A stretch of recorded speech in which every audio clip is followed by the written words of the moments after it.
Okay. Oh, lol. God damn it. Ah.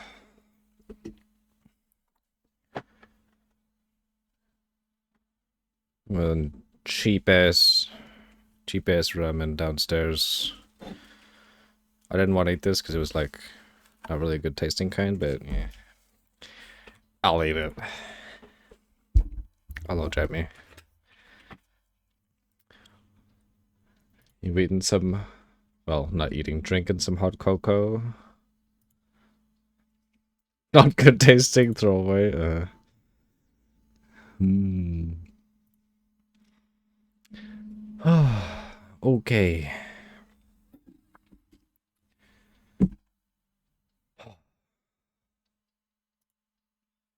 Alright, it's time to look at more POE stuff.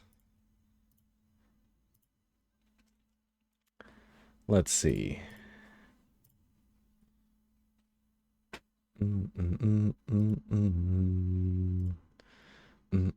Oh, we still didn't go through the passive skill gem. It was super yummy. Nice.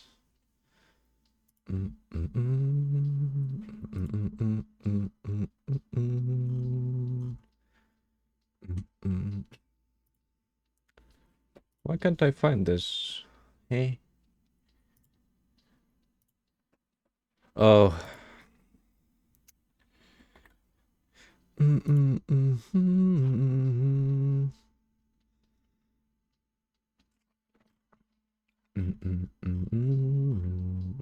Oh, there it is. Okay.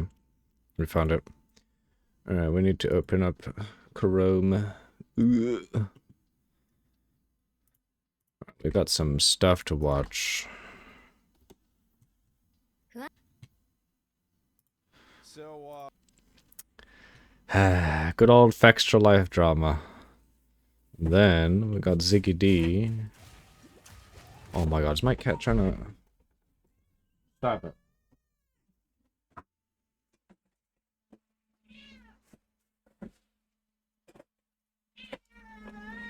No. She's kind of trying to get into her food. She likes her new food too much.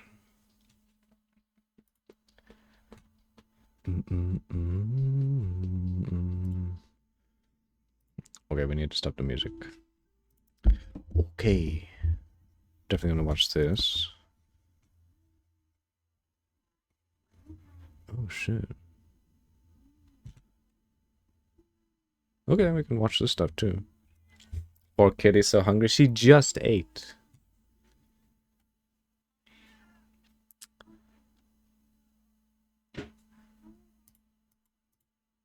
Alright, let's watch this extra life drama. As I eat food. Food. for those of you who don't know what happened, I'll try to do a short summarize unpacking of what just went down last night. Fexter for Life tweets, there was a Reddit post as well. And in the tweet, they're saying Path of Exile 2 gameplay impressions, early access review. Is it the best ARPG of all time? Yes, it is, by the way. Yes, in this video, is. I want to talk about my hands-on impressions with the game, and then the link to a YouTube video, which has since been privatized or taken down. A bunch of hashtags. So I made a tweet about this. I saw a bunch of other tweets make tweets Oh my god. for life. My cat doesn't give a shit anymore. She just steps on my keyboard. Is a very common thing and it's not a bad thing. So this was kind of to be expected.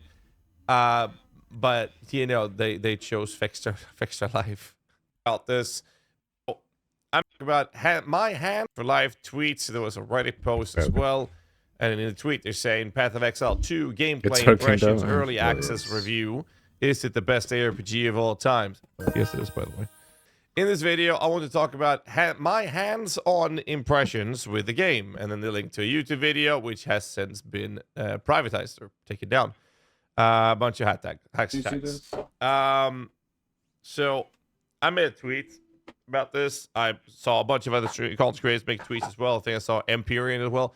So I made a tweet about this being, you know, because I was under the impression that early access reviews were not given away or given out. However, I think that it's important to point out that early access reviews to game journalism, journalists and news outlets is a very common thing, and it's not a bad thing. So this was kind of to be expected.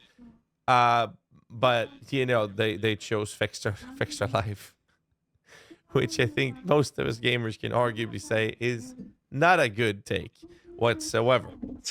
And for those of you who are not aware of why that is, it's she just Fextra ate. Life is considered to be basically the worst villain of all time in the content creator industry, ruining honesty and sponsorships and many other things along their path of destruction. Essentially, they have a wiki page, and they also delve in the content creation world when it comes to guide creation and build guide creation. But most importantly, they have been embedding their stream on a consistent basis, no cap, nothing, just embedding their stream on all of their pages on their website to boost their Twitch viewership, which has obviously made them a ton of money, but it has hurt the content creation world as entirely. Embedding is actually something that has been very active in many directories on Twitch, including Path of Exile one. For example, I know that there's been a lot of comments about me because I have actually had an embed on Craft of Exile's website. It looks like this, who I've helped create and, well, not helped create, but I helped manage and update with what it is today. You actually see a promotion of my stream here, not autoplaying. And when I'm not live, you'll see one of my crafting videos actually here. Big shout out to Craft of Exile, by the way. So a lot of people have been on me about this. Now, what's funny is that before I did my embed there with Craft of Exile, there was rather, plenty of POE creators who embedded their streams on their websites. And this is something that is not brought up to light when you discuss this topic. Because sadly, I'm very vocal about these things, and I happen to be taking all of the hate for this, and I literally took all the fire when this went down. And what's funny is, like, people had their streams embedded on either their own websites, or they had it on their own guide website. And this was very common. We also had the method creators, the organization method, had streams embedded as well. And this was happening in PoE way before I even started mine. And basically, when this blew up, and this was actually I got blown up from it because Fextra for Life had an even bigger situation happening with it. So it kind of spilled over. But I kind of glad that it happened, because none of us liked it. And what happened was that I was very vocal. I told them, I talked to Sis about it. I talked to a couple of other creators that were also having their embeds on their websites. And I said, if you guys stop doing your embeds, I will take mine down gladly. But if other people are going to sit there with their embeds up, I'm not going to take mine down. I was very vocal about that, because one of the main reasons I accepted to do the whole embed in the first place, which was a cap, by the way. There was a limit to it, because I didn't want to have that blow up. It was supposed to be a promotional thing. Oh my god, she's like still over there looking for still bad. food. I'm not excusing it. But what I'm saying is I would not have taken mine down if it wasn't for everyone else in the PoE category also taking theirs down, because it was so crazy to me. Another point to make on that topic is the amount of traffic generated. It was absolutely insane. For example, people said that it would have been fine if I did it on my own website.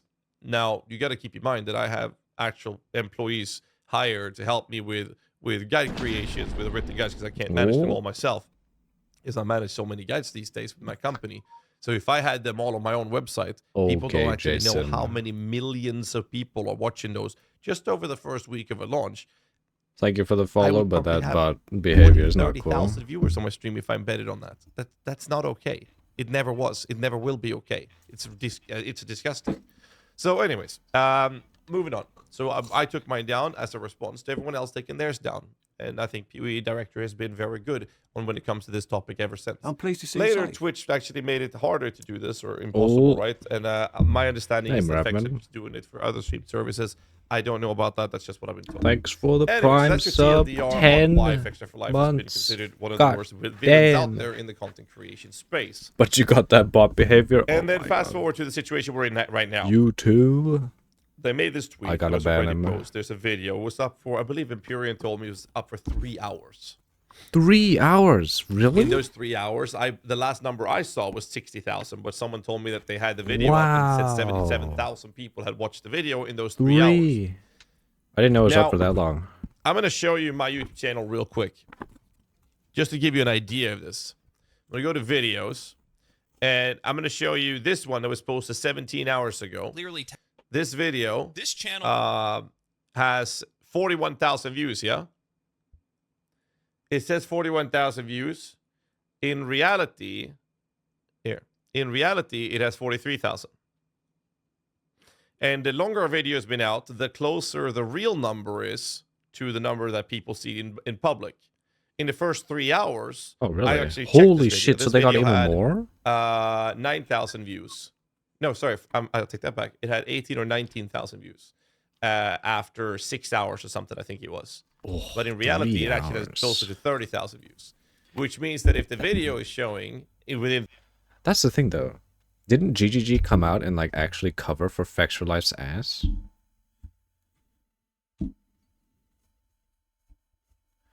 Also, just a sec. I am going to need to pause this, and I am going to have to do a bit of stuff. I'm gonna need to hide the screen.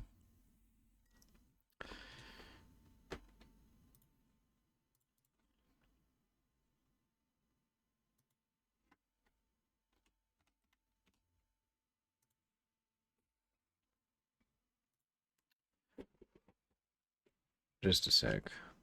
What POE drama did you miss though? Oh, we're watching it right now.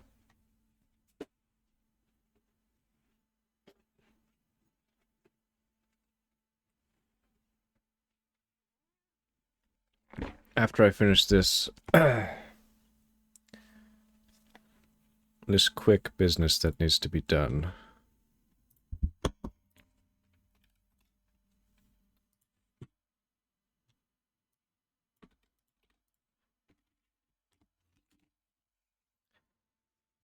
But the TLDR is that Fextra Life posted a video, an early access, well, like a review copy video on PoE 2, like way before NDA. And they're getting flack for it. We get it, you're sending jammy tasteful nudes, and it's okay.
Fuck.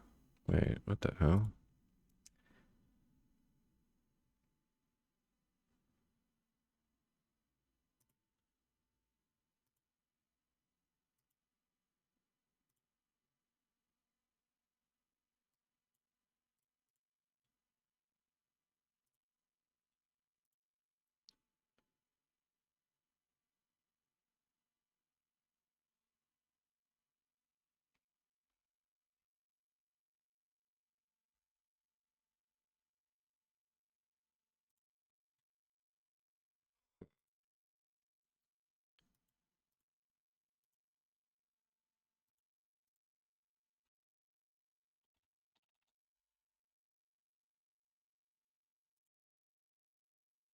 Apologies. We will be done very soon.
What is this? An early access stream? Oh my god. Uh-oh. How did you know? Fuck. Alright. Let's get back to the drama. In 3 hours that it had 70,000 views for Extra for Life, then it had significantly more than that within those first 3 hours. So there's a lot of people who watched this video. Anyways, Yeah, I made a tweet I'm saying sending this is pretty emails. wild, actually. Never have I seen POE give out review access before like this, but to pick Fixer for Life, a media outlet, is crazy to me. And I'm gonna elaborate on this. So the thing is here is it's crazy that they picked them, but I understand they're them choosing to do the traditional game journalism and news outlets to get attention and review access. I mean, it makes expose sense. the game in a marketing way. I think that's great, and that's to be expected. Then I wrote, the audacity to then break the NDA and post it on YouTube is truly stirring the pot. Now, this was me believing that, they're just breaking the NDA, didn't think about it, whatever excuse they had, right? That was my initial take. I immediately concluded that that's what they've done. And POE then makes a tweet confirming that that's not the case. However, there's some things I want to point out in this, but I'm going to read it out for those of you who haven't seen this. So they tweet out saying, we've seen some speculation that some people might already have access to the early access version of Path of Exile 2. Yes, and this is correct. To clarify, some traditional game media has been given access to a review version of the game. Part of the stipulation that media were given is that this is for review purposes only. They may share their opinion on the game, but are not allowed to produce guide-style content from this version that would spoil the discovery. Extra Life specifically makes guide-style content, but they do also do review stuff. But I mean, let's be honest, no one really gives a fuck about the reviews. But Of the game or post unedited playthroughs. They are not playing on the same servers as the early access version, so none of their progress will be kept. In addition, all of the content they produce is embargoed until release of early access December 6th. Keep that in mind now. So no content is supposed to be posted until then. We're going to come back to that topic in a bit. You don't know who the fuck Extra Life is? I guess it. Well, I guess I shouldn't say like. If you're in the Souls community, you know them intimately. They're like infamous for being terrible in the Souls community, as like terrible wiki guides, like just literally like full on misinformation in early Dark Souls stuff. There was even a war back in the day, like which wiki was better. And in the end, Extra Life eked it out because of how long they lasted. And they also had the drama of them embedding for like giga inflated Twitch views. They were the news outlet for the Souls community, but they were straight up horrid about it. I wouldn't say the news, but it was more for like just wiki information, and it was fucking bad in the early days. But yeah, they're in a lot of drama. And now they have this. Is the information not news? I wouldn't really say it's news. No.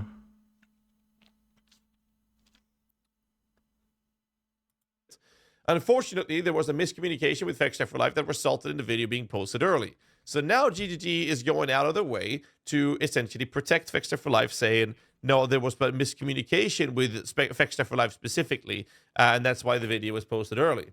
And they're saying that this was a mistake on our end, and it's in no way on Fextech for Life.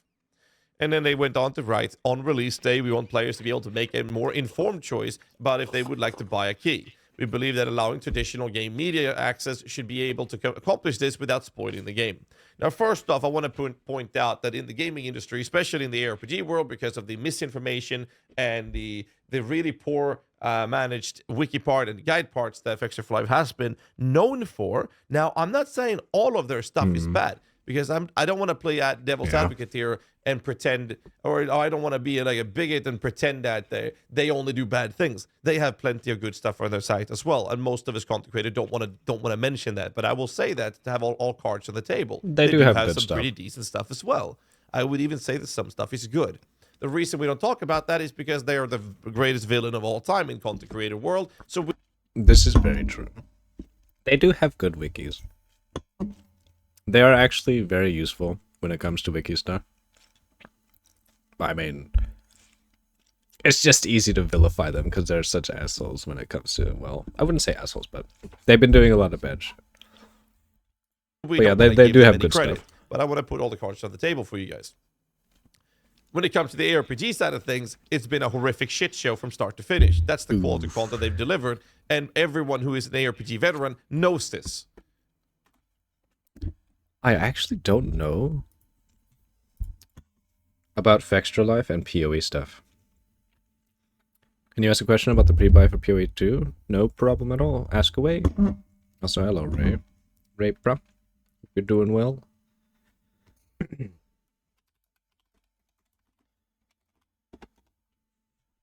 Oh no, they have POE guides. Really? Oh no. Have they actually been bad? I never go to Fix for Life for POE, so I have no clue.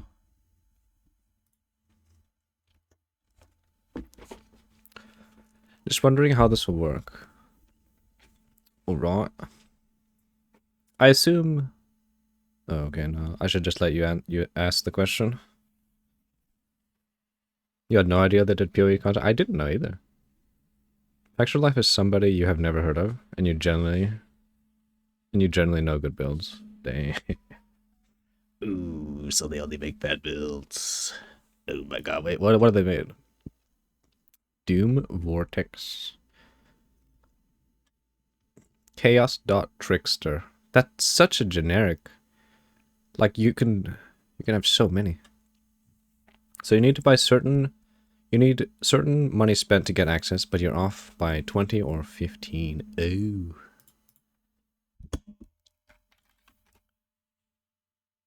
Oh, not POE Hinter. They copy other people's guys is most likely. You wonder if you spend that money right now on anything from the shop, you'll get the key. I actually don't know. Because I was also, like, I also didn't make it from past purchases wise. But I honestly think in that case, you're just gonna need to buy the $30. I could be wrong. You could contact support because they're pretty good with support on this. And to be honest, if you supported them that much to the point where you spent like what was it, $480?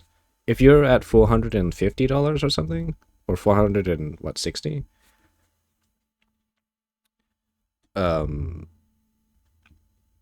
you can probably contact them and say like, I've supported the game. If I buy this, will I get the key? You could contact them, but personally, I don't know. I have no clue.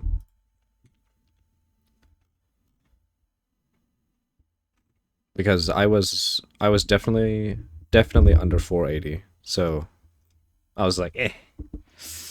I love POE, so I ended up just buying a pack. But I mean, you could also spend 30.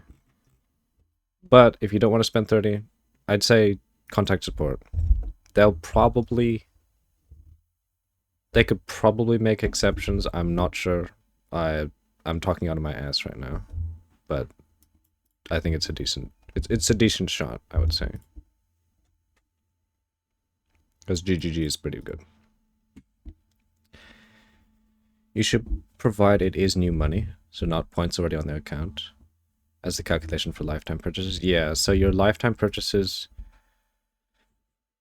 it has to add up to 480 to get that quote-unquote free key. Yeah.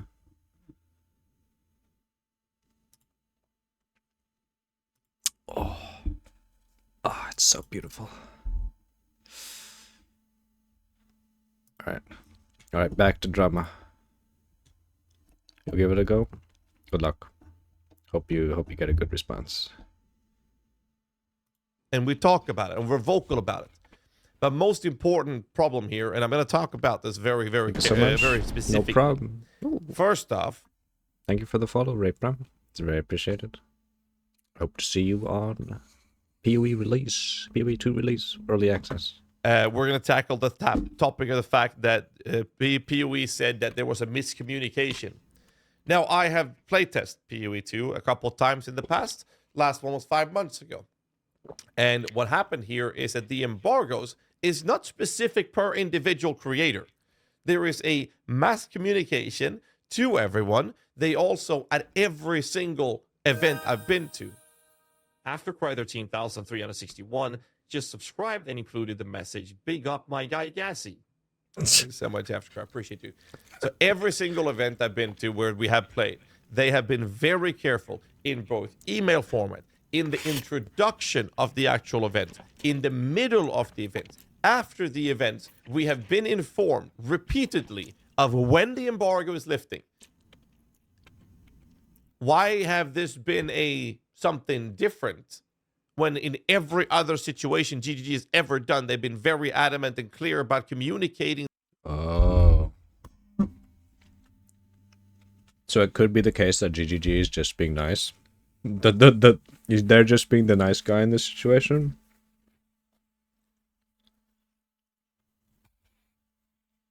You know what's funny? If that is the case, like, that would give them more social credit.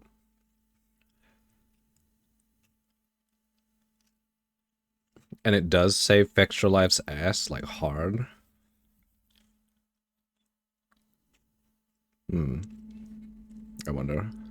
The embargo for everyone as a whole. They have not have any specific, oh, that one's going to have embargo there. That one's going to have the embargo there. The only situation... Either Fextra fucked up or GGG had someone on vacation and used intern for communication. Potentially, I mean, it's not unheard of, you know. And it's not unheard of for a company to fuck up, communication-wise. But as Gazi is saying, they have been very careful. You can see Fextra also asking something like, so no guide content is okay to post? And GGG said yeah, thinking it through necessarily, then Fextra posted. That is possible. Wording is key.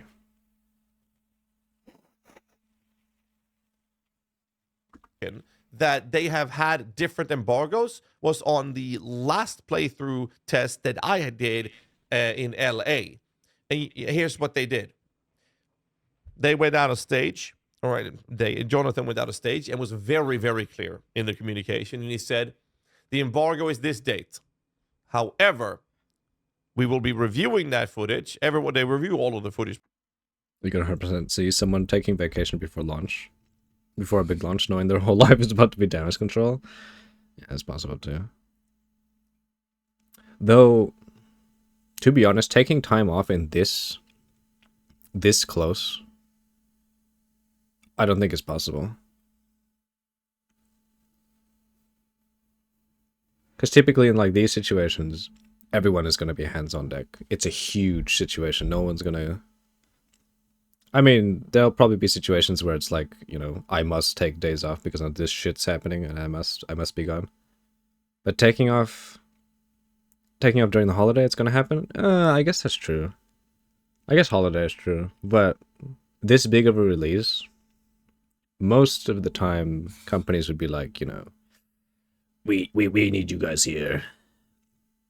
We also don't know how long ago this Oh, that is true. We don't know when it happened. By the way, all of it.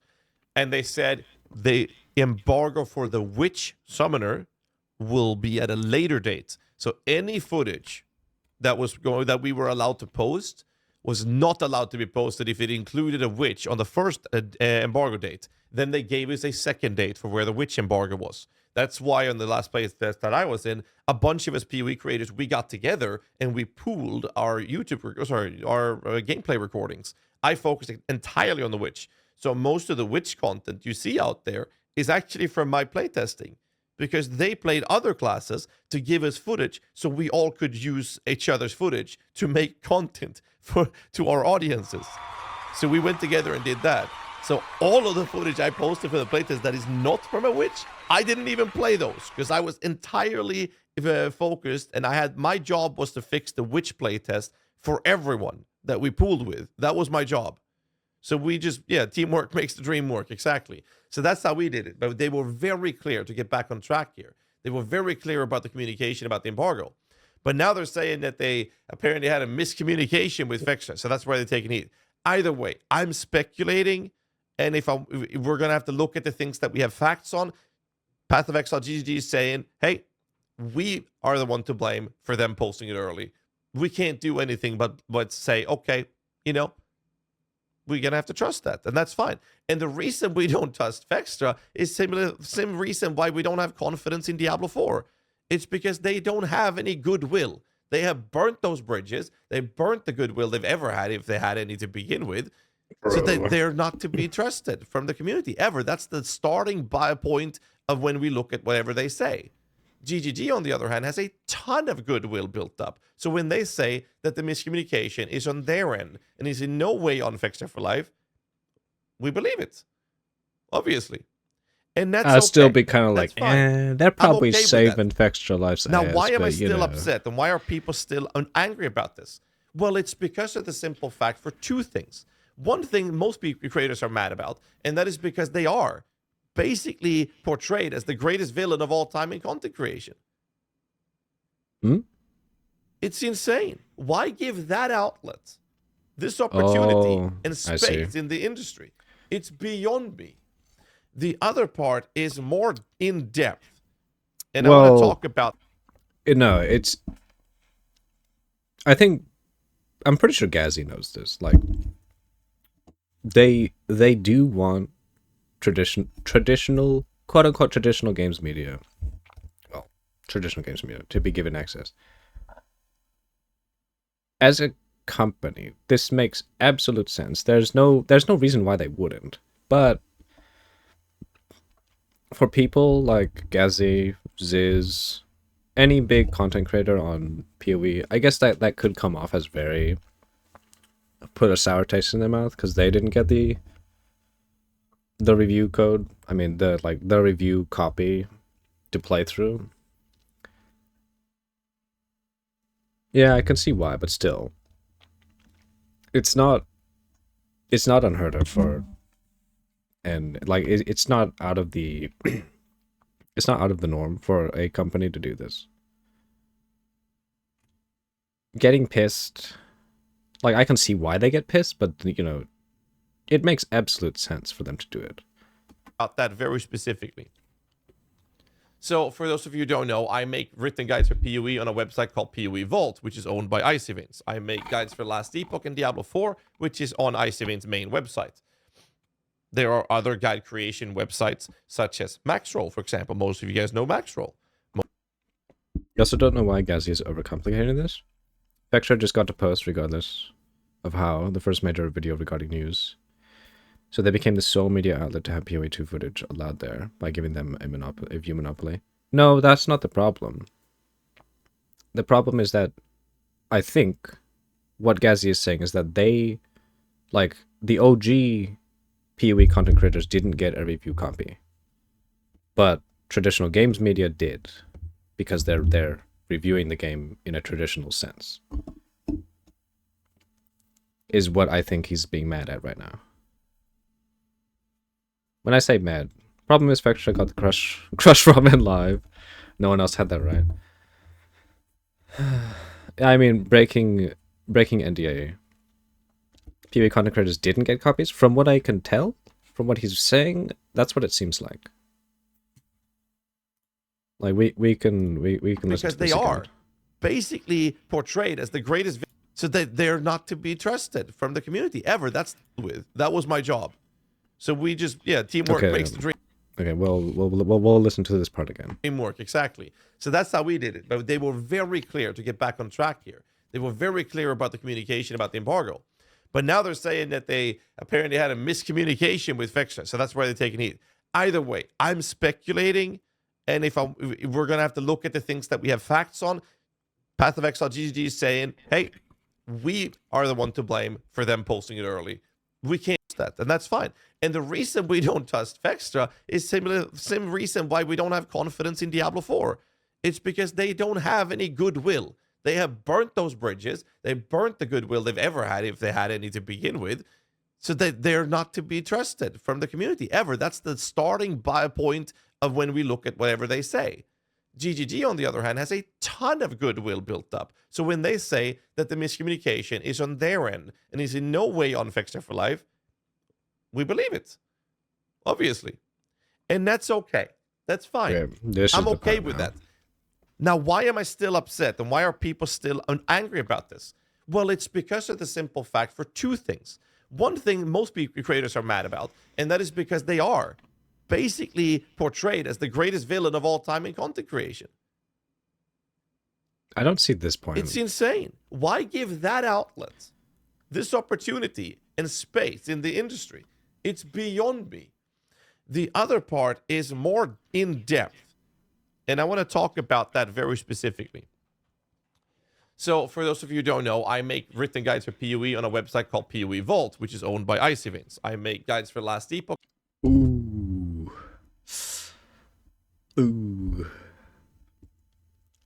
The Extra Life is a blight on the gaming community.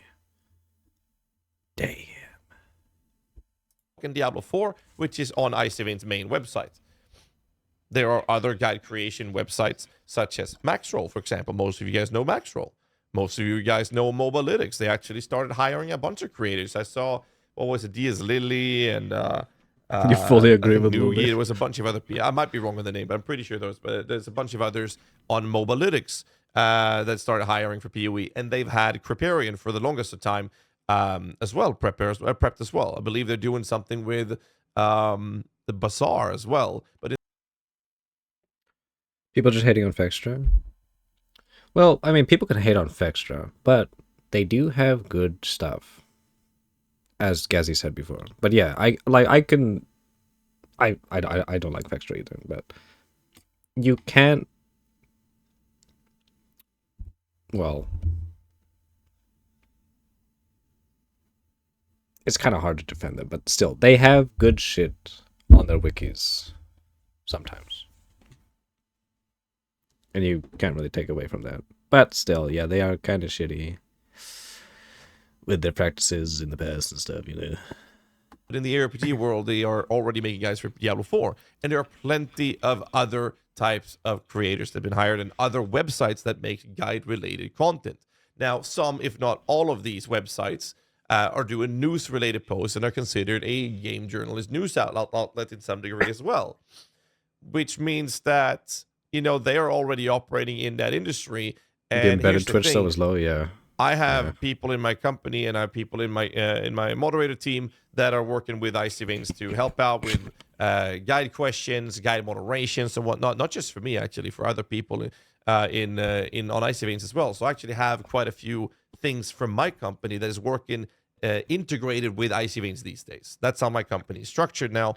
And that's not something that is like super public information or anything, but that's very important to point out because that also brought me in a position where I have been part of and or on the sideline, but in many cases I've directly been involved with communication to the actual gaming companies such as Diablo 4, Last Epoch, or most importantly in this case, Path of Exile. So I've been part of those discussions with the communication directly to GGG.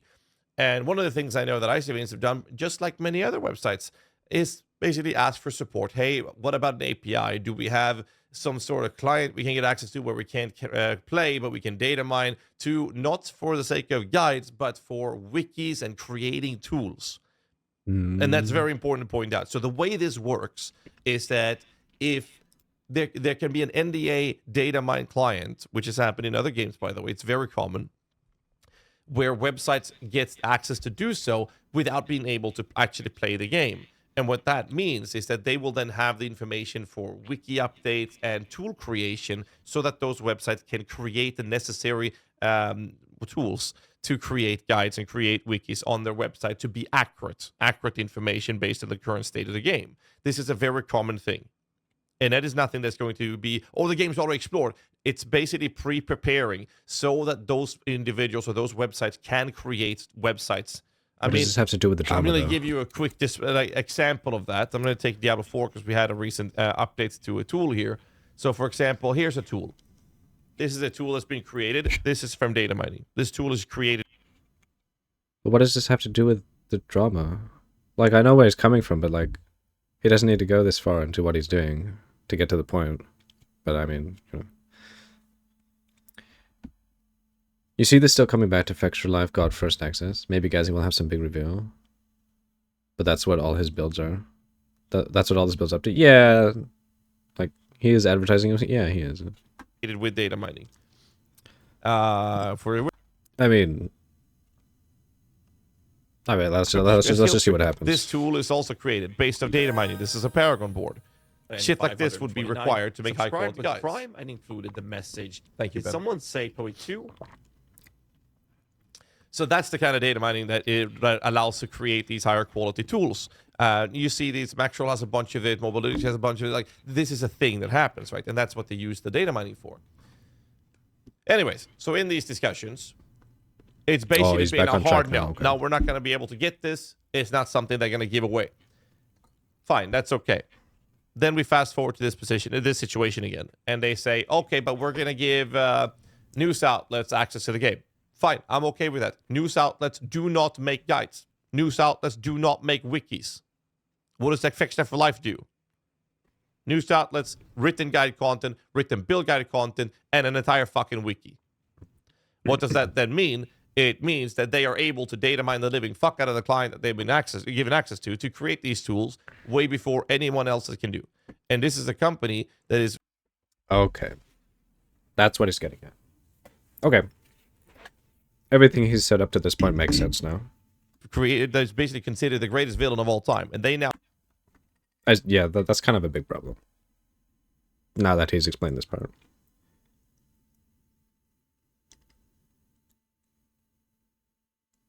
Damn. Which in that case, yeah, that's pretty big, actually. I didn't even think about that. That's good. With how POE 2 is trying to draw in players, the first contact for a lot of new players will hook the new... The first contact for a lot of new players will hook the new player into coming back to that side instead of a competitor, as Fextras in this case, will be what the new players find familiar. Yeah, in a way, but... I mean, first contact is always huge when it comes to new... Well, in this case, just news or info. Because, I mean, people are starved for POE 2 info right now. We want more! And when something comes out like that, it's pretty big. Now have this availability, whereas websites that has been around, I believe POE Vault has been the guide website that is active still, that has been around the longest. And I think the second website is Maxroll. And then I see Mobile Lytics are new to it, right? And then I don't know about Wowhead. I'm not wrong, but I know POE Vault has been the oldest, if not among the lowest. And I know Maxroll came a couple years after POE Vault. So I've been writing guides for POE Vault for quite a few years now, and Maxroll's kind of fresh into it, and they've done a good job. Saw the creators. To clarify though, if equal access wasn't given to them in the first contact, doesn't fucking matter. You remember going to POE forums for building? Same, true. The first site I went to was POE builds. This place. And then it would always link back to a fucking forum. Oh god, it actually links to a YouTube? Where's my forum post? Hey. What the? Oh. This used to always link back to forum posts. Working for them, and they have high quality guides. The one that says forum or forum? Oh shit, it actually said it. No, I can't go back. I think it's really good for the community. And the one that says YouTube or YouTube? Oh, okay. I didn't even see that part. Oops. Becomes Fextra for Life, who's now been given access because of the label of news outlets, and they're given tools that is allowing them to basically just be miles ahead of anything else. And then they say, this part here, They may share their opinion on the game, but are not allowed to produce guide style content. That is just a saying. They can't stop this. So That is very true. They can't stop it. So they have free access to a client where they can just data mine, especially in Fextra Live situation. How the fuck are Fextra Live categorized as a news outlet? They are technically categorized as a as a game reviewer. They get they actively get review copies for games.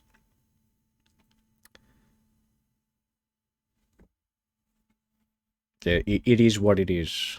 But this situation is pretty shitty. The more it's coming to light. So what happened in Diablo 4, for example, we actually had. Wait, so I was lurking in Steel Mage's stream yesterday, and apparently a lot of people were like, "Ziz is pissed." Is he pissed because of this, or something else?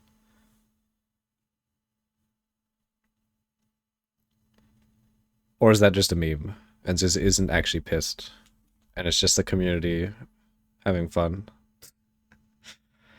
Extra Life can basically build an entire wiki, then publish it in December 6th. Then embargo this, so yeah, early access is a huge issue. It's not just early access, though. The thing that Gazi is upset by is that Fextra Life has full access to a game that they can data mine right now. And they can pre-make guides on their wiki. It doesn't matter what this says right here. They can pre-make anything for their wikis. They can data mine, they can do whatever the fuck they want, because this doesn't matter. GGG should put legal pressure on Fextra Life so it doesn't happen. They can't. I don't think it's possible.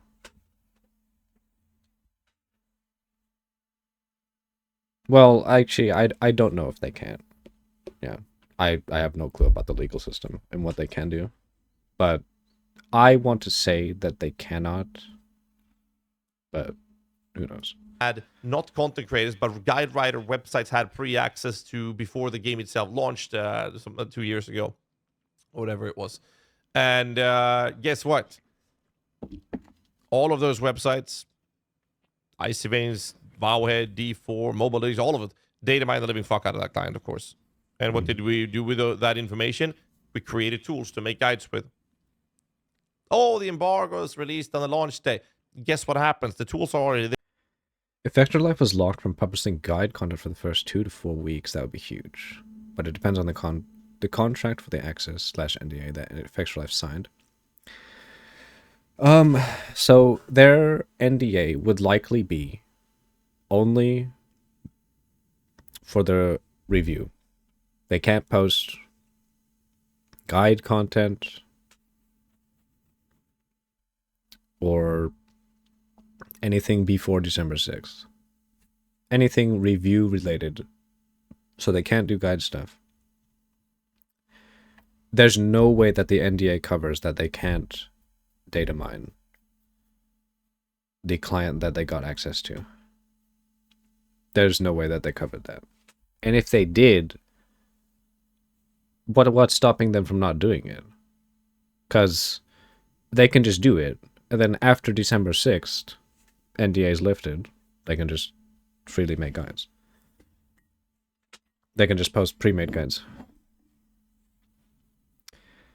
You're more just saying if Fextra got an extra couple lines in the agreement? Possible, but I don't know if they... Well, legal people are pretty thorough. It's possible that they did. Who knows? I don't think so, though. So their NDA expires December 20th or something for guide content? I don't know.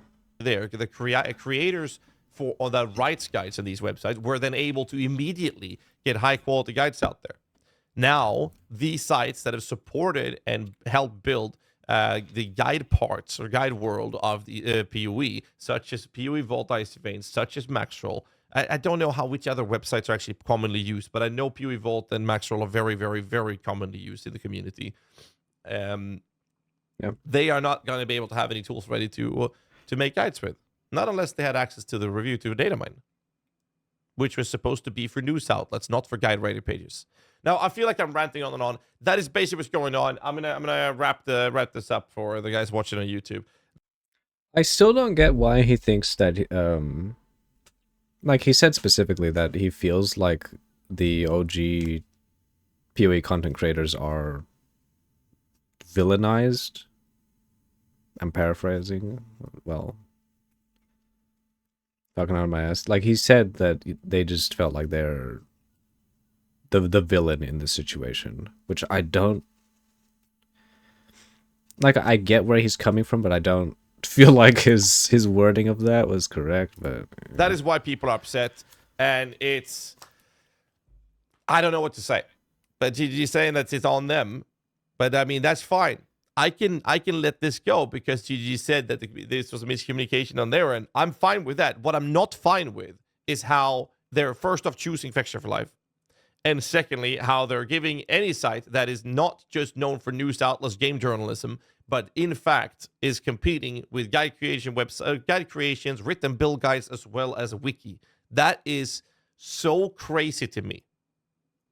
And I'm confident that any other site that makes written guide content in the form of builds or mechanics or whatever are upset about this decision. Because it's not giving us a fair playing field. And it's disgusting. And I don't think I would have reacted this strong if it wasn't it being Fextra. That's my take on it. Anyways, leave a comment down below and hit the like button, subscribe for more content. I'll see you guys in the next one. Till then, stay safe and keep rocking. yeah, that is a shitty situation. Like that's pretty ass. Oh, let's see if Ziz made anything for this. So I hate to sound like a broken record, but he's just pissed that they got early access. No, it's not just because of that. I mean, technically it is just because of that, but it's more than just that.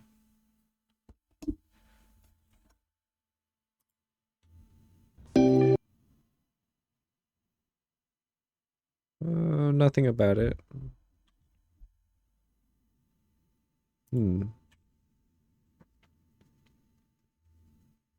Like I think it's unfair towards Gazzy to say he's just pissed that they got early access. Ziz played Eve? Yeah, I'm pretty sure he did.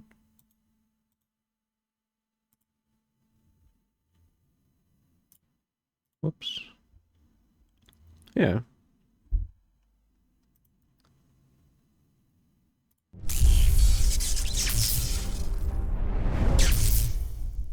This used to be one of my main games back in the day. So what we're gonna do?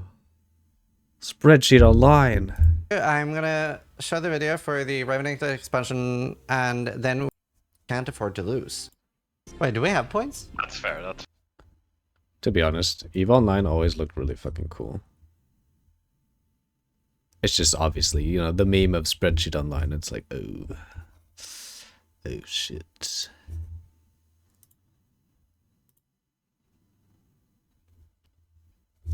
It was fun, a huge time sink, but fun. I mean, MMOs are always big time sinks. That's just the nature of MMOs. What's next? Are you? God damn. Yeah. It's a website. Damage. I'm pretty sure there was like some news about this in the day. There was like a huge war or something that happened, and the news made its way across areas that were not EVE only, and people were like, "God damn, that's a big war."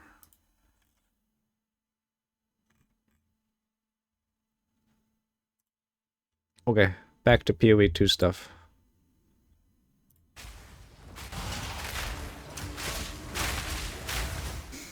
Ah, smell that burning sulfite. G'day folks, Ziggity here. These are the glorious... EVE's though psychologically pressured you to make sure you could buy your own monthly access via in-game currency instead of real money. Most MMOs were just everyone pays X per month. What? Wait, so you're saying that you could you don't need to pay money. You just pay with your time to pay for your monthly subscription. Kind of like the current RuneScape, I guess. You gonna put this out there? You'd be willing to give you guys ships if we did PvP roams once a month or something like that? God damn. Oh no. He's getting us into Spreadsheet Online. Oh my god.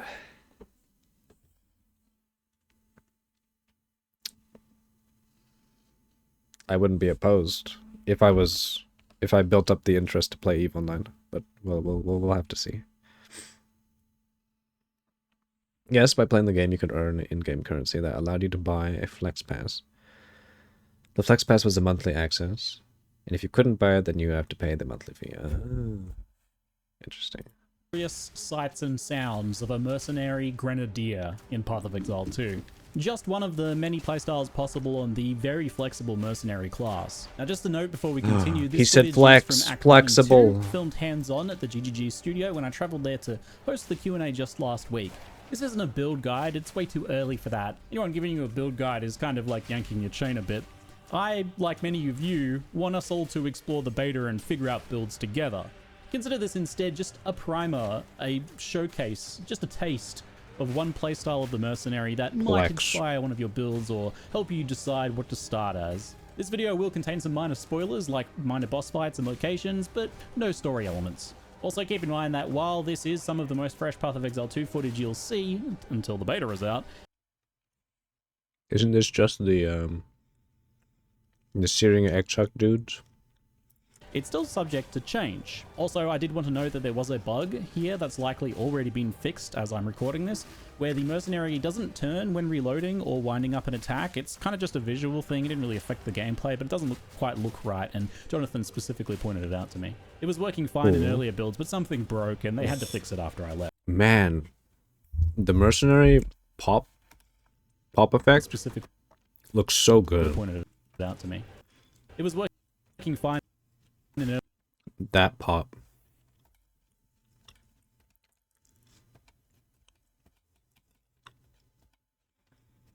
This thing.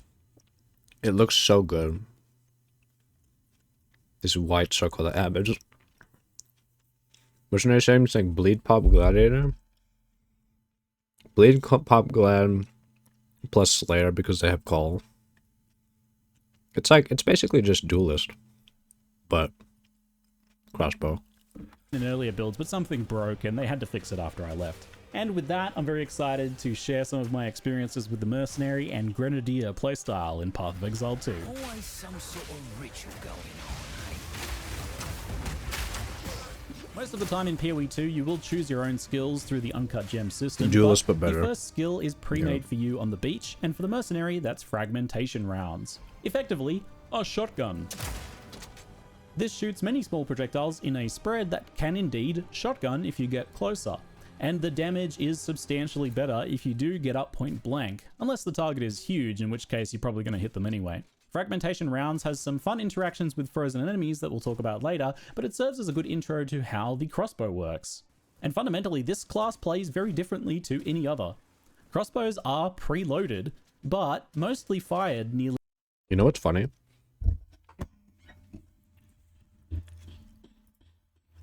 This is just a perspective thing. But if Extra Life posted this, people would be pissed.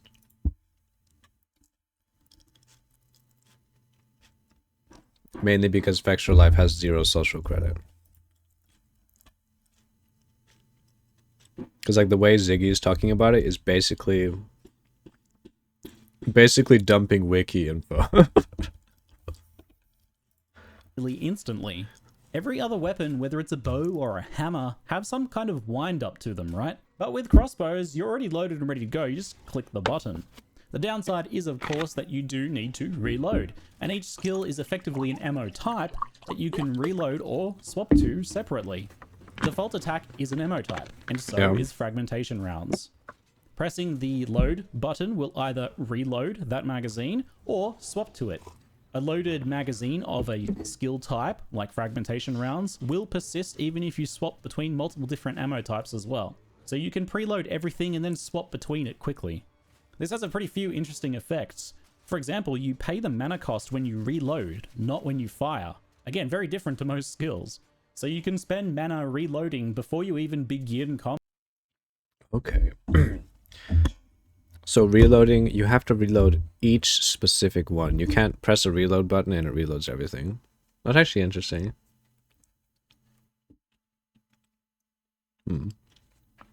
Which you appreciate? And you like having Ziggy present, since you find his videos clear and informative. Plus you find his voice fun to listen to. Jiggy was always nice. Combat. Effectively Is. No, not was. investing your mana into preparing for the upcoming fight. And I put emphasis here on preparing, as that's really the Mercenaries' main theme in a nutshell in my mind. Preparation. Mercenaries usually have an arsenal of weapons and tools that will be prepared and expended over the course of the fight as needed.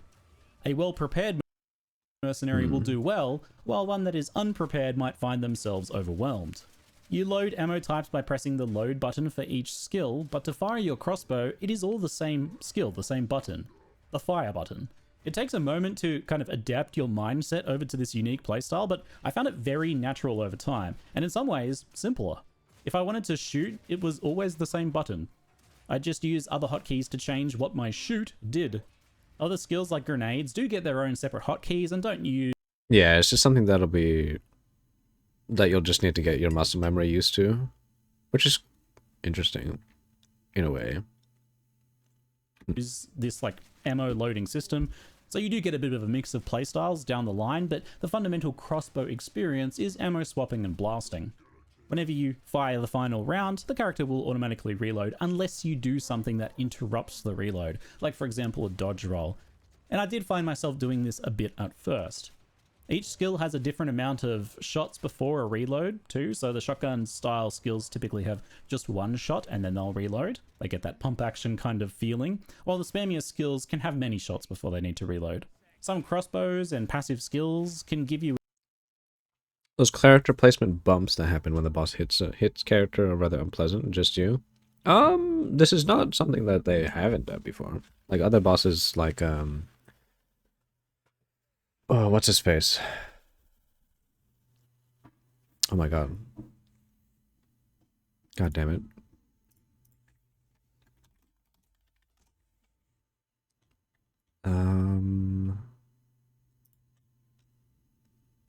Fuck. Who was it? There was a boss that each hit he does, he like moves you left and right.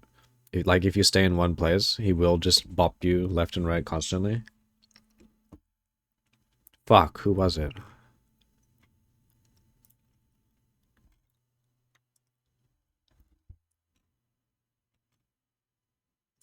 Well, point being, it is something they've done before, and I don't think it's wrong. This game has a lot more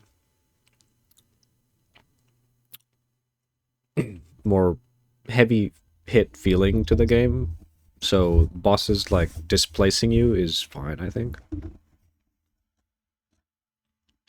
And I mean, if you get hit by something like that, you know, if it doesn't displace you, it's probably gonna feel even weirder, especially when it's something that big. The fact that it doesn't seem to just knock you back directly away from the boss, though, is annoying. Instead, it pulls you with the weapon, which is technically accurate, but you hate that sort of control loss. Kind of, yeah. It does feel weird. I think it'll feel fine, though. Additional shots to any reload skill though, so that's a really big deal in things like fragmentation rounds where gaining one additional shot means halving how often you reload. You know, you get to make a double barrel shotgun instead. There's literally a support gem called double barrel. The first 20 minutes on Mercenary Crossbow is, as you probably suspected, a little bit awkward. The combination of adapting to such a different playstyle and having only a few skills with pretty frequent reloads means that you do have to be pretty careful to not get overwhelmed by enemies. You may also find yourself dodge rolling or swapping ammo types before you auto reload, leaving you with empty skill magazines when you kind of need them. Take things slow and Yeah, that's just a skill issue. He got skill issued right there. steady at first, and try not to spam your skill hotkeys like you do with other classes. Crossbow mercenaries reward a bit more of a considered non-spammy approach. Things get... Simple solution, play range and make projectile go boom on boss. No need for close range shotgun then. It depends on how much damage you do. There are probably like optimal things where you're going close and actually just using the shotgun point blank is best damage. So, you know, it's not exactly a simple solution, but I mean, that is an option, right? way smoother as you go, as you'll get faster reloads, various support gems that can help in a bunch of different ways. You'll get more rounds in your magazines and utility skills that will also change things dramatically. And also there is just that element of getting used to this playstyle. I was pretty nervous in those first couple zones in Act 1 that I was like, I don't know if I'm going to like this, but I ended up loving it by the end. You get your first uncut gem in town where you can make your own choice of skill, and while explosive grenades is very tempting, I went with permafrost bolts, and I highly recommend it as your first skill. I'm not telling you what to do, but... Thinking more ball lightning fireball approach. Saying more for spellcasters. Oh, I see. Yeah, that makes sense.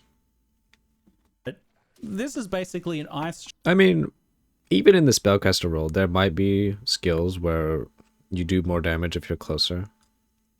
And it's like... It's kind of like what, Who was playing it? Was it Subtract Him, I think? Yeah, it was Subtract Him. He was manually casting Ice Nova on the ground, so he was staying close to things. Because that was his, like, best damage. You just don't have to use those? Yeah, you don't. Shotgun with a huge multiplier to freeze build-up. And Mercenary doesn't, by default, have any mobility at all, except for moving while shooting, right? Especially in the early game. You can take things from other class, trees and stuff like that, do like a weapon swap, leap slam or something, but in the early game, you just walk around with your crossbow, right? But what you can do is stop everything else from moving. Freeze is incredible in Path of Exile 2, in my opinion, thanks to the freeze build-up system. Everything will get frozen eventually. You don't have to like do some mega hit of damage and bypass some sort of threshold to have a percentage chance to freeze or something. Each shot builds up more and more freeze from 0 to 100%, and then they're frozen. It's as simple as that. More cold damage and freeze effect just gets you there fast. Have we actually seen if that freeze decays over time if you don't do any cold damage? Well, if you don't do any freeze chance, I guess. You see the freeze icon now? Him blowing it up actually messed with you? Oh. Yeah, it was always in the top left. Faster. Permafrost bolts are wicked satisfying, and you can run around with them just blasting away by themselves. They do a bit less damage than the fragmentation rounds, but freezing and shattering everything well makes up for that, in my opinion. That said, when you do freeze something, you can actually swap to fragmentation rounds for their true purpose, to make explosions. Even before we get any grenades, we can begin exploding. Frag rounds detonate the ice on a frozen enemy, creating a pretty powerful explosion. It's great for blowing up packs of enemies. It looks but really this good. Does remove the freeze and let them start moving. The shatter effect looks incredible. What's kind of sad is that we are going to lose the POE 1 shatter noise, but Again, assuming they survive. So I actually found it better to not always detonate the freeze on a single target like a boss. The main strategy I enjoyed was blasting primarily with permafrost bolts most of the time, and then whipping out the frag rounds to detonate when there was like a frozen enemy or two in a pack of other enemies. Freezes last a long while, so a lot of the time you can freeze one enemy, then freeze another, and then detonate both of them. As soon as you get a choice of support gems, which is pretty early on, I recommend putting Piercing on Permafrost. Being able to hit and freeze multiple monsters far more effectively makes this skill go from okay to amazing early game. After that, anything that interacts with freeze or adds cold damage is going to be great. Added cold or ice bite, which adds cold damage to all of your other attacks when you freeze an enemy, really good. But early on I used Frost Nexus, which creates chilling ground to slow enemies when you freeze someone for even more crowd control. Fragmentation rounds I didn't often use too many supports on in the end. I just used it as a detonator skill. But it's probably best built for damage. I used double barrel just to get an extra shot to detonate more frozen enemies before I had to reload. It costs you some reload speed, but it's kind of an okay trade-off here. Something like bleed or just any added damage would work fine as well. So you can get explosive grenades pretty early on, and these do what you imagine. They explode. After a fairly long timer, they do a nice explosion that deals physical and fire damage. My early experience with them was that they have a pretty long timer and do supplemental damage at best. This is something that Jonathan mentioned is possibly kind of changing a bit. Damage-wise, they might be going up. Early on, I found them only really useful for larger groups of enemies and for preloading some damage before you engage with a pack. You can kind of pop them out and then run over and then shoot them with your shotgun, and then the grenades will start blowing up.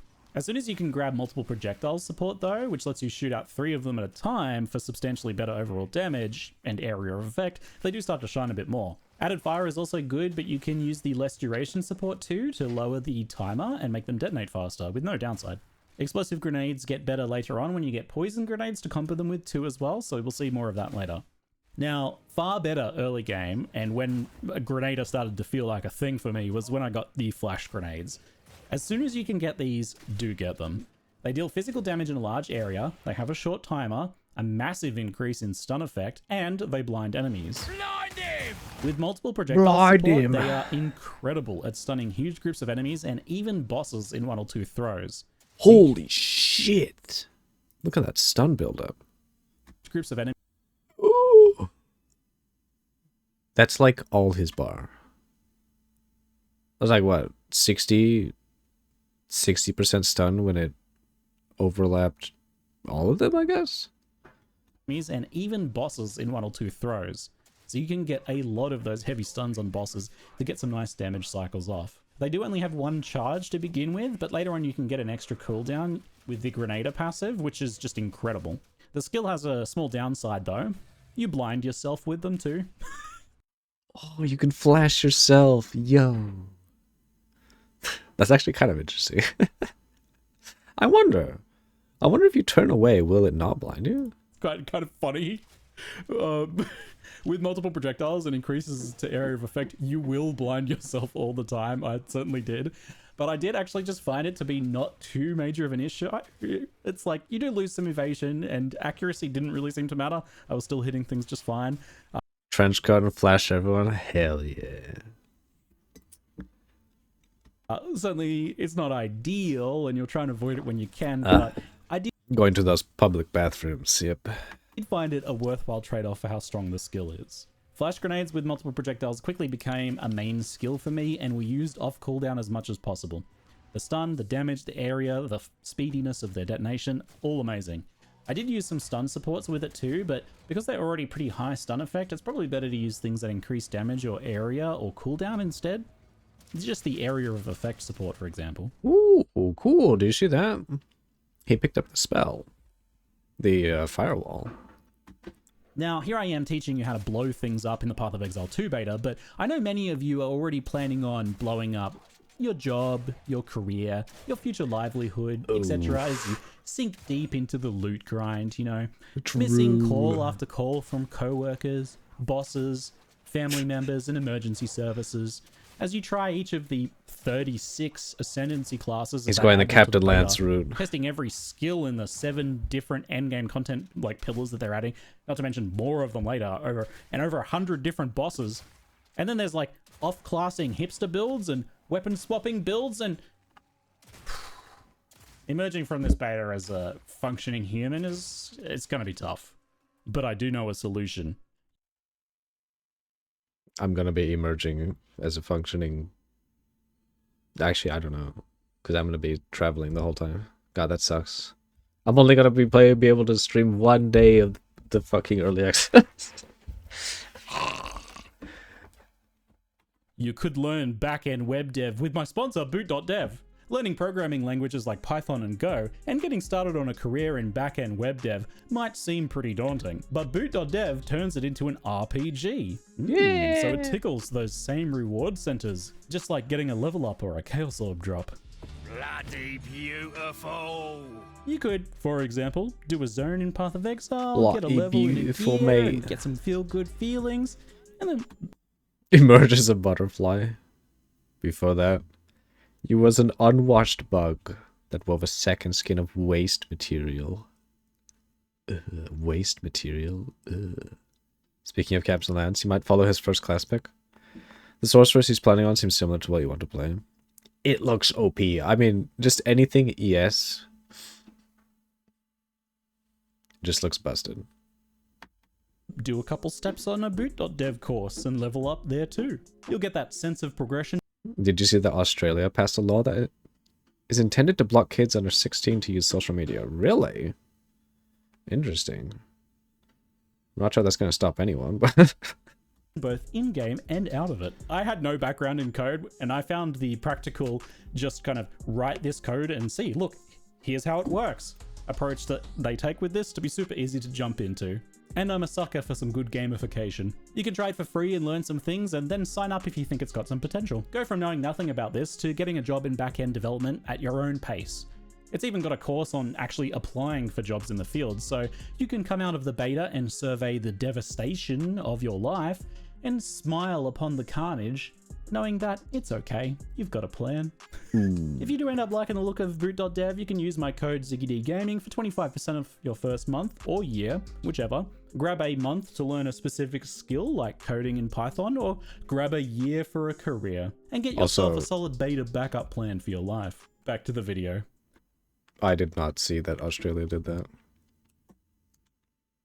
Just to answer properly.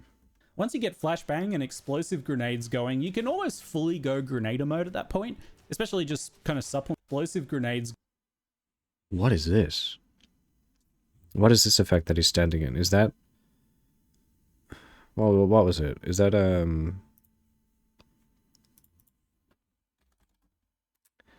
ailments. Slow or degen likely? Probably.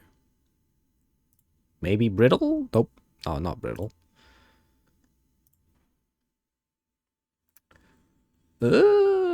Sap? No.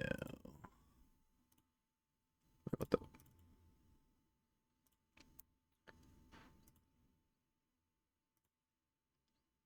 It's probably, yeah, it's probably some sort of slow. Going, you can almost fully go grenader mode at that point, especially just kind of supplementing with permafrost and fragmentation rounds for some extra explosions in between.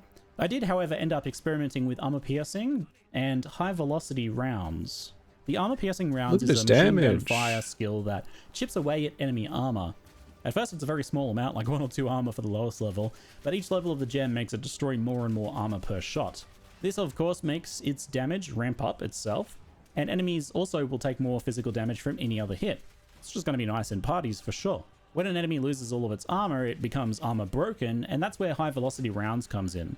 It's a big penetrating sniper shot that consumes the armor break on the enemy. It's a little strange, I know, but it does so to deal a large amount of extra damage. Don't ask me to explain how you can consume broken armor on an enemy which somehow returns the armor to them. It doesn't really make sense, but just don't think that's too kind of hard weird. about that. The point is big damage go boom. I found these skills pretty good for rare monsters and bosses, but not that useful for swarms, obviously.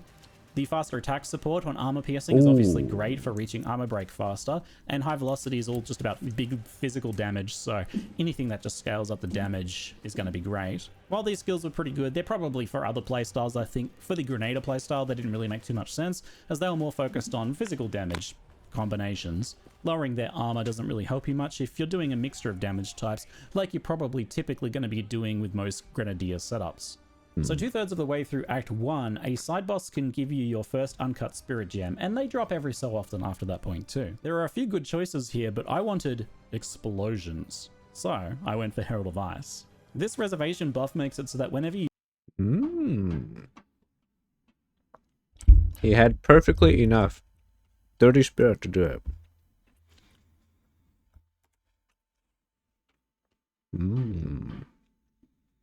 explosions. So I went for Herald of Ice.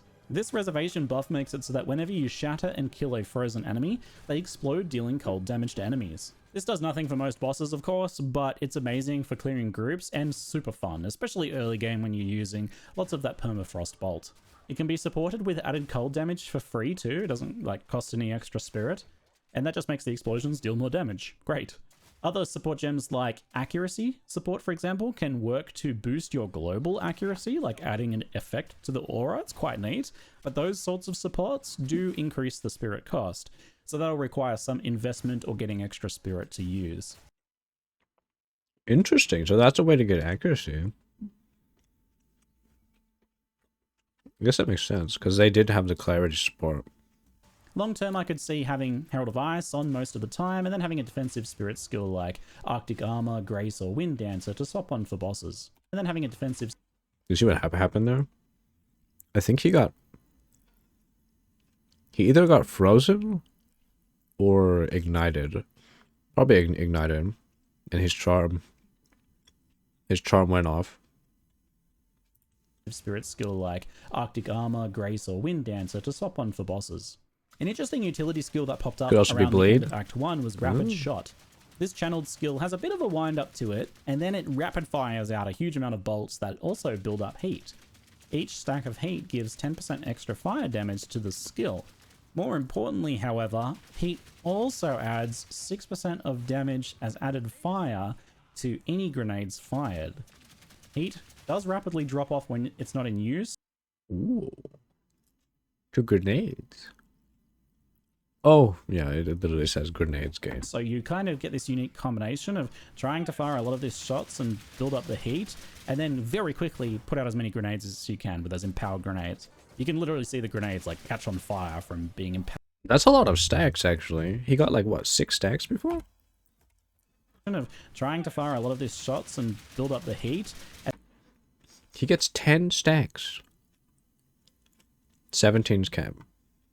And then very quickly put out as many grenades as you can with those empowered grenades. Very You can cool. literally see the grenades like catch on fire from being empowered by... 17 is cap. And what was that, 6%?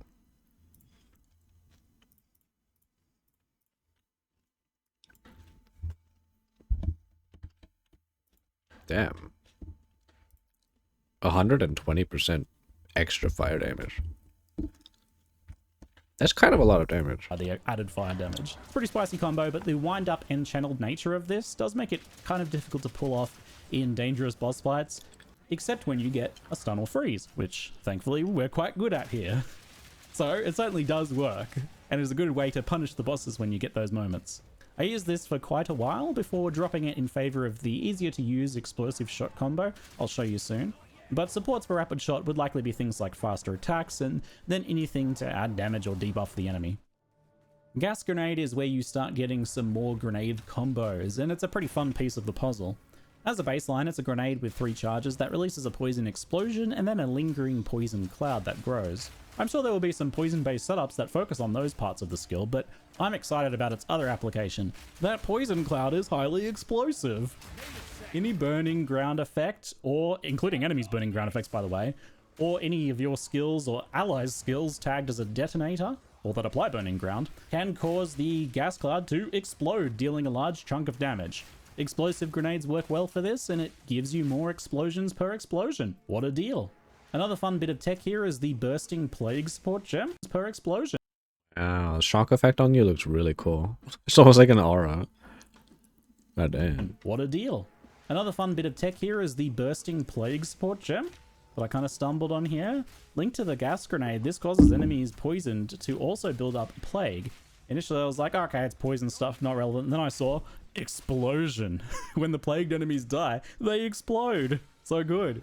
And they explode for physical damage too, which is quite nice. So you can get explosions on your explosions alongside your explosions. Now we're Hell talking. yeah. And speaking of explosions, some of those grenades do have kind of long fuses, and sometimes you want a bit more immediacy when it comes to your explosions, right? You don't have to wait. That's what explosive shot is for. It's a heavy hitting fire crossbow bolt that explodes on impact. Its real beauty though is that it also detonates any grenades in its area of effect. You can throw poisoned and explosive grenades on top of each other and then pop a quick explosive shot before the enemies leave the area and detonate everything. It's a useful tool to give you a bit more immediacy when needed, like against faster enemies that are charging you, and to kind of just reduce reliance on things like less duration support for grenade fuses. You can support it with any gems you want to make it faster to fire or reload, increase its area of effect, or give it more damage as a bit of a finisher skill if you want. But even unsupported, it's useful for popping grenades when needed. A handy little tool in our tool belt. So with explosive shot and a wide array of grenades at this point by the end of Act 2, I didn't really need any of the regular crossbow skills anymore, and I became a fully fledged grenadier. I did still kind of use permafrost bolts on occasion. I was like, I just kind of love it.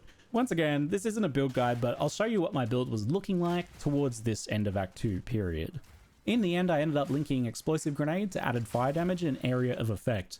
Combined with the poison grenades, they were a spammable damage dealer in between flashbangs. Explosive shot was linked to execute as a pseudo culling strike against nearly dead enemies, and also to pierce, which I found quite helpful as it helped it explode where I wanted it to and not on enemies earlier so that I could detonate grenades easier. Flash grenade was my MVP skill for sure, so we got the prized trophy of the multiple projectiles support. I was still using overpower for it at the end, which is fine, but in hindsight, there's probably more effective. I can't stop thinking. Oh shit! I'm actually hiding a lot of stuff. I can't stop thinking about like if Extra Life made this video.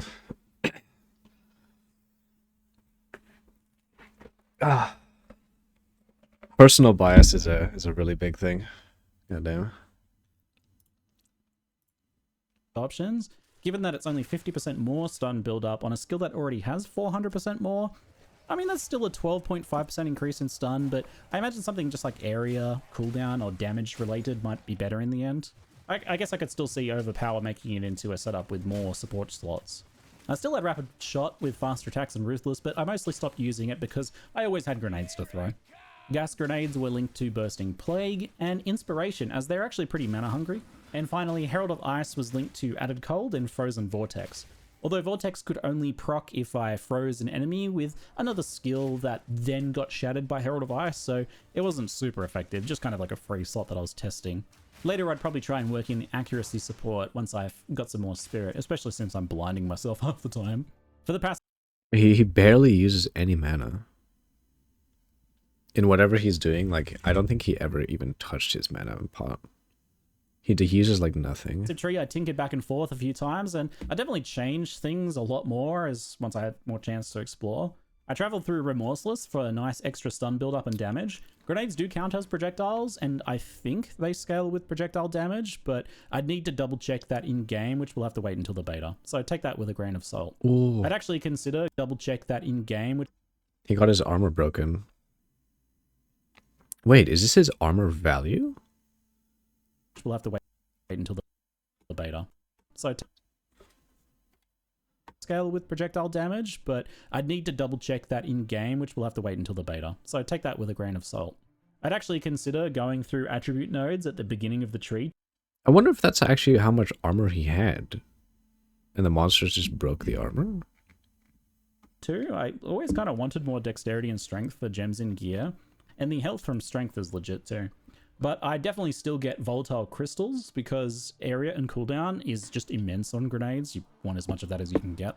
The ricochet node is not a long-term node for grenadiers. I probably should have dropped it by this point, but I... Two biggest things that GGG would get huge amount of appreciation and respect for the community for would be the skill tree and full ascendancy trees, if only one. That would also enable a lot of wiki build folks. Yeah, it would be nice. But it depends on how they reveal it, because they want to keep a lot of stuff, like for marketing wise, they obviously want to do things well. I'm not sure how the best way to approach it would be, because it would be cool, but then I could foresee some downsides, like I'm not sure. It would be really nice though, because I want to see the whole tree. God damn it. I needed to highlight it because I do recommend taking it on any crossbow merc, at least initially. The shotgun projectiles that you miss with will like hit a wall and bounce back to the enemies. It's very satisfying, it looks super cool, and it's super worth it. Honestly, if the numbers were any higher on this notable, it would be an ascendancy node. I traveled through some knockback, which was okay, on the way to some serious grenade nodes.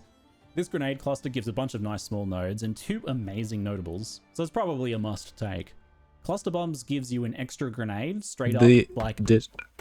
These two nodes are must takes. For anything grenade, it's like actually dumb. A baby multiple projectiles. The downside is increased duration, which makes the fuses longer. It's a downside for sure, but explosive shot can detonate.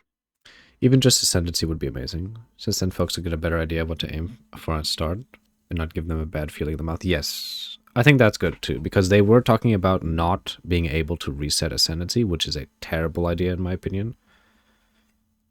Like, once you're in the ascendancy, you are locked, which sounds real bad. I do not know why. They may or may not do that. I'm pretty sure Jonathan said they were going back and forth on that. Skill tree is fine to keep hidden, but ascendancy is so key to any character. Yeah. Yeah, being able to see all the ascendancies would be really, really nice. Because, you know, that is your character at the end of the day. And you don't want to remake a fucking character if they, for some reason, don't let you reset your ascendancy or choose a different one. Well, you're probably going to be able to reset your ascendancy, but not being able to choose a different ascendancy in your character would be really annoying. Detonate them anyway, and you can scale it down in other ways. It's pretty tolerable. Like, I get honestly. why they would Well worth the trade-off, block I think, it, in my but- opinion. The other node, Grenadier, is a no-brainer, and it's good enough to name a build after.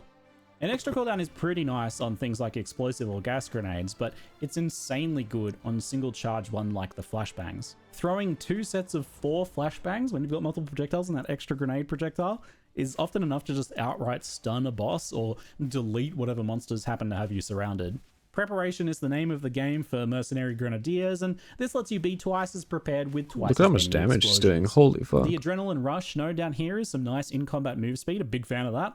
And Volatile Grenades lowers the fuse time, and it's right on top of a dual slot. That move speed, a big Oh, if you've killed recently. Oh, fan of okay. that.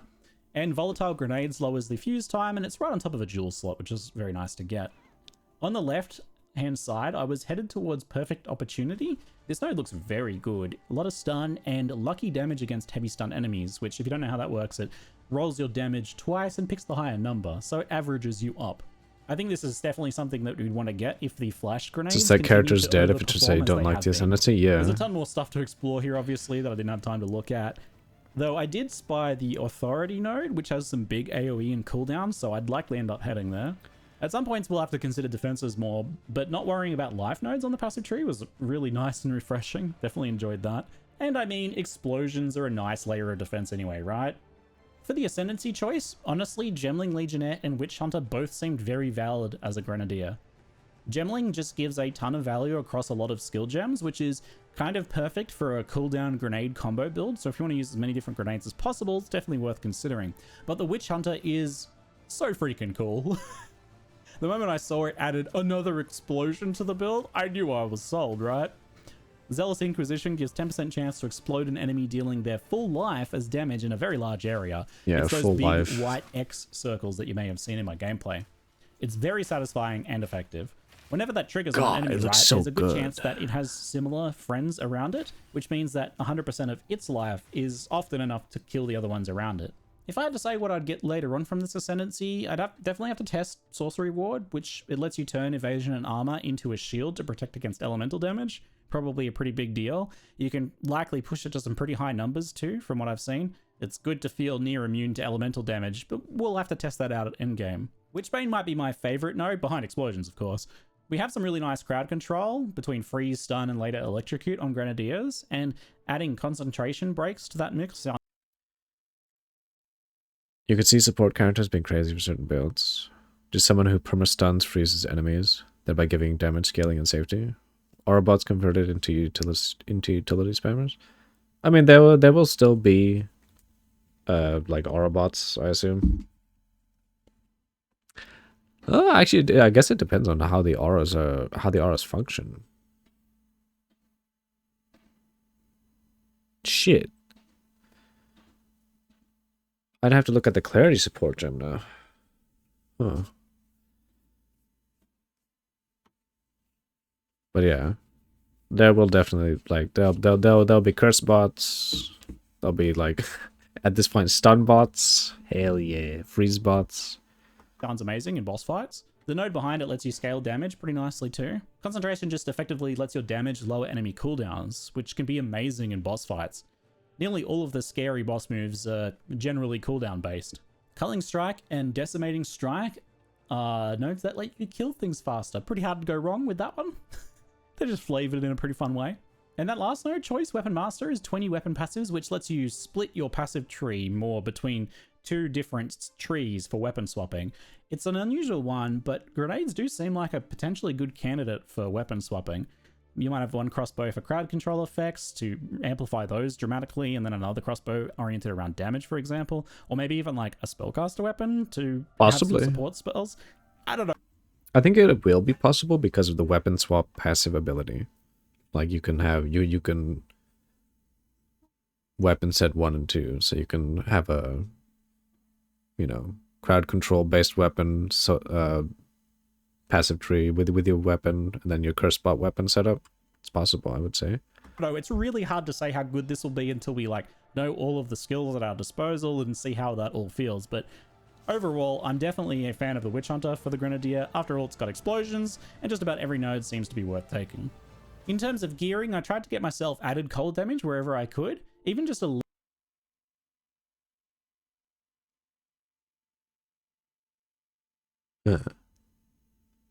little bit with the permafrost rounds was very effective in the early game, and I definitely found myself prioritizing permafrost gearing.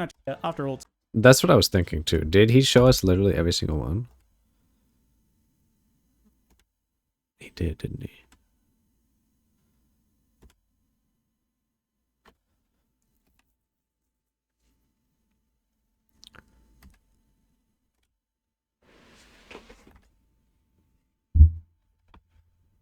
Increase effective source reward. 30% more damage to enemies based on their missing concentration. What is concentration though? Did he roll over this one? Oh, he did. Wait, no, he didn't. just about every node seems Oh, Witchbane. Enemies have their maximum concentration. Have maximum concentration equal to 40% of their maximum life. Break enemy concentration on hit equal to 100% of damage dealt. Enemies regain 10% concentration every second if they haven't lost concentration in the past 5 seconds. Oh, so you can...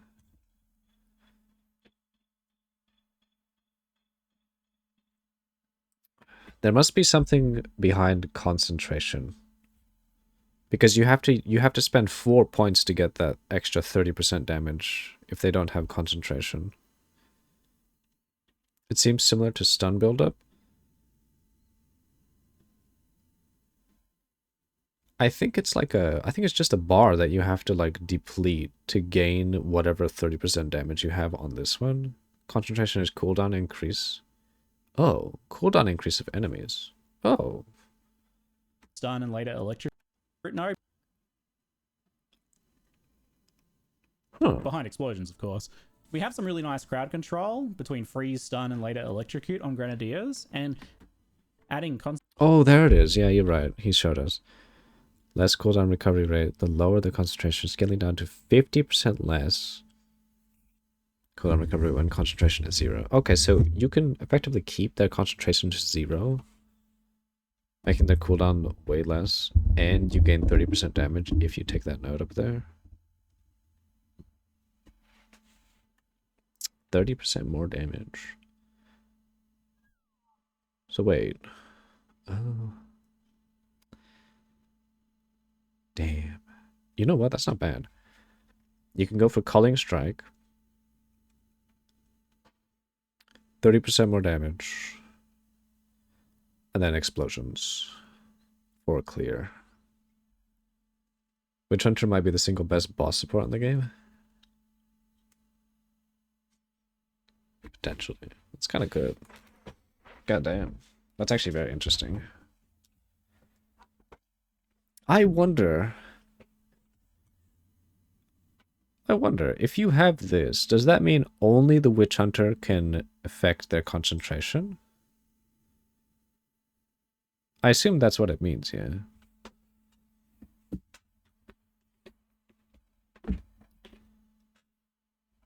Freeze stun, concentration break, etc. Yeah, maybe. Concentration breaks to that mix sounds amazing in boss fights. The node behind it lets you scale damage pretty nicely too. Concentration just effectively lets your damage lower enemy cooldowns, which can be amazing in boss fights. Nearly all of the scary boss moves are generally cooldown based. Culling Strike and Decimating Strike are nodes that let you kill things faster. Pretty hard to go wrong with that one. They're just flavored in a pretty fun way. And that last node, Choice Weapon Master, is 20 weapon passives, which lets you split your passive tree more. Oh, okay, so it's over here. This is Culling Strike. This is Culling Strike and Decimating. This is the concentration, and then 30% damage. And then this is the explosion, and then this... what was this one again? Fuck. 20 weapon points. Ah, yeah. Or between... Oh, shit. So you're probably right.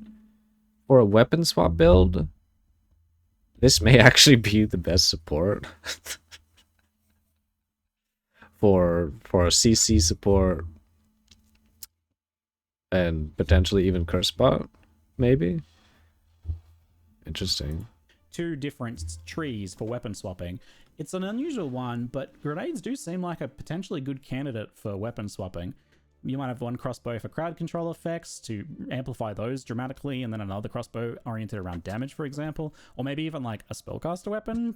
Fuck, now that we know the full ascendancy of the Witch Hunter, fuck, can we get the full ascendancy of the other ones? Because I assume Ziggy asked GGG specifically, can I show all of these? And GGG was probably like, yeah, you can show them all. Fuck, why can't we see the other ones?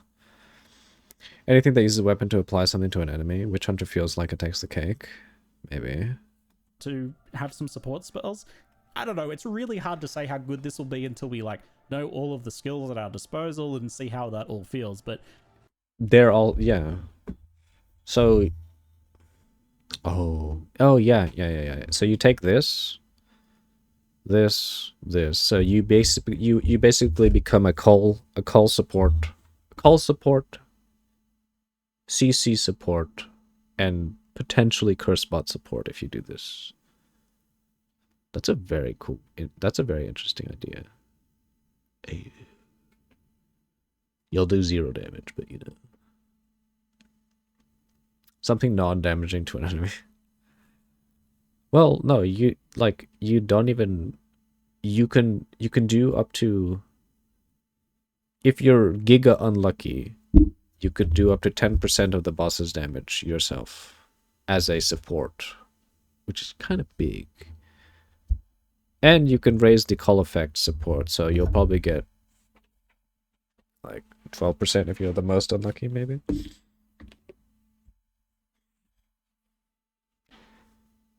And you don't need second point of concentration, since that's for extra damage. Yeah, so it's like perfect. So you don't need this extra 30% more damage. You just take the concentration for the minus cooldown.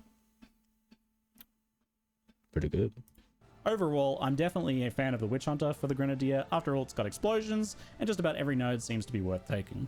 In terms of gearing, I tried to get myself added cold damage wherever I could. Even just a little bit with the permafrost rounds was very effective in the early game, and I definitely found myself prioritizing socketing added cold damage into my weapons. I do keep an eye on crossbow type implicits. In particular, some of them give some nice bonuses to allow you to shoot more shots before reloading and things like that, and later on some nice grenade things.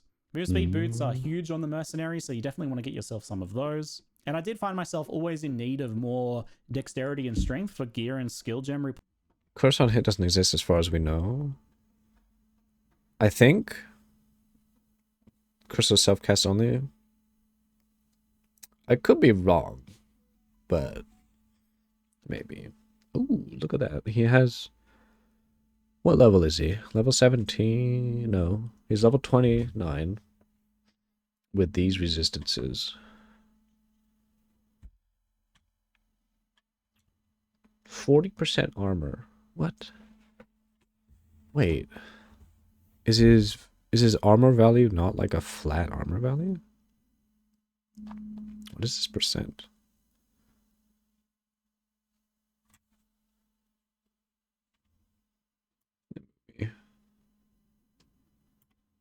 Yeah. Level 29. Life, energy shield, mana, spirit. What is this? Percent damage mitigated? Oh. Possible. I guess you have to scroll down further to see the more items, maybe. Requirements. I don't know if this is just kind of like the nature of these hybrid classes potentially, but if you find a really nice like pure evasion piece, it can be hard to wear it unless you've 218 plus 40 plus 4%. nice like pure evasion piece. It can be hard to wear it unless you've got a lot of extra dexterity. So getting some of those can be quite nice. And I found that with the inspiration support on gas grenades and Ooh, he got a unique helmet. Oh shit. It's what was it?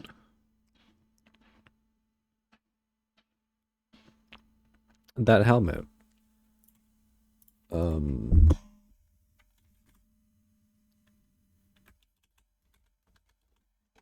The budget. Well, what was that helmet called?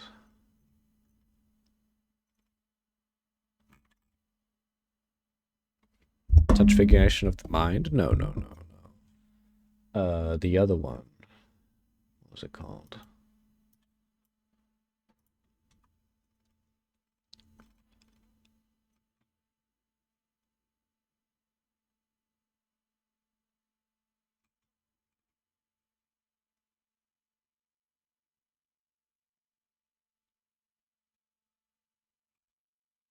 What? Oh, this is all a tribute. Percent increase to tribute. Eh?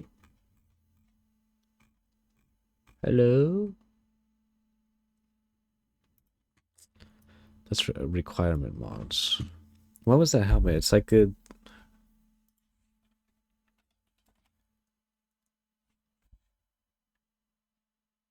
No.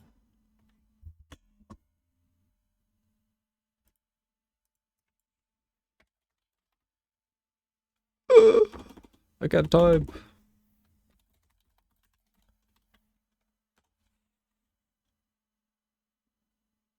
List of unique helmets.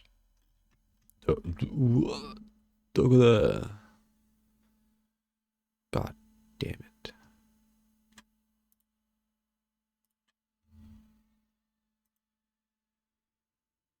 Yes.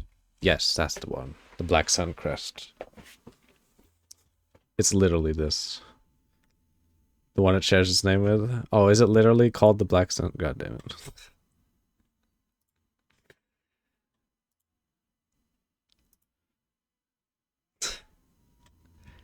It's a wrapped great helm. God damn it. maybe just like a little The real McDan Hey, just raided Dan. with 3 viewers. Hello. Hope you're doing well. Wait, what? What the?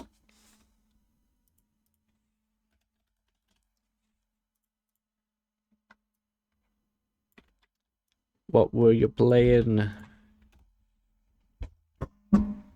Thanks for the raid. Welcome, raiders. We're just looking at some Path of Exile 2 info.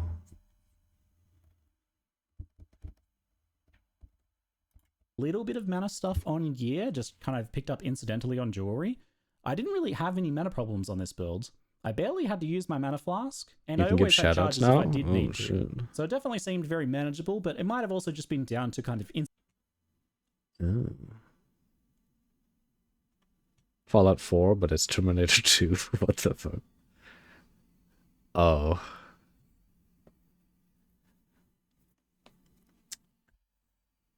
Does everyone still have the Fat Boys? incidentally getting a fair bit of extra mana on my gear, for example. The only unique I ended up finding was Black Sun Crest, which is an attribute scaling armor helmet. Gives a lot of armor, and a fair bit of attribute scaling potentially is nice, especially for boosting that life. Using a mod called Marked for Termination. Has two OP NPCs. One tries to kill you, the other protects you. That's interesting. Is the AI good for them? Because I could see that being good. I could see that. Oh god. Oh, my nose. I can see that being very. It could either be very good or very bad, depending on how bad the AI is. Life competed pretty well against the rare helmets that I'd found at the time, but I wasn't doing anything like super unique with attribute scaling at this point. The things in general to prioritize most are move speed on boots, damage on your crossbow, and gloves and rings if you can get it, and making sure that you have enough attributes, and of course resistances in life as always. Now my gameplay strategy on this build at the end here was The protecting to open one with is even flashbang, modeled on and then follow Arnold. with God gas damn grenades it. and explosive grenades right after, and then some explosive shots just to detonate things, followed by another flashbang Pretty if needed. good. This keeps the enemies in place, lays down a large Good area enough. of death, and blows everything up, and then kind of like keeps them there a bit longer if needed to finish the job. But I will say, moment to moment, it felt pretty fluid. Once Oh my god, there's so many artifacts when they. Oh, when the essence monster gets broken out, there's like particles fucking everywhere. you kind of get familiar with your loadout and the different tools you have and in which situations they work well, you naturally find yourself using things kind of tactically. Like, for example, You preempting guessed in that gas grenades statement on is an doing essence some monster heavy before lifting. releasing them. Oof. Now, I didn't really have a chance to incorporate it into my build Oh shit. Wait. on an essence monster before releasing them. Now,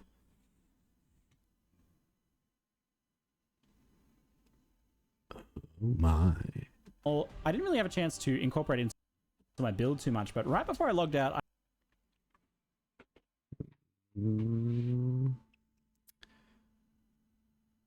I wonder if you hover over accuracy, you'll be like, this you will hit. Oh wait, no. No, this is crit chance. The mod is very good. Nice. As long as it's fun, yeah. Even comes up with a Fallout lore justification for Terminator's 2 plot. God damn it. I had like a spare minute to just do a sneaky little Oh shit, look. You can toggle it. Use with weapon set. Oh. And you can do always attack without moving here. look at one more skill. Just for a second, I had to. Voltaic Grenade does a lightning blast that builds electrocute on enemies, and electrocute is basically another hilarious form of stun. Being able to add this Oh my god. Witch Hunter might well be the support CC class with this grenade. Because you can shock them too. And shock does give more damage multiplier, I think. The Terminators are both Gen 5 synths. You can't believe it, not Skynet. Was intended to replace President Eden and revive the Enclave. God damn it. to our kit alongside flash grenades and potentially things like freeze is very exciting for this idea of like a crowd control grenadier.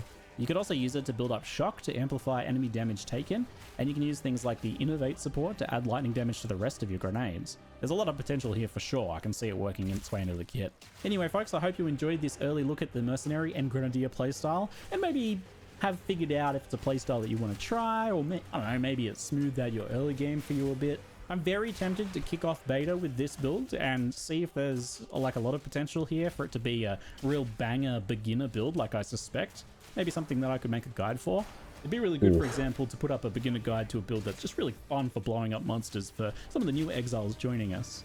But then again, maybe I should be playing one of the classes that's like polling as getting less attention, like the Sorceress. What if not enough people are covering them? I don't know, I'm definitely struggling with this deliberation. Let me know what you think. But that's it for now. I'm Ziggy D, and thanks for watching. It's a good video. God damn. 3 forms of stun, 2 slows, chill concentration, and a double call. And blind. That's true. Make a guide for after posting a guide for all intents and purposes. Yeah, again. If Extra Life posted this, people would be like, oh my god. This is cringe. Stop them.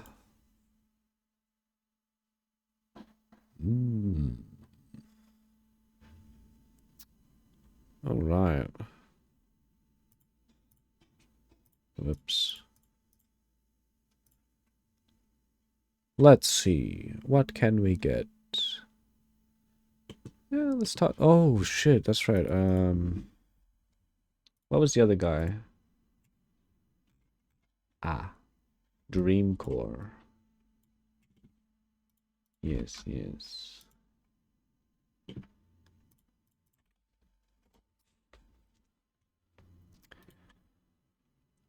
Oh my, we have some more. Ages of what? We're watching it. Fuck. Just a sec. Be right back. I need to take a piss. Super bad. Right back.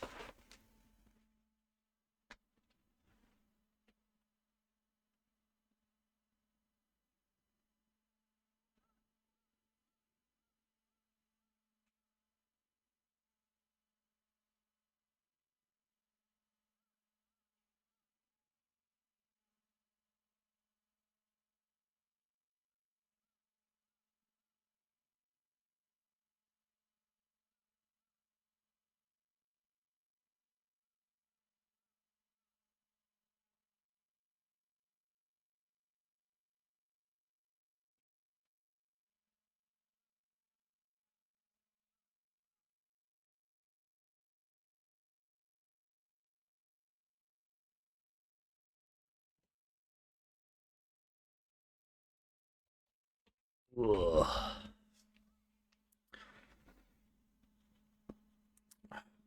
If Extra post this and creators would try to cause a strike for the game's release. Oh no. Alright, let's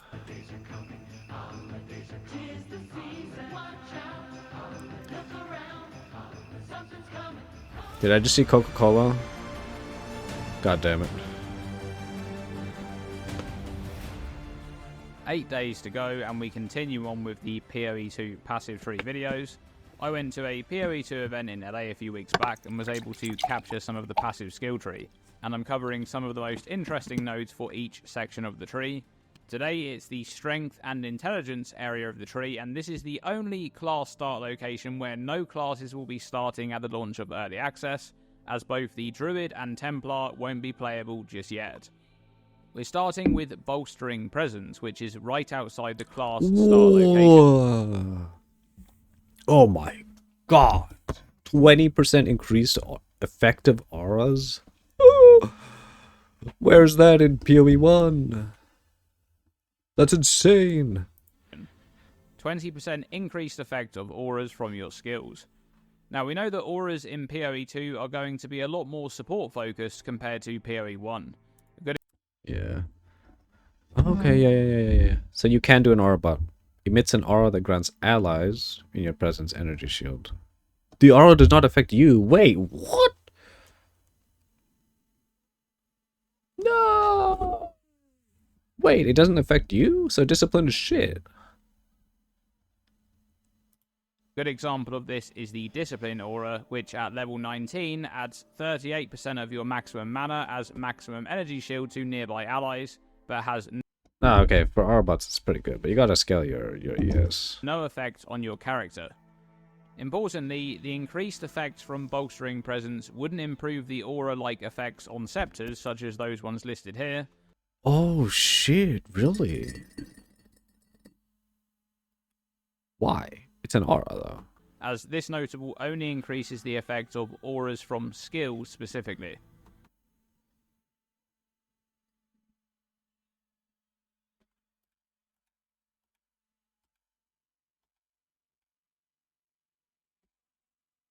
Oh, is that the wording from your skills? Oh fuck, so it has to be... Ew. It can't be from your weapon, that man. I know That's that auras ass. in PoE 2 are going to be a lot more support focused compared to PoE 1. Percent on your improve the aura-like effects on scepters, such as those ones listed here, as this notable only increases the effect of auras from skills specifically. Just outside of the starting location is Resolution, which grants a chunk of increased stun threshold, but perhaps more importantly, grants 10% increased global defenses. This stat is very rare in PoE 1 because it applies that's to crazy. all basic defense types. That's armor, evasion, energy shield, and ward. We don't know if ward will exist in PoE 2, but a typical build in this area of the tree will likely have some investment into both armor and energy shield, so this will be a decent pickup. And on the topic of armor and energy shield, reinforced barrier.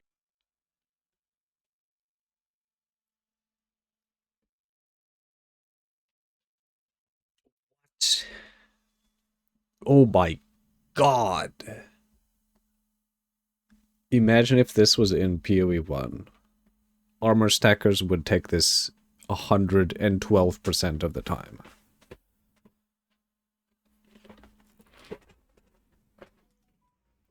Also minion builds. If these auras actually take mana instead of spirit. No, they take spirit. Auras will always take spirit. They never reserve mana. Unless there's a way to make them reserve mana. I don't think so though, but we'll see. Oh, really? Oh. Armor stacker had so much armor that more armor didn't matter for you. Yeah, I guess you're right. Yeah. I guess you're right. I wonder what this means though. This is very generic. Because it doesn't say on hit. Could this also mean any form of degen?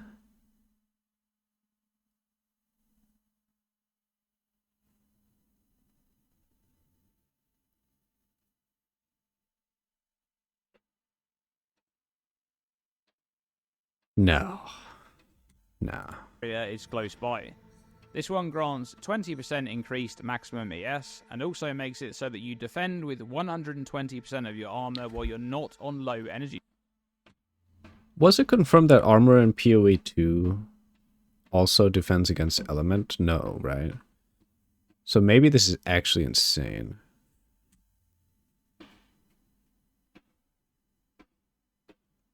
Because if this also affects elemental damage, then no way, right? It can, but it requires a secondary thing, if you remember correctly. Shield. It seems that low in PoE 2 might have been changed from PoE 1, and maybe 30% of a resource rather than the 50% that it was in PoE 1, according to Jonathan's Infernalist introduction. Oh, never mind. It's not doing any of that. It's just saying armor is worth 20% more while you're not on low energy shield. Okay. So that's actually not bad. I mean, if you don't hit like armor cap like PoE 1. Well, that's kind of cool. That's actually a very big node. Because if you're taking, well, if you're going full ES, you're basically doing 0 armor. Unless you're somehow getting armor from something else. Reveal livestream, which would improve this node a little bit too, as you'll be above low ES more often. So when you're not on low energy shield, this modifier would essentially act as a 20% more multiplier to your armor for the purpose of mitigating incoming hits. Calibration is found towards the outer edge of the tree and grants 30% increased. What? That is not okay. 30% increased max energy shield and mana? Okay. Raining, this is a this is a node for you. Mana ES stacker. Let's go. It's going to happen. Yep. That is insane. These stats, man. Eldritch Betty also could keep it above low ES technically. Technically.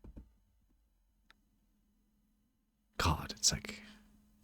It's madness how much ES you can gain. Maximum energy shield and 5% increased maximum mana. This is a decent node for any ES based build. Decent node? Man. This guy is like It's okay. It's decent. And it's even better if you're also stacking mana. Covering Ward provides 25% increased energy shield recharge rate, but also grants a small chance to proc energy shield recharge when you block. This node will be great on a build using active block, being able to bring up your Yeah. shield and block some hits after taking damage, with the potential for one of those blocked hits to force recharge to start so that you can recover that lost ES. That is so And when you're able to strong. proc that recharge, you can improve how much energy shield is recovered over time using adamant recovery. Yo, that's an armor stacker node. Ah, where's the Scion when you need it? Which is found on the outer edge of the tree. This one provides more synergy for build scaling armor No way. Does that mean there's two of them?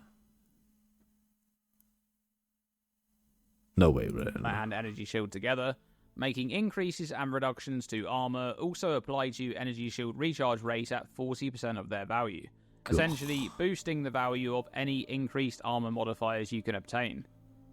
Alright, let's Six is check out Scion. the minion Yes. node in this area No, of the tree.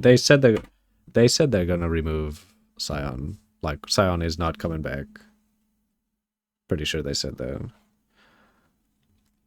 Wow. 50% of their maximum life is extra maximum energy shield. That sucks, yeah. It's sad. Flesh crafting on the outer edge of the tree makes minions gain 15% of their maximum life as extra maximum ES. That's a generally good node to beef up your minions and keep them alive longer. But if they're a permanent minion, they'll revive automatically a short while after dying, Oh. and the Restless Dead node will help out with that. Wow. Minions revive 25% faster. Minions that reserve spirit will automatically That's generally good? That's crazy. Oh, you mean the 15% max HP as max ES for the minion? For tankiness of the minion, yeah. Especially if Animate Guardian is coming back. It could be pretty fucking good. Because it also means that the Animate Guardian can't get bled as well. Basically makes any non-basic minion near unkillable. You seen how many how specters work? What do you mean? Like just in terms of tankiness, or? Oh, you mean like being able to share damage between specters and yourself, or no? revive as long as no other minions have died in the last 4 seconds. And this node would shorten that window so that they have less downtime. Pick any non-unique minion and make it a specter. Pretty sure that's how it's always been. Yeah. Like POE 1 has always been like that.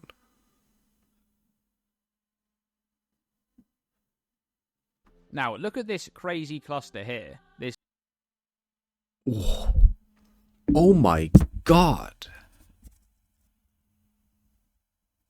Holy shit. That one is insane. Bro. You even get movement speed? There's no downside to this. Aside from having to path to it. God. You can pick and choose what mix you want.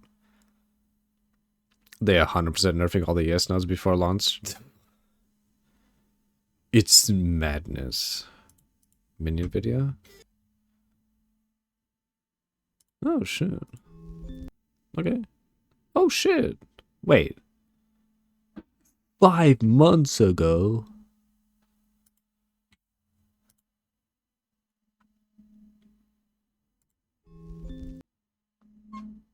I think I...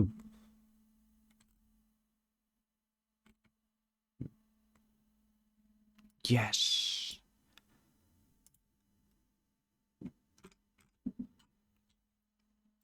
Going to be sad. We see all of these at half value. I mean, even at half value, they're really fucking good. Most of the info seems to have held up. Okay. We'll watch this after. All right, man. We are good to go.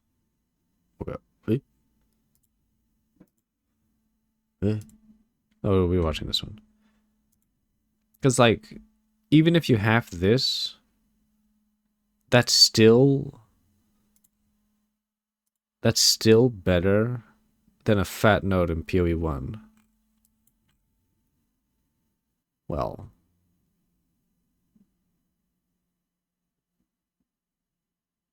on par, but you know.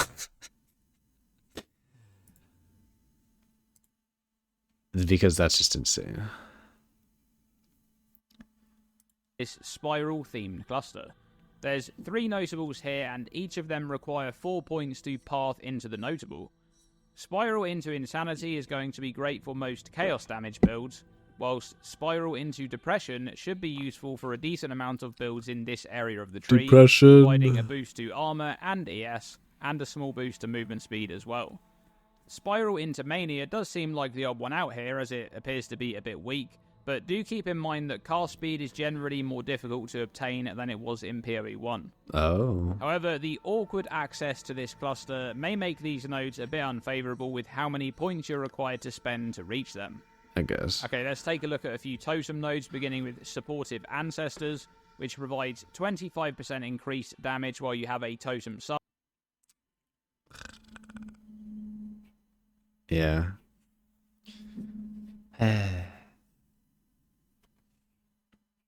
So,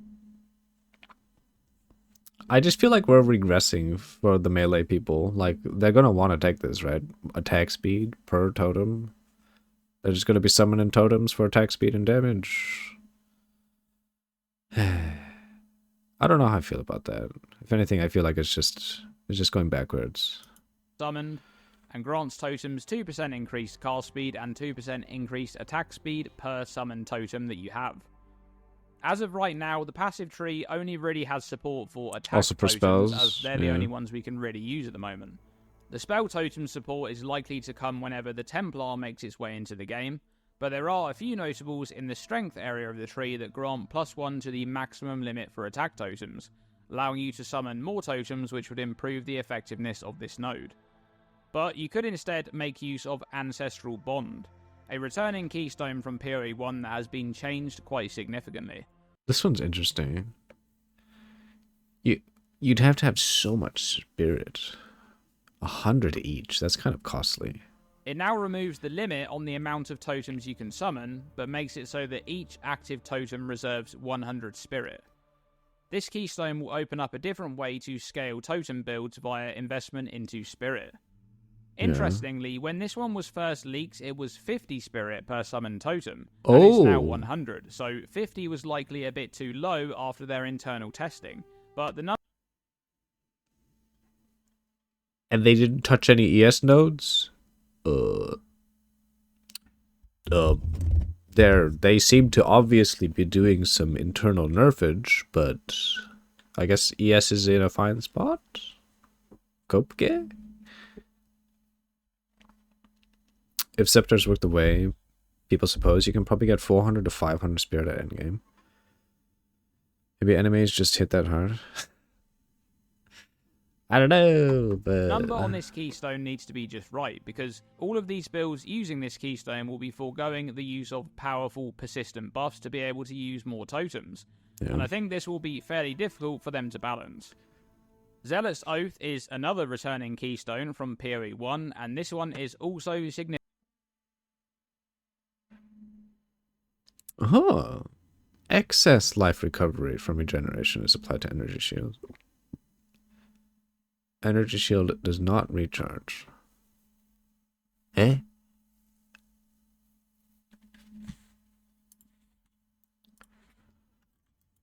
No, not the agnostic. Where was it? There it is. Life regeneration is applied to energy shield instead. Oh. Oh my.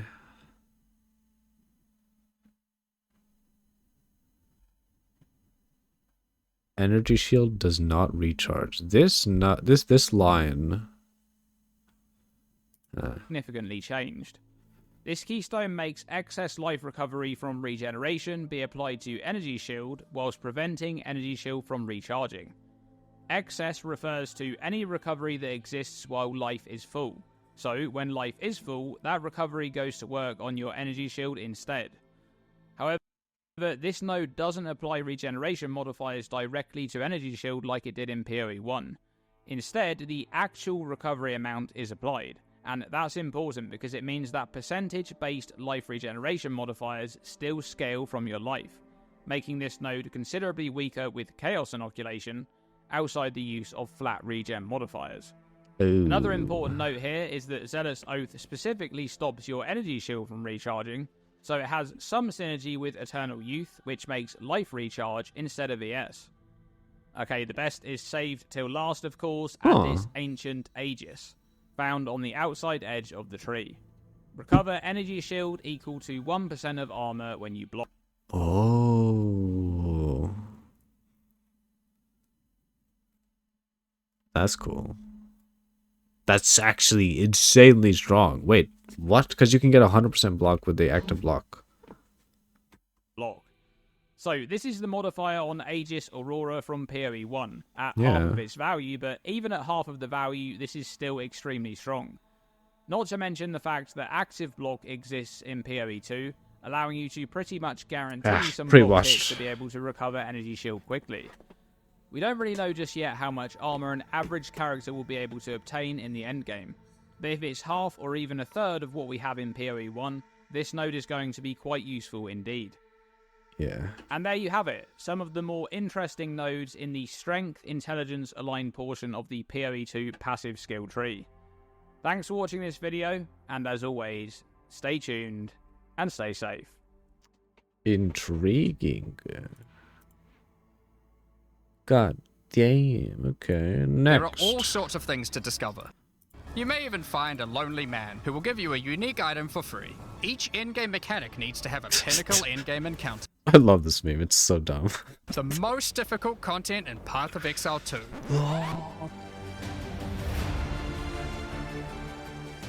I've covered some of the POE 2 keystones in videos about their particular section on the tree, but not all of them. So this video will serve as a full overview of every keystone that will be on the tree for POE 2's early access launch, showing where they're located and discussing exactly how they work. So here we are on the footage that I recorded in my playtime in Los Angeles, and we're Oh. Resolute technique did not change at all. beginning with Resolute Technique, which is unchanged from Path of Exile 1. Yeah. Your hits can't be evaded, never deal critical strikes. This keystone makes it so that the accuracy hit check calculation is bypassed because the enemy cannot evade your attacks. As long as the attack makes contact, it will hit. Just looking at this is like from a Photoshop design point of view, but you can clearly see that to elongate this box, they had to cut from, I think here, actually. Yeah, right here, and then they just kept duplicating it until it reached the other end.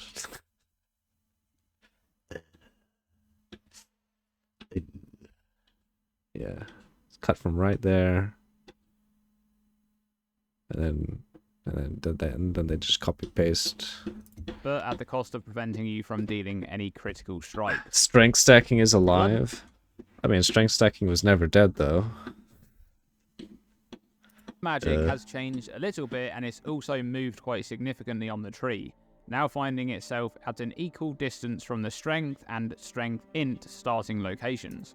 Interesting. So they moved it up a bit, because he was all the way down here, and now it's like up here. You just appreciate confirmation that it wasn't killed in transition. This one removes all of your mana and makes skills cost life instead of mana. It doesn't grant 10% more life like it does in POE 1. Yeah. This one is very interesting considering that all characters will now have their entire mana pool, as reservations now use spirit. Wait, does that mean? Because we have 2 flasks. Does this mean we can have 2 HP flasks? It doesn't say that anywhere, but does that just mean the mana flask is just dead? And there's no, like, If you take this, your mana flask is like actually just fucking pointless. And your mana flask slot is like an unused. It's kind of sad, but spirit instead of mana. It's hard to say exactly how useful blood magic will be without knowing how difficult it is to manage standard mana skill costs in the endgame. Next up, we have Avatar of Fire, which has slightly moved towards the outer side of the tree, but remains in the strength-aligned area. Avatar of Fire has... Wait, 75? Well, wasn't it like 50? It is 50. Wow, interesting. Changed a bit from PoE 1, making 75% of all damage types be converted to fire while preventing you from dealing any non-fire. Does that mean you can use a chaos damage spell? Because it's not listing element damage anymore. Can you actually change chaos into fire damage? As stupid as that sounds. The thing about converting, though, is that in PoE 2, it doesn't remember... Like, it doesn't remember your old convert, so you can't gain, like, bajillion damage from converting. You can only scale 1, which kind of sucks. Yes, chaos to fire might be possible. God damn. Damage. This means that it will also convert chaos damage to, Oh, which is new in PoE 2. Pre-watch. We know that damage conversion scales differently in PoE 2. You can only scale the portion of converted damage with modifiers that affect fire damage dealt. Actually The pre-watched. downside modifier of preventing non-fire damage on this keystone means that you'll need to find the remaining 25% conversion before you take the keystone to prevent losing a chunk of damage. But overall, this keystone has a lot of potential to completely convert any damage type over to fire and allow abilities to be played in completely different builds. Giant's Blood has been a fan favourite since the moment it was leaked from the Tokyo Game Show a few months back. Yeah. We're finally able to get the confirmed wording on this one. You can wield two-handed axes, maces, and swords in one hand. Double attribute requirements of weapons. So, this keystone is confirmed to not double the level requirement of two-handed weapons, as I had speculated may be the case in previous videos. And you can dual wield two... Why would they speculate the double the level? That makes no sense. That would just be unattainable. Well, actually, I guess it's from a balance perspective, I guess it could be possible, but that's kind of fucking insane. Two-handed weapons. But to do so, you'll need a mammoth amount of attributes, particularly strength.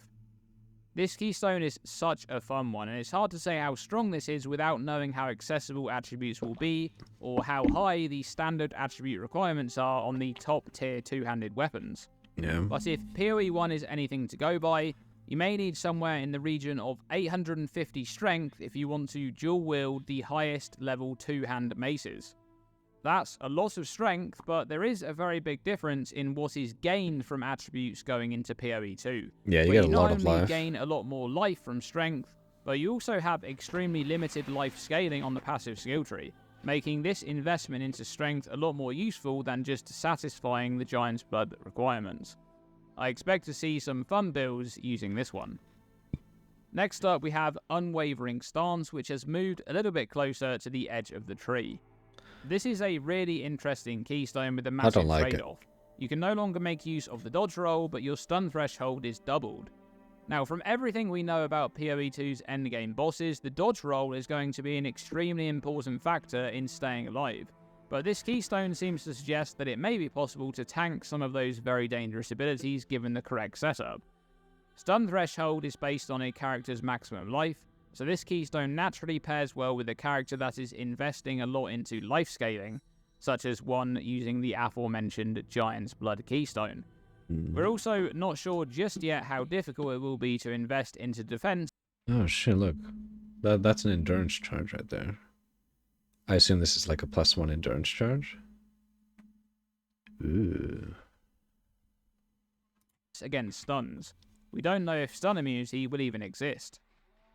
Bulwark's location is exactly opposite Unwavering Stance, which is fitting considering it also modifies the dodge roll, but these two keystones can't be used together.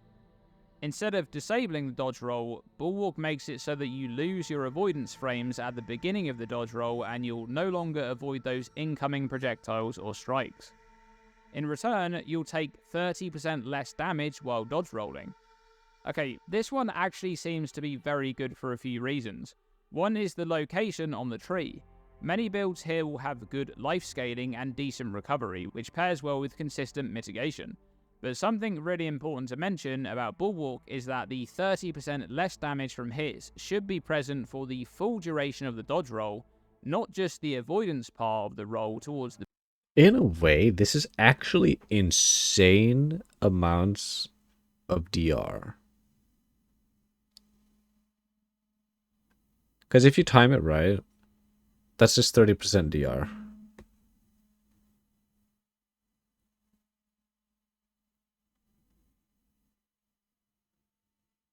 And technically, dodging, like, you can't dodge AoEs, so that could be kind of insane. Depending on how much defensive scaling we can do. the beginning. Add to that the fact that this keystone makes it so that your dodge roll can now be used to help mitigate the damage of any incoming area of effect hits that previously couldn't be avoided with a dodge roll, and I can actually see this keystone being picked up quite a bit. Yeah. Iron Reflexes is unchanged from POE 1 and finds itself in a very similar place on the passive skill tree as well. This one can... Oh, shit. Considering that damage scaling doesn't remember old scaling, I wonder how this is gonna do.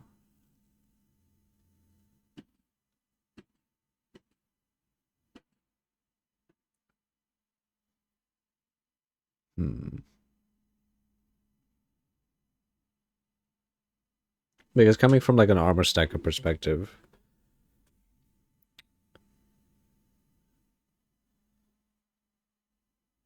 I wonder. converts all of your evasion rating into armor, preventing you from evading but improving mitigation against physical hits. However, there is something important to mention here about conversion in POE 2. Oh, we know he's that talking. damage conversion will work differently, in that it will no longer remember God its damn it. origin types, and therefore will only scale with modifiers Actually that pre-watched. affect the end type. One would assume that the same conversion system would exist across all mechanics in the game. Yeah, And that that makes would mean sense. that the portion of armor you gain from converted evasion wouldn't scale from any increased evasion modifiers, and would instead only be affected by modifiers that would affect armor. Glancing Blows has moved all the way to the lower side of the tree and has been restored to its original pre-nerf state. Block chance is doubled, but you take 50% of damage from blocked hits. By default, a blocked hit does no damage, but this keystone will help in being able to more consistently block incoming hits thanks to having a higher block chance, at the cost of now taking half of the damage from... What's the point of this though? Because there's active block, and that's already 100% chance. Does this mean that you don't have to actively block and you are always blocking? But you take 50%? No way, right? That would be insane.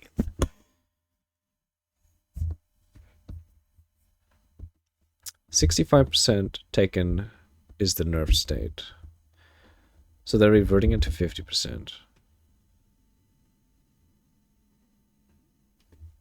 65 taken? Oh, are you talking about glancing? Where was glancing?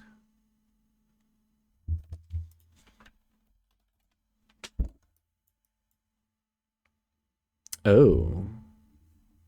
I see. Huh.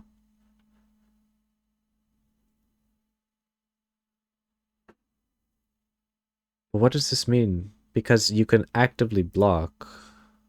I mean, he'll probably talk about it. on those hits. But there's something important to be mentioned with Glancing Blows, and that's the new active block mechanic in PoE 2. There it If you're is. using active block, you probably don't want to use Glancing Blows, because this keystone will make you take 50% of the damage of incoming hits, even though you already have a 100% chance to block hits from the front during the Raise Shield animation. With that said, however, Glancing Blows is still a great keystone to boost passive block gained from your shield or other stats. And keep in mind that a blocked hit also prevents any on-hit effects such as ailment application, even if that hit deals damage due to Glancing Blows. The true power of Glancing Blows, though, has always been when it's combined with recovery on block, so we'll have to wait and see if those kinds of modifiers exist in PoE 2. Wait, so we're both getting the passive block from the shields, like in Path of Exile 1, and we're getting the active block? No way, right? Apparently? God damn. Wait a minute, does that mean if you're passively blocking, does that mean you are raising your block bar and then you will eventually get fucking stun locked? If you're like always blocking shit? Maybe? Oh god. Next up we have Oasis, which finds itself in the middle of the Strength, Dex, and Dexterity starting area. Ooh. Oh, I think we saw this one already. This is for raining and the Pathfinder shenanigans. Areas. This keystone prevents the use of charms, but grants more recovery from flasks. Now, charms are a new equipment slot which functions in a very similar way to flasks, using charges to automatically activate on a certain condition, such as taking cold damage. Importantly, charms can also be used to help solve ailments like bleeding. Blood magic users, if you can use 2 life flasks.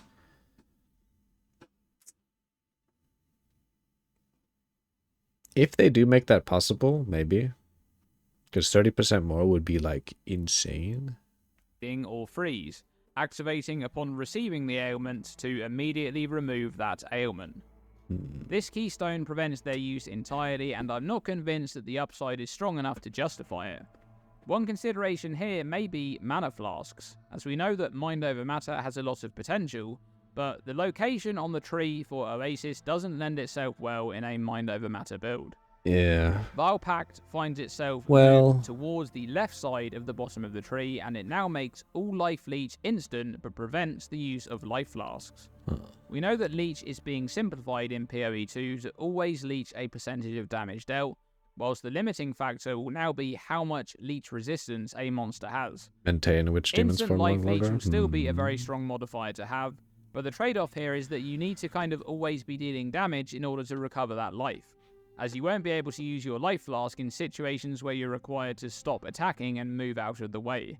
Yeah. One notable change from PoE 1's version of this keystone is that life regeneration is still in play for the character, so it's possible that you could forego the... Oh shit! Oh, that's true! Oh, you can have high regen and instant life leech, and you just don't give a fuck about flasks? Wow. That's interesting. The Life Flask entirely and just focus on Life Leech and Life Regeneration as your sources of recovery. Elemental Except maybe Mana Equilibrium is Flask. similar to PoE 1's version, but instead requires a specific damage type to then inflict the correct exposure. If you deal fire damage, you'll remove fire exposure and inflict lightning exposure. Cold damage will remove cold exposure and inflict fire exposure, while lightning damage removes lightning exposure and inflicts cold exposure. An important note here is that it looks like this keystone will no longer provide a larger exposure than other weird standard EE applications, rework. and it It's will kinda likely weird. inflict a 10% exposure as long as that remains the default exposure applied by non-specified sources. This keystone will be very strong if you're able to inflict ignites with cold damage, if something like the Elementalist exists in PoE 2. Heartstopper has moved to the middle between the Dex and Dex Int star locations, and it's been changed quite significantly. It now lessens damage over time taken by 75% if you've started taking damage over time in the past second, but makes it so that you take 50% more damage over time if you haven't started taking damage over time in the past second. The use of this keystone will reward fast response time. Why do I remember seeing this? Because we were talking about how to pronounce Leith Shade. Lethe Shade. Fuck. I can't believe it's actually called Lethe. I'm still gonna say Leith. Did we already did we actually watch this before? Wait, no, this is 2 days ago. There's no way. What the fuck? Lethe.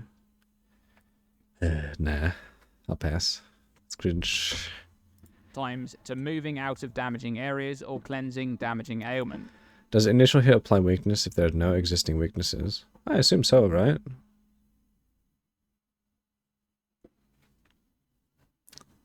This covers all his videos, so there are duplicates. Oh!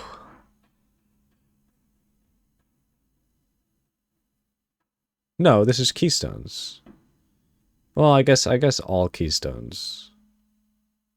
Yeah, I guess it would be. We covered a lot of these before in older videos.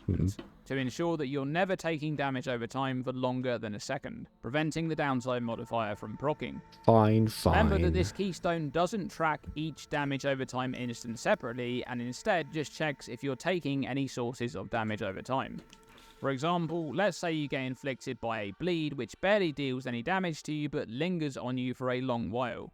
If you step into a damage over time ground effect and the bleed has been on you for longer than a second, that means you're no longer considered to have started taking damage over time in the past second, and you now have the downside modifier active on you, and you'll be taking 50% more damage over time from all sources, including both the bleed and the ground door. That's dog shit. The upside of this keystone is incredibly powerful, but the downside is equally as devastating if you fail to notice a damage over time effect on you, so you need to be very careful. Wow. That's so bad. This is actually horrible. Well, I mean, you're better...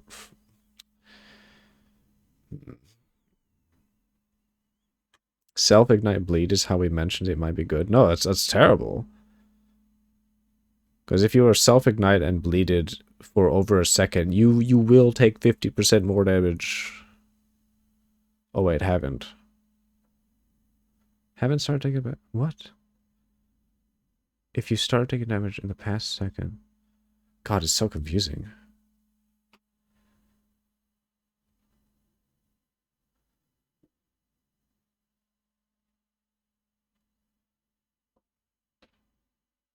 Yeah, so the longer, so you have to be taking damage for more than a second to get 50% more damage over time on you. So self-igniting and self-bleeding yourself with damage over time is fucking terrible. Or else you will always be 50% weaker to damage over time. You need to keep refreshing new dots, and then you take less damage over time. I don't think you can do that. Yeah, I don't think that's possible. If demon form and similar counts towards this, ugh. You can only have demon form for 1 second then, or else you're just fucking dead. Nah. When using this one. Next is acrobatics, which also finds itself between the dex and dex in starting locations, Yeah, this one's right on the interesting. outside of the tree. Acrobatics changes the type of hits that you can evade, from being just projectiles and strikes, to now also including previously unevadable area of effect hits, but it does so at the cost of causing you to lose half of your evasion rating. The downside of this keystone is absolutely brutal, but its effectiveness really relies on how much evasion a character is reasonably expected to obtain. 50% This is keystone kind is of likely big. to be very powerful in boss fight situations where you now have the chance to evade powerful slams, and a lot less powerful in a standard mapping setup, as in those situations, your evade chance will be much lower against far more incoming hits. Eternal Youth finds itself moved all the way across the other side of the passive tree, in that you're never... If you remember correctly, it was if you haven't started taking the last 1 second, then you take more. If you've taken a new one, then you take less. 75% less damage over time if you've started taking damage over time in the past second. 50% more damage over time if you haven't started taking damage over time in the past second. Oh, am I thinking this backwards then? Wait, oh, so maybe you are right. Wait, so for the first second you take giga ultra damage.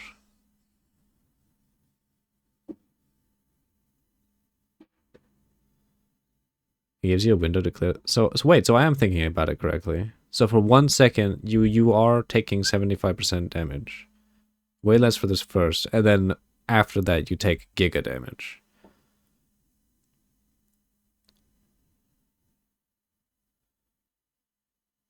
Okay, so I was thinking about it correctly. God, that's confusing. So for the witch, if it is a degen, if it is damage over time, this is like, do not take this keystone, or you are a pepeg. But if you keep taking new dots, then it's constantly 75%. I don't think it works like that. Hence the self-ignite and bleed. I don't think it works like that. There's no way.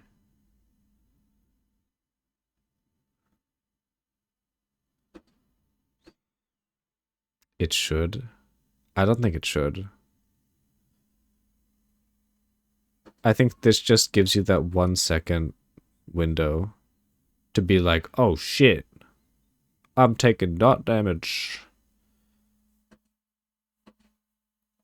Why not? I say it shouldn't because I don't think that's how it works. For example, I don't think...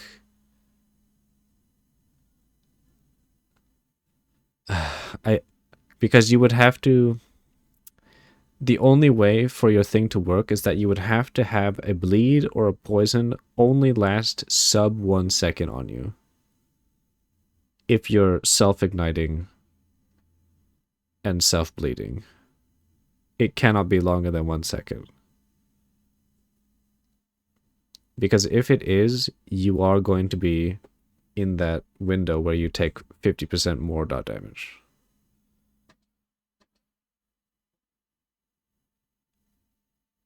And even then, I assume if you're standing in a puddle of like poison, you're standing in the puddle of poison for 1 second,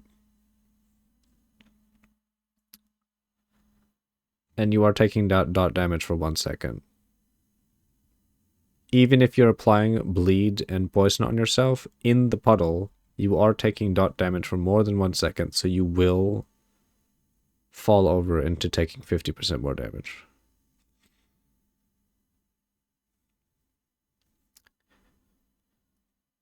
But it's not limited to individual dots. But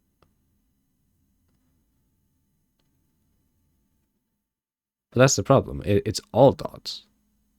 If you started taking damage over time, like, it's just damage over time in general. But if you take a new dot, then you started taking damage in the last second.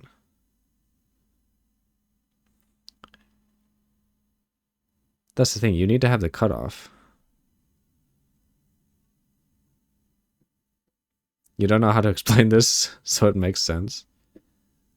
I honestly think you're a big. I honestly think Heartstopper is like actually dog shit right now. I mean, it could be incredible. You're just wrong here. Are you sure about that? They made this note kind of bad and oh, there it is.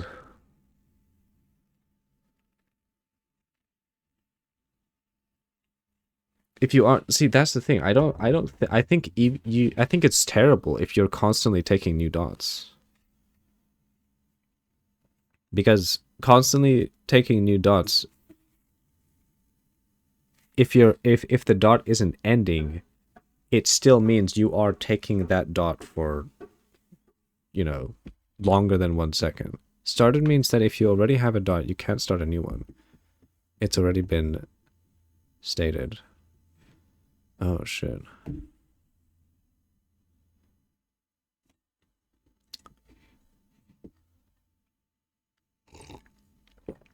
So wait. Does that mean that Moravman is actually right? If you somehow get your ailment duration to sub-second, and you are self-bleeding and self-poisoning yourself for sub 1 second, that means he can actually maintain this? Even if he's standing on a puddle? No. No, I think if he's standing on a puddle and he's taking dot damage, it is gonna fall over into this. I think it still won't work.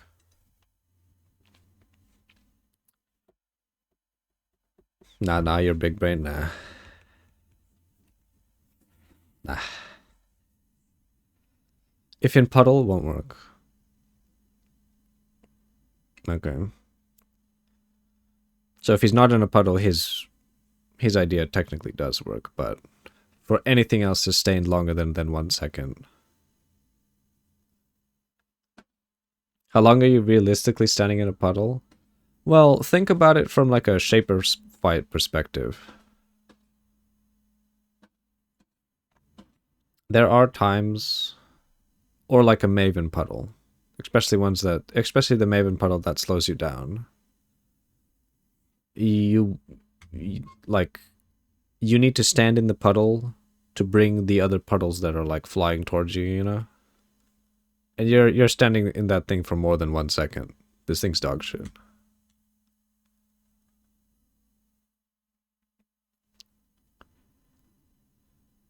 But do Shapen Maven puddles exist? I assume they would.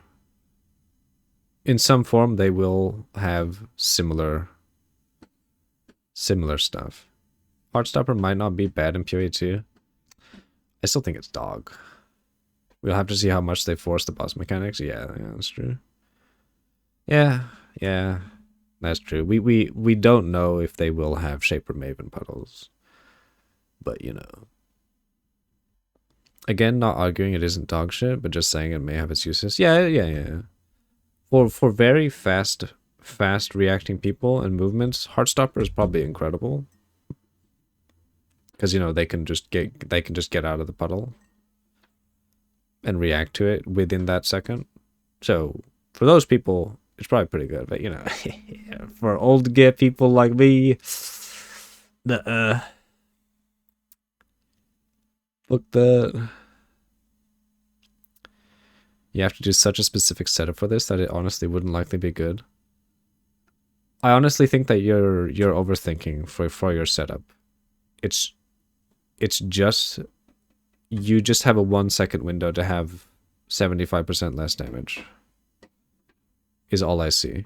And if you're taking a bleed or a poison or anything, this thing's dog shit.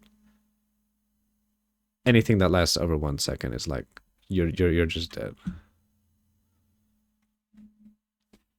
You are a minion uber range player. You don't have the reaction for sub-second reactions for most PoE shit. You probably underestimate yourself. Taking damage over.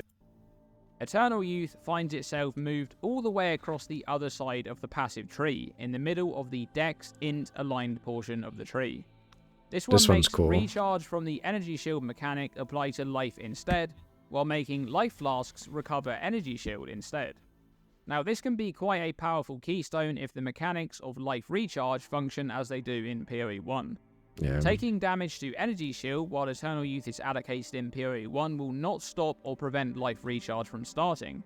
And if this function still exists in PoE 2, using your life flask to keep your ES topped off to always buy time for life recharge to begin could be quite strong.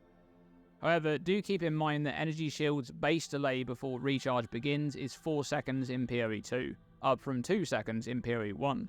But you can... At least in PoE 1, so much crap was near invisible that by the time you realized it was happening, you absolutely did not have 1 second to react. Yeah, that's just PoE 1 in general.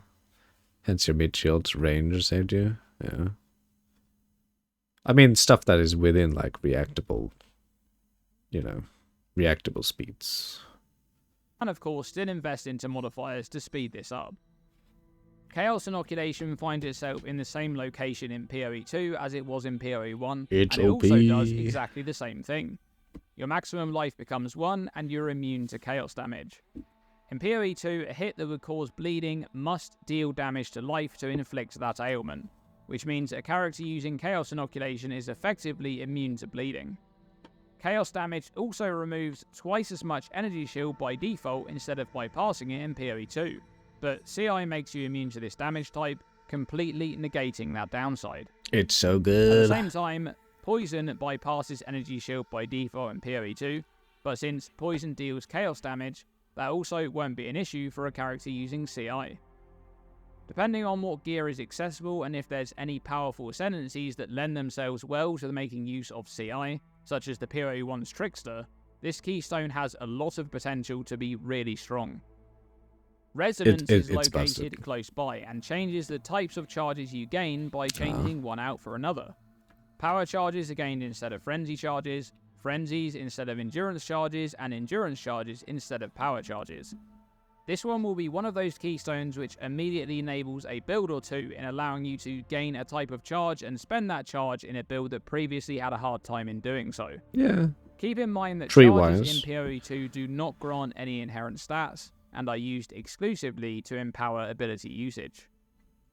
Speaking of charges, Conduit is located in the middle of the Int and Dex in starting locations and makes any charges you gain be gained by allies in your presence instead. Because charges no longer grant stats, this one is unlikely to be useful for any minion builds and is instead targeted at group play, allowing for a character to generate charges for their party members to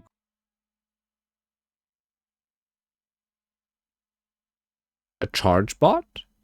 So does that mean we can... No.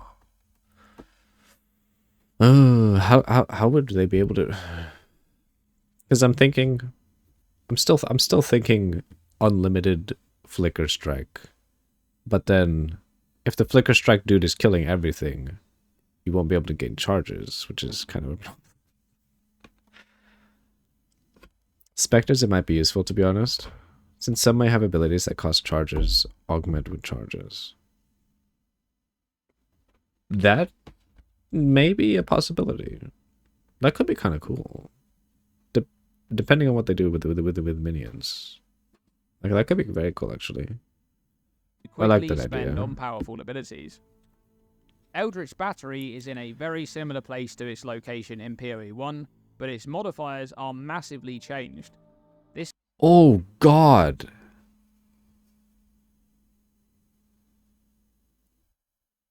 Oh.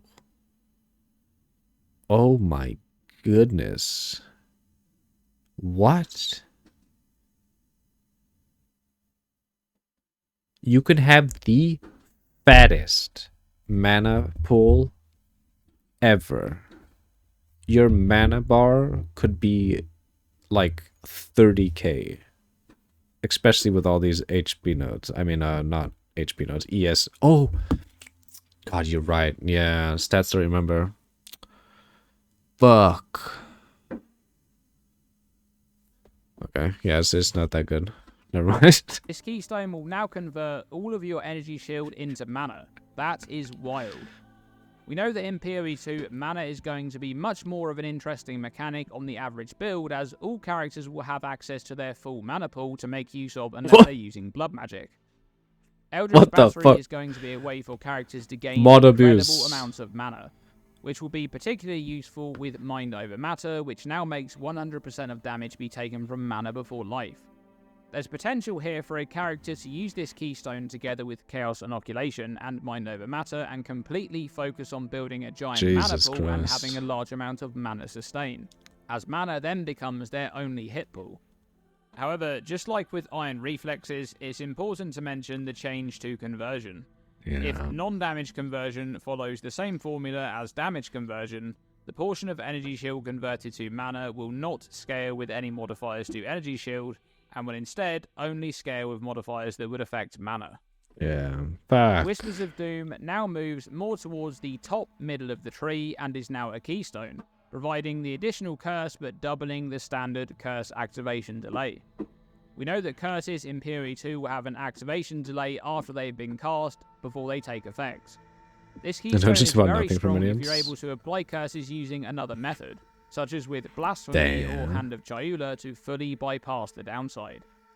Necromantic Talisman is essentially the same as Necromantic Aegis from PoE 1, only it makes your amulet apply to your minions instead of your shield.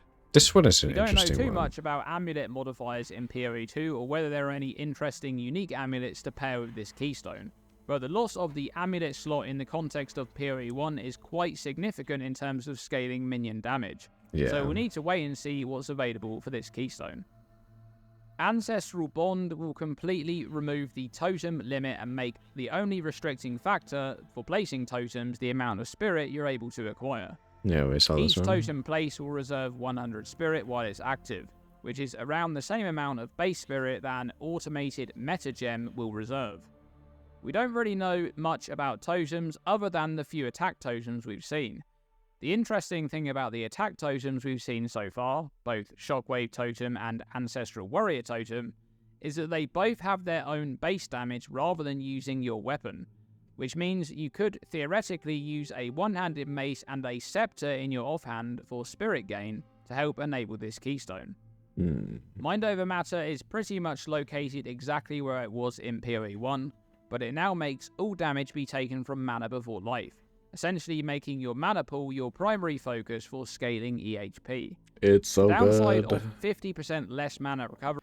That is kind of a big downside, though. 50% less mana recovery is kind of big. Especially since Archmage builds always had a problem with mana recovery.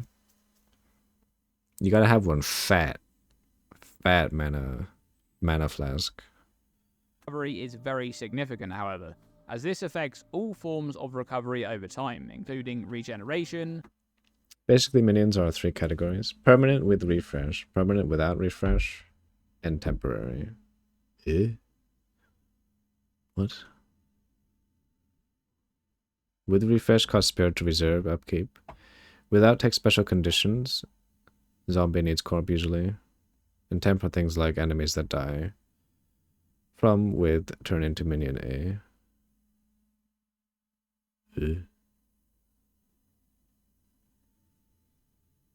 Doesn't that just technically mean there's 2 minion categories? Permanent and non-permanent? Watch K's video? Okay. Leech and mana flask usage unless it's instant. This new version of Mind Over Matter unlocks some synergy with the new Eldritch Battery and with Chaos Inoculation, a combo which previously didn't function together. Zealot's Oath also has significant changes.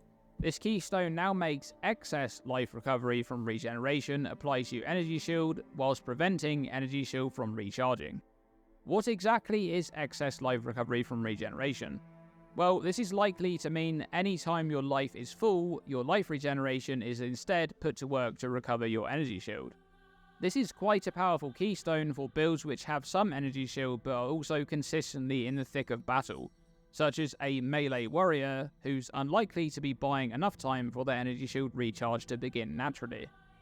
However, it's important to note that the actual amount of life recovery is applied to Energy Shield, not the modifiers themselves, meaning percentage-based life regeneration modifiers will still scale from your life, making this keystone considerably weaker in combination with Chaos Inoculation, outside of the use of flat regen modifiers.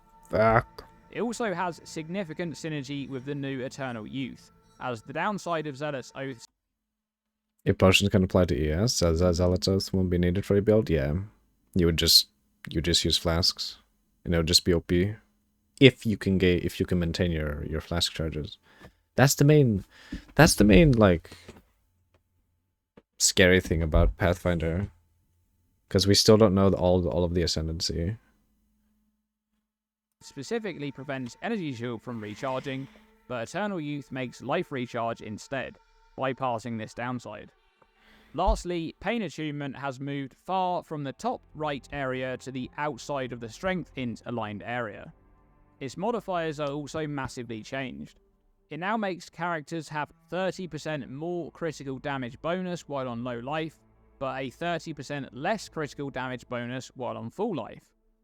We're not sure yet if abilities such as Petrified Blood will exist in PoE 2. It probably so will. The usefulness of this keystone will rely on mechanics that can force a character to be on low life, or to be considered to be on low life, to activate this upside. And there you have it. Every keystone in Path of Exile 2's early access build of the game. There's some really interesting ones in there and some big changes from PoE 1 as well. Thanks for watching this video, and as always, stay tuned and stay safe. God damn. With Strike twice, you can stack 2 copies of Shock for more damage. Character sheet breakdown showing stats. Yo, let's go. That's a lot of damage. That's a lot. To the tree to make all your damage types apply Shock. No, that's a lot of damage. Great. So here we are with some of my footage from LA. Let's go over the character sheet first to show layout and what information can be found here. So that sounds like they're hard to Immediately, you maintain. can see how much of an improvement the character sheet is in PoE 2 compared to PoE 1. All of the stats are found on the same sheet without the need for additional tabs, and some of the I'm kind of gonna miss this dog shit layout. basic stats that are going to be a bit more important for an average character, like life, mana, or basic defense types, are listed at the top in their own sections. You can mouse over each of these sections and you'll get a simple description of that stat. So we have Spirit, ongoing skills such as buffs or minions reserve Spirit. Here's mana, most skills cost mana to use, slowly regenerate. You want to see how high one could push Spirit though? Yeah. Like high end. That could be very, very interesting. Over time. We'll get onto that in a moment in a bit more detail. Then there's Energy Shield, protects life by taking damage instead, rapidly recharges if you don't lose ES for a short time. Chaos damage removes twice as much ES, and damage from bleeding and poison bypasses ES to remove life directly. And there's life. If you drop to 0 life, you die of course. And here's the description for armor. Now, just like in PoE 1, we're getting an estimated physical reduction here, which I'm not a big fan of because it can be very misleading. But how this estimation works is that... are they keeping the same shit?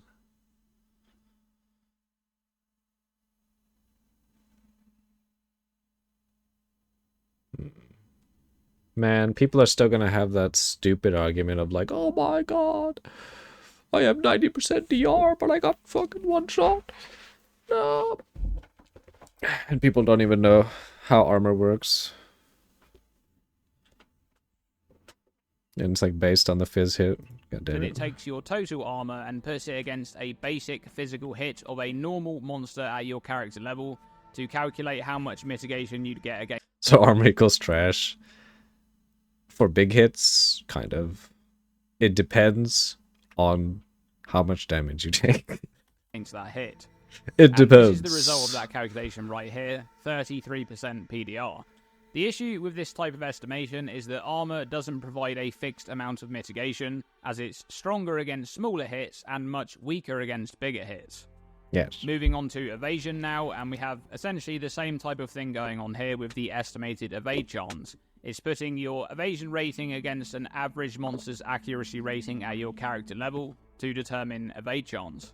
It's also stated here that evasion grants a chance to avoid enemy strikes or projectiles. And then we have block chance, which is listed a lot more prominently in the PoE 2 character sheet compared to PoE 1, which I'm a big fan of. That is cool. Chance to block incoming projectiles and strikes, causing them to deal no damage. And it says here that some larger and more dangerous enemy attacks cannot be blocked. We know that those larger abilities will be telegraphed with a red flash, and they typically have long wind-ups too. And I think that this... So AoE is unevadable? Yep. AoE is unevadable, unblockable. Unless you take, you know, we saw the Keystone where your dodge can negate 30% damage. Which is kind of big. Disclaimer here about the hits that can't be blocked should also be added to the evasion description, as we know that those same hits will be unevadable by default as well. Next up, there's the resistance tooltips. These all read the same except for their specific resistance type.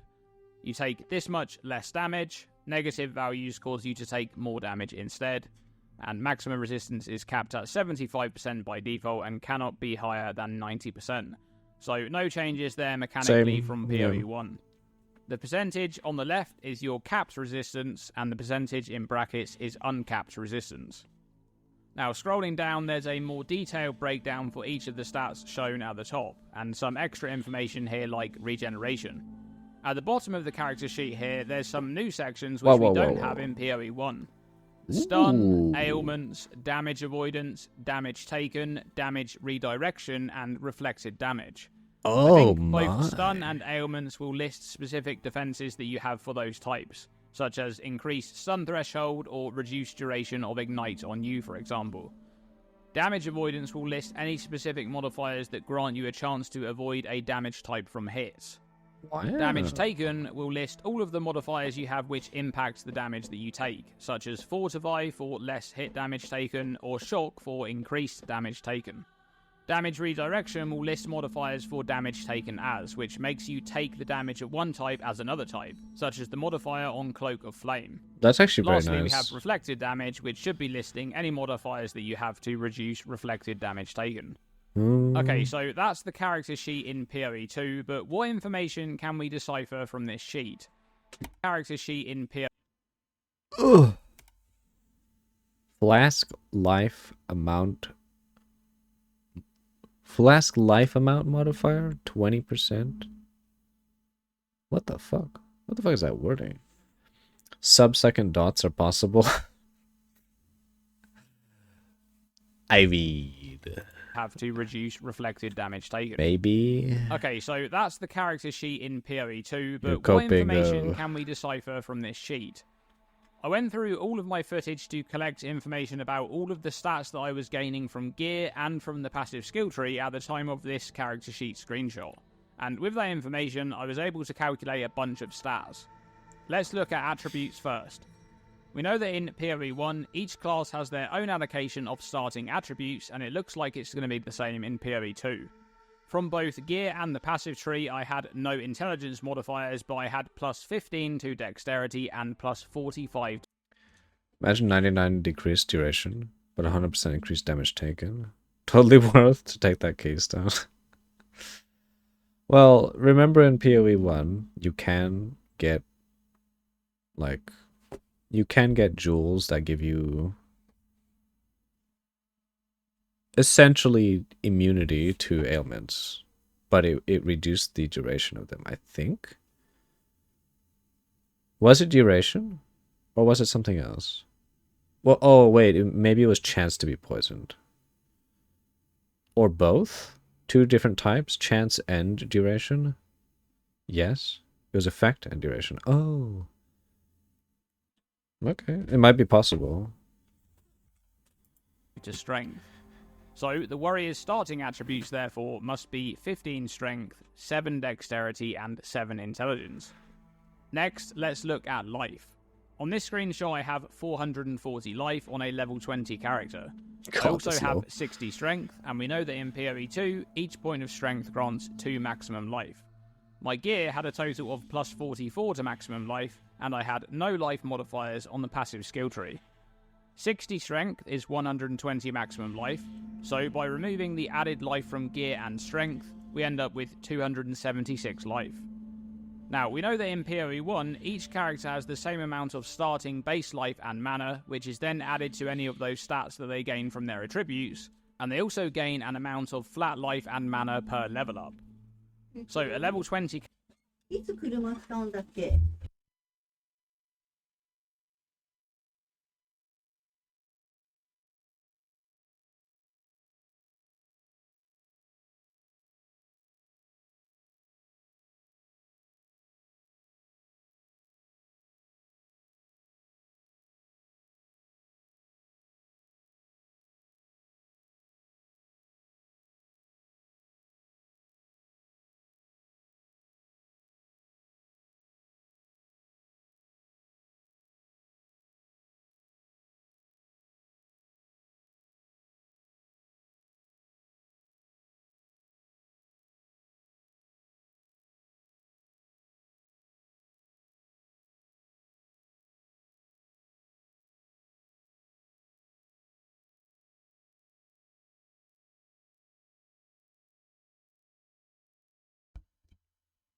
Okay, my bad.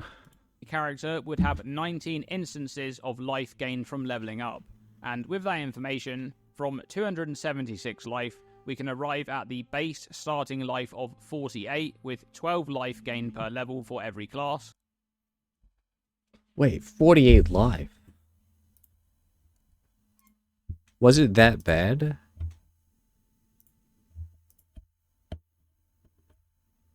Holy shit. Did we have that little HP?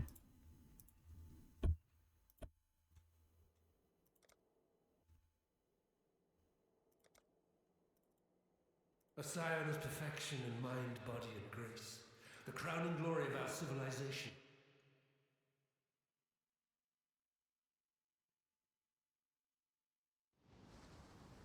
Ooh, 60.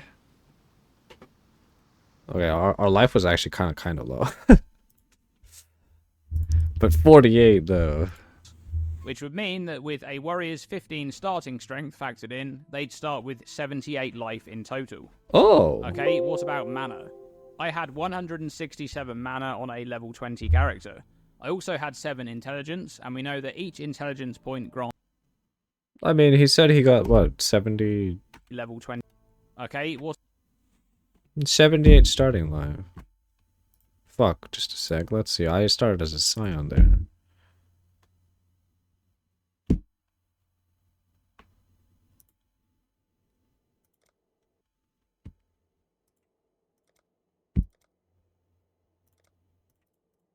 Do you think you are savage enough to face the land of the damned, Marauder? It's not too bad. 48 was Garbo. Yeah, it's fucking dog. Oh. 66. So technically with the increase... Oh. So with the increase to the how much life you get, you just gain more. Okay.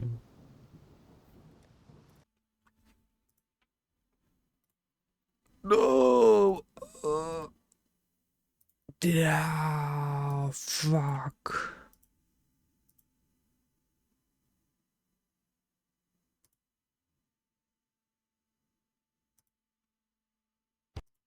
Oh, okay. With Strike Twice, you can stack 2 copies of Shock for more damage. cost mana? And there's life, mitigation, you'd get character sheet compared to POE 1, which I'm a big fan of. Attributes for in POE 2, dexterity and produce therefore, and 7 intelligence. Next, let's look at life. On this screenshot, grants 120 and mana leveling up with 78. Okay. Since life seems largely removed from gear, it doesn't exist on tree. Apparently there is more flat life on gear, but hardly exists on tree. So, yeah, not great. Increase level 1, decrease level 2. 8 life in total. Okay, what about mana? I had 167 mana on a level 20 character. I also had 7 intelligence, and we know that each intelligence point grants 2 maximum mana. My gear had a total of plus 43 to maximum mana, and I had no mana modifiers on the passive skill tree. 7 intelligence is 14 maximum mana, so by removing the added mana from gear and intelligence, we end up with 110 mana. And from there we can arrive at a base starting mana of 34, with 4 mana gained per level for every class. Which would mean that with a warrior's 7 starting intelligence factored in, Gonna go grab a snack? Okay. they'd start with 48 mana in total. Now, mana also has a base percentage of regeneration, which is 1.8% in POE 1, but it appears to be significantly higher in POE 2. With my 167 mana, I had 8.2 mana regenerated per second, and I only had 1 modifier to mana regeneration, which was this one on my amulet. 23% increased mana regeneration rate, which means that the base regeneration rate for mana in POE 2 is 4%. Wow. I would guess that this is higher because modifiers that add to the Rob's base the regeneration Robin rate packet. would be Oh either my extremely God. rare or possibly even non-existent. And it may be the case that modifiers that increase mana regeneration rate, like the one on the amulet, are scarcer or generally have lower modifier values. Okay, lastly, we have Energy Shield, from which we can obtain the base Energy Shield recharge rate. I had 30 Energy Shield in total on my character, all coming from gear, and I had no modifiers anywhere on my gear or on the passive skill tree that interacts with Energy Shield recharge rate. I had 3.8 Energy Shield recharge per second, which would calculate to a base Energy Shield recharge rate of 12.5% per second. On this one, we're able to do a bit of a cross-check with the character sheet shown in Ziggy D's video. Now, I don't know if Ziggy D had any modifiers to Energy Shield recharge rate, but his shown recharge of 3.6 per second with 29 total ES would also come out at 12.5%. Ziggy D's footage is also more recent than mine, as his was from his playtime while he was at the GGG offices for the livestream reveal. Oh. Now, I will mention here at the end of this video that all of the stats shown here could change prior to the early access launch, or even during early access, as balance changes are likely to be made frequently. But hopefully this was useful for info on some of those base stats. I think the base mana regen rate and base ES recharge rate are the most interesting. Yeah. Thanks for watching this video. Yikes. He said POE 1 was 33.3% or something?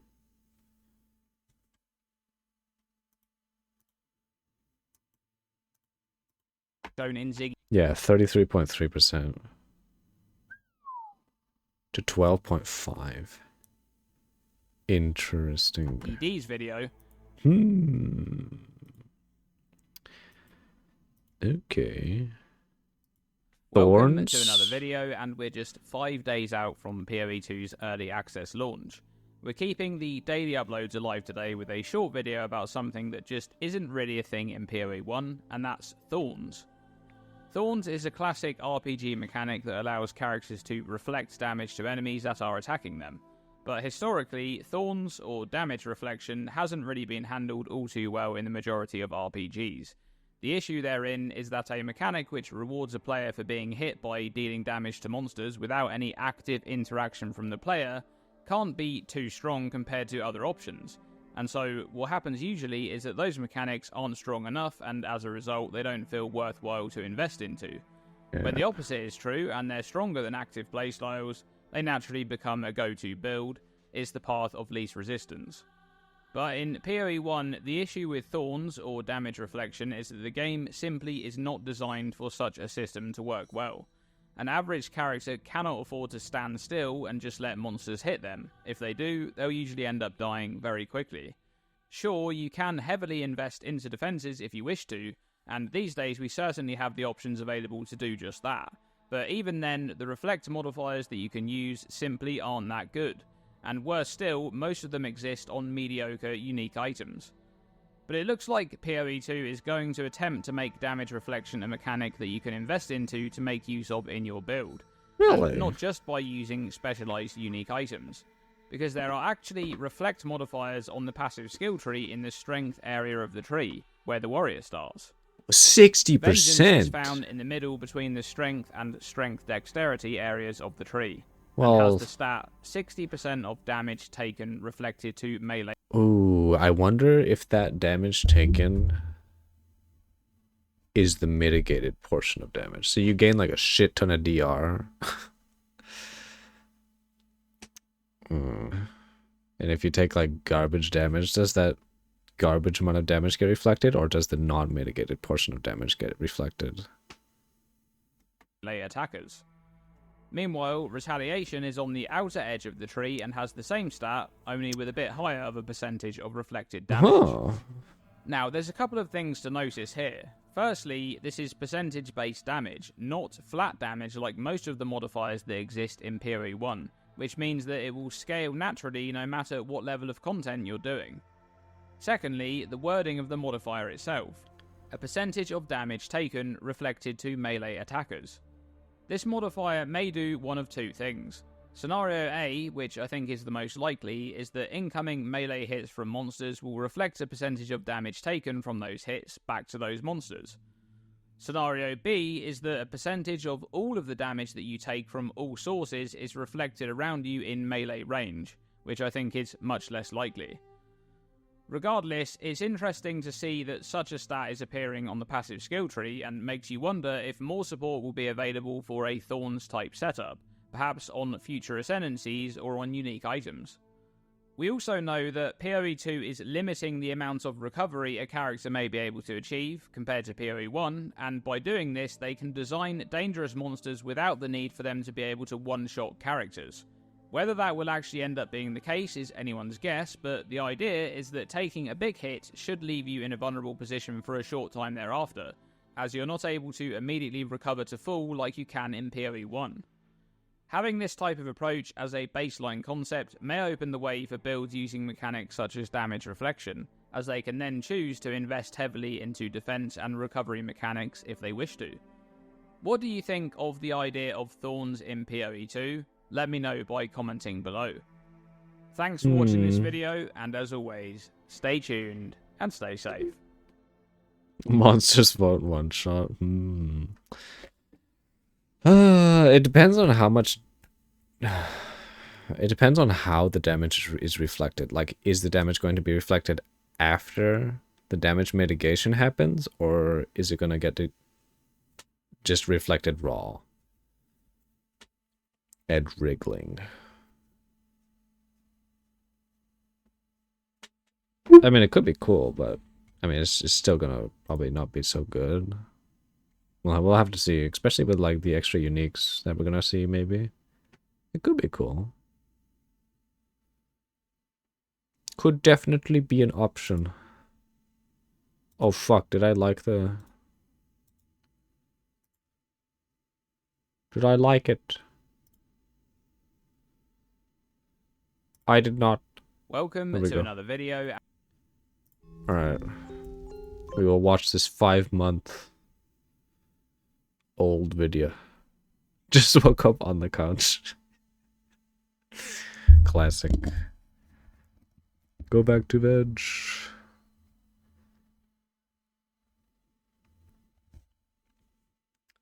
Isn't it super late? It is. It is late. You will soon? Alright. I hope you have a great sleep. Sleep well. Sleep warm. Soon enough, it'll be super late for Fish to True. Fuck. The time zone change. Also, if the enemy only uses ranged AoE attacks, what are you reflecting? You're reflecting nothing. It has to be melee attacks. So I guess it's kind of dog shit, isn't it? Just in that aspect alone. Fuck.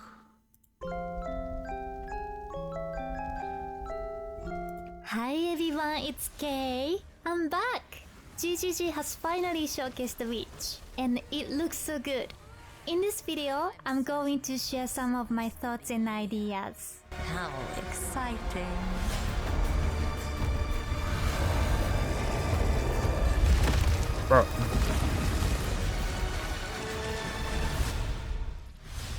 Hi, I'm Jonathan Rogers, Game Director on Path of Exile 2, and I'm here today to talk about the Witch. Most classes have access to some kind of minion, but if you want to control an army, the Witch is probably the class you want to pick. In PoE 2, most minions don't require summoning manually. So a scepter's only for minions? It has a minion skill as the implicit. I wonder if higher level items come with more spirit. From what we've seen, 100 spirit seems to be baseline. There's like... Isn't there like a level 84 scepter that still only has 100 spirit at base? And then it has like 80 something percent. And then it ups that to like 180 something, you know. Because it's 100. If so, that's rough. Because yeah, we've seen higher level scepters in one of their showcases. And it only has 100 spirit. So we don't know. And can we use 2 to get even more spirit? You can probably use 2. I don't see why not. Because it's a one-handed weapon. So you can probably at least get 200 spirit, maybe? 200 spirit each scepter? You can dual wield scepters, by the way. Not sure if it's worth the shield loss. Yeah. They equip the scepter to offhand in like 30 seconds, so... This is a white item, so can rare items get spirit mods? Yes. Will spirit be a mod on other items? That we don't know. The scepter gives me a couple of free warriors, but it's also going to give me another resource called Spirit, which you can spend on whatever minions you want. You can see the Spirit bar above the mana here. At the moment, the character is level 2 and only has 100 spirit. So I guess all the spirits comes from the scepter. On the skill screen, you can pick the composition of your army. This... Well, I mean, granted this is a 5-month-old, and obviously we have more. We have more info, obviously. So we'll be able to get more flat spirit by defeating stuff in the map in campaign. Like, there are different bosses and shit. Just, we don't know exactly how much spirit we can get. This is a level 2 area, so I can only afford one other minion. I'll pick a sniper for now. It looks like all the sockets are white now. I hope this stays, so we don't need to worry about getting the right combination of socket colors. It stays. When minions die, they'll be revived automatically so long as no other minion has died recently. So before your next battle, all your minions will come back to life. This is the best. I've been waiting for auto resummoning forever. You can also order your minions around with a dedicated button. Tell them to move to a specific location, attack a specific enemy, or even open a chest or door for you. That's great. I like the idea of minions opening the door for me. What? I actually didn't catch that. They can open doors for you? Minions are like the best build ever then, because fuck doors. We also have temporary minions. This spell is called Unearth. And if it kills a chests. monster, or if it hits the corpse of a monster, it creates these bone constructs. They can't take many hits and have a limited lifetime, but you can build up a real army with these. Okay, this sounds alright. I wonder if these temp minions can be 6 linked. So maybe avoid an on open effect? The Maybe. first one I'm going to use here is Contagion. If a monster dies with Contagion, it spreads to nearby enemies. Each time it spreads, the damage increases, so it's a good idea to try and keep the infection going. If any corpses are infected when you summon a minion from them, the minion will be infected as well. Each time they hit an enemy, they'll continue infecting them. It's nice to have an army of infected scorpions on your side. I also have another Chaos debuff called Essence Drain. This one does even more single target degen. If the monster is infected with Contagion at the same time, then the Essence Drain... Wait, did you notice the Essence Drain didn't pierce? Oh, no. Okay, Essence Drain never pierced. Never mind. This can turn into a real plague of destruction. I was always thinking about, not Essence Drain, was it Soul Siphon? I forget. The one that you can put a cat MTX on. Soul Eater? No.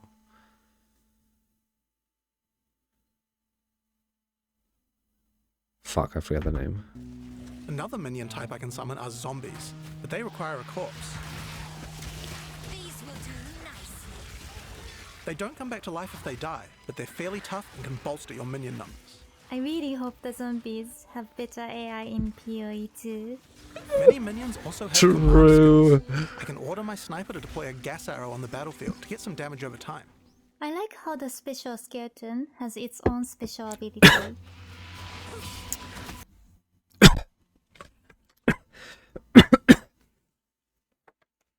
Soul Red, yeah, that's the one. With minions having their own special ability, that does lead more credence to possibly minions having a charge usage ability like you were talking about before, which could be interesting.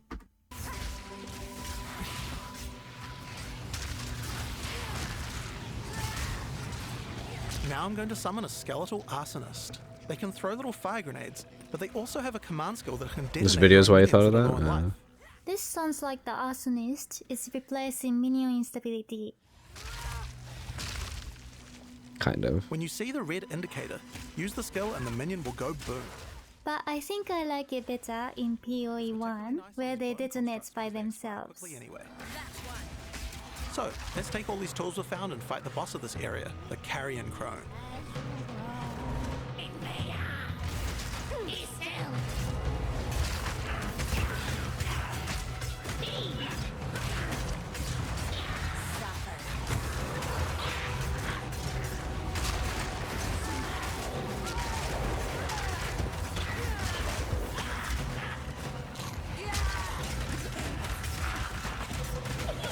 She's doing too much damage. So, that's how many minions you can get at level 2. Feels like a summoner right from the beginning, with lots of minions, even with a level 2 character. But let's see what minion gameplay looks like at a higher level. Ooh. This is a level 30 area. I want to try a different group of minions. Actual bench now. Have a great stream. Alright. Good night, beautiful. Hope you have a great sleep. Sleep well. Thanks for lurking. I still have my trusty warriors, but there's a lot of different types to choose from, like brutes for stunning or ice mages for freezing, and most of them come with their own special abilities or command skills. For now, I'd like a couple of storm mages to shock enemies, a cleric to heal and revive my minions. I like how there's now a big variety of skeleton types. We've got casters, healers, regular melee, and it looks like reavers are dual wield for extra damage. Skeletal cleric. That seems kind of anathema to itself. Wait, am I even using that word correctly? It just seems self-defeating because, you know, in a lot of RPG settings, healing is normally what kills skeletons or anything undead. But, you know. It also looks like the spirit cost have decreased a lot for a level 30 witch. That is interesting, isn't it? I wonder, there must be a way to lower spirit cost through passive tree, maybe? What is this? Not using the word correctly? Oh, fuck me. Yeah, god damn it. Classic. All right, man. We are good to go. Oh, okay. The special skeleton was 90 Antithesis. spirits back in Yeah, level 2. there we go. And a bunch of reavers as well. Reavers do high damage, and you can also enrage them before battle. This slowly kills them, but my cleric should be able to keep them alive. While my minions are attacking, I can use channeled skills like Bone Storm, which creates a devastating volley of sharp spikes.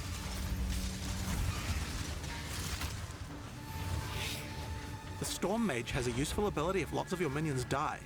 He can summon a lightning storm to strike the location of every dead skeleton in your army.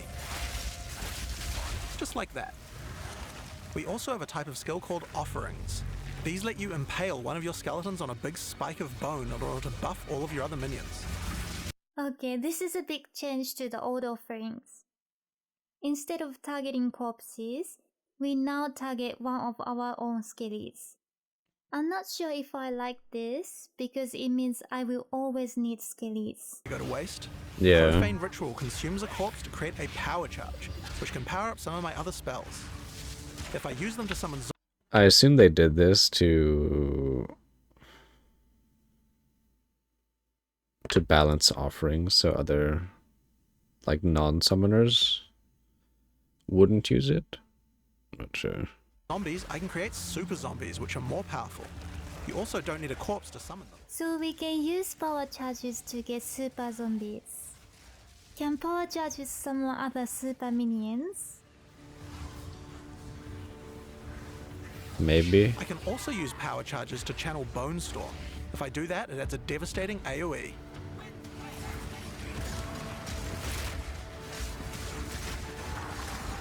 Didn't look very devastating to me.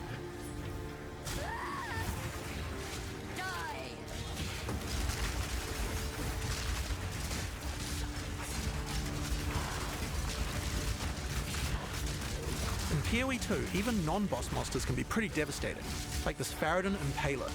There's a wide variety of abilities and is pretty tough to defeat. But maybe I can put the body to a better use. This is a Bind Spectre gem.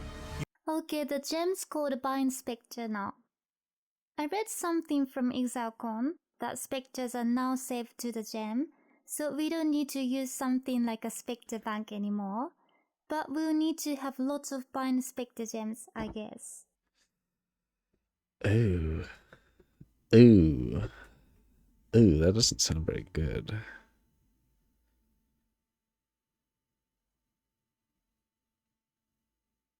Huh. I guess that's the better way to do it, because Spectre Bank was honestly annoying. Or seemingly strong, just lots of small hits from lots of minions. This might not be the case anymore since it's 5 months old. Yeah, that's true. Using it, I can take the body of any enemy and capture its spirit so that I can keep it as a minion. Any monster can be captured, but the spirit cost depends on how powerful the monster is. It takes a lot of spirit for such a powerful enemy, so I'll have to minion. That's very, very nice. That's way nicer UI. You can see. Hey Londe, hope you're doing well. Hello, hello. Any monster can be captured. Yeah. I wonder how annoying this would be.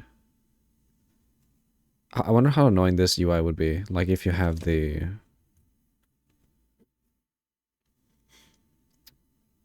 If you have like a million monsters around. Because it's gonna be this everywhere. 6:45 a.m. here. God damn. The dumb part is there seems to be a cooldown with how long you have to collect a mob. See the bar at the top. Captured, but the spirit cost depends on how powerful. Oh shit, you're right. There's a fucking bar.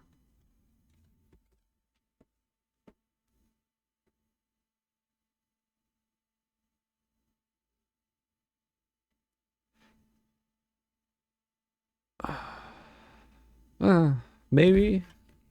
That could be interesting. Powerful the monster is. I wonder. It takes a lot of spirit for such a powerful enemy, so I'll have to unsummon a lot of my other minions, but it certainly seems like it might be worth it. So it looks like the gem name changes to the specter that's saved to it. And we just click on the gem in the skill list to bring out the specter. I wonder if it will summon multiple specters if we have enough spirit. And I guess we'll need 2 bind specter gems if we use 2 different specters at the same time. Oh, that is interesting, isn't it? That is so bad, assuming you run into a big enough pack, and the thing you want to collect dies first. True. Yeah, that's okay. This is a 5-month-old video, though.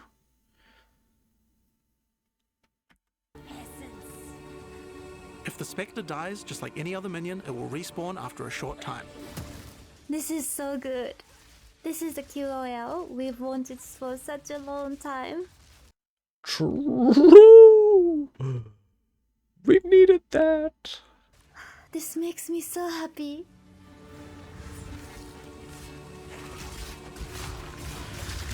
So, I think it's time to fight the boss of this area, Tor Gull the Defiler. You are relentless, and that makes you... Hey, Elise. You notice that a lot of the stuff has changed. Duelist doesn't exist in the name Duelist anymore as well. It's the Assassin now. Wait, what? In POE 2? Wait, did they... Because the Duelist is technically the Mercenary now. In terms of, like, the Ascendancies and how they look. Assassin. Go to their website and there's a no Duelist. Oh, wait.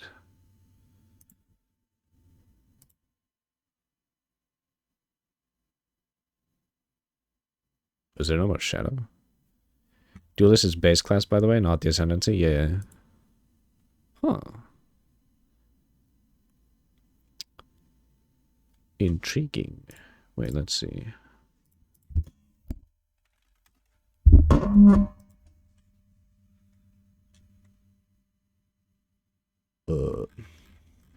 Character classes.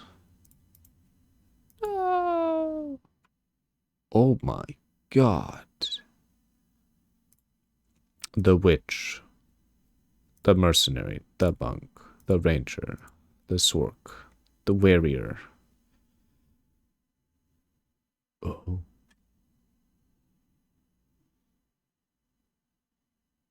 You're right. It says assassin. Assassin, druid, the gladiator. What? The huntress. The marauder. Oh my. The Templar. Gladiator is likely duelist now. That is interesting though, because the mercenary took a lot of like duelist ascendancy stuff. Like mercenary is basically Slayer light. Of course, you know, without leech and stuff. And also glad. But I assume there will be overlap? Probably. God damn. They're really gonna have to make that that opening scene where they're hanging all of the exiles. It's gonna have to get real wide. God damn. That would make sense, since gladiatorial games are literally duels. Yeah.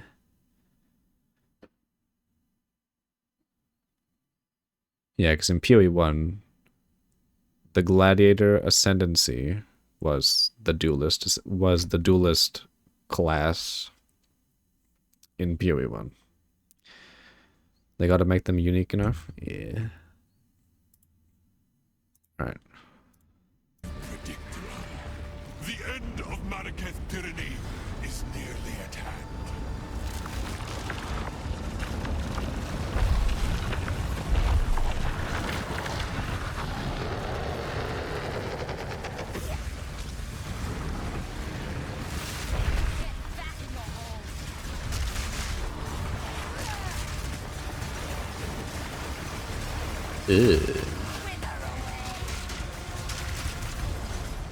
GGG really knows how to make bosses in boss fights. Really nice models and animation. This guy reminds me of Kitaba a bit. This boss honestly looks really fucking cool. That head slam is awesome. And here's the auto resummoning in action. It's so good. But Wait, summoning in action. what is that icon? Hey, it's time to film, guys. Come back. You never played POE 1? Only had a console at the time, and the UI and stuff on console for POE was... Yeah, that's true. It was pretty bad. You played for me 20 hours and gave up. It has an image reel. Yeah. You're torn between witch and sorceress as your first character. God, I'm torn between like every single fucking class. Witch seems like it'll be more new player friendly, just because of the minion utility. Potentially. In POE 1, minions have like been the hardest shit to scale, in my opinion. But it could be pretty easy in POE 2. We'll have to see. Action. It's so good. But what happened to the Spectre from earlier? True. It's just skeletons in this fight.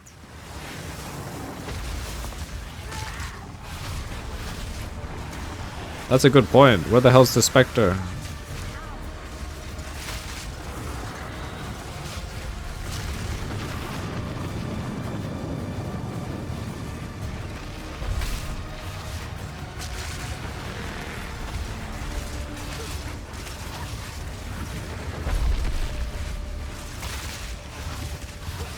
Anime Guardian confirmed yet? They basically confirmed it, but it's not going to be in early access yet. Blood Mage looks fun, so does the Infernal side. It does. God, the demon form looks like... Oh my god. It has physics. Oh. And when we say scale, we mean endgame scale. Yeah.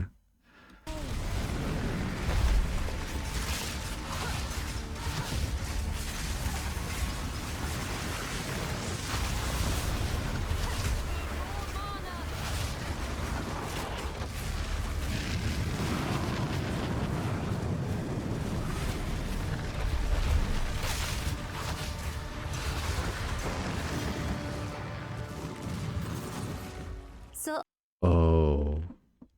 I think I know why the Spectre didn't respawn. When the character summoned the Spectre, she was already using all of the spirit, I think?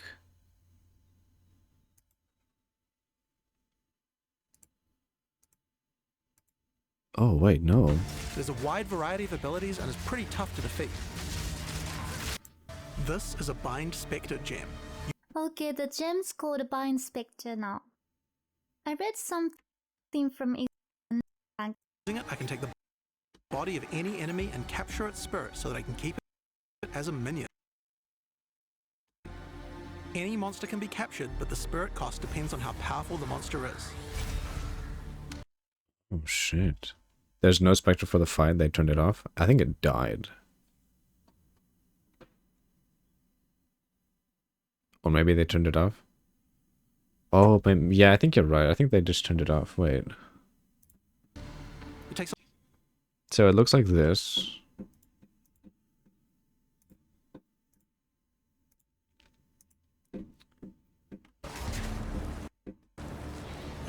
Oh. Yeah, they probably turned it off. Yeah, it's not even here. Smash. It would probably be too OP. God damn it. And then again, you are not getting any bonuses from that type of gear at all going forward for yourself anymore. Hmm? Yeah. Well, if you use that, notable, was it called? God damn it. As a minion character, most of your gear went towards your minion stats anyway. Kind of, yeah. Tankiness and minion stats. Okay. Alright, the extra juice, man. Okay.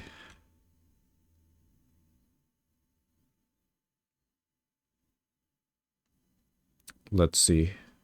So missing a single piece isn't that I wouldn't say that. Losing an amulet is kind of big. Amulets have been massive in PoE. Hope they give convocation skill again. That would be nice, yeah. I think for minion builds, convocation needs to be a skill. Like, period. Well, I guess it depends on how fast you're moving. And how fast they move, too.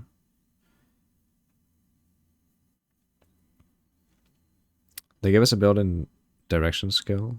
And auto-respawn for stuff. Yeah, but convocation, like, puts the minions on top of you if you're moving fast. Which is gigantic. Subtract them. You, I think, are one of the Path of Exile 2 veterans at this point. You have basically played almost every iteration of public Path of Exile 2 versions. Am I right? ExileCon to all the LA events? I have been, first played at ExileCon a year and a half ago or so. They're not flat out minion orientated. I forget. What was like the witch ascendancies? Oh god.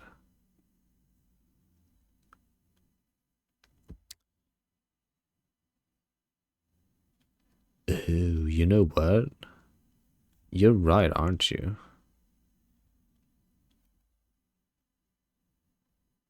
Because there's the Blood Mage. I assume the third ascendancy that they're gonna release would probably be more minion orientated. I hope. POE has almost never rewarded a jack of all playstyles, so diverging from your build tends to be detrimental in the long run.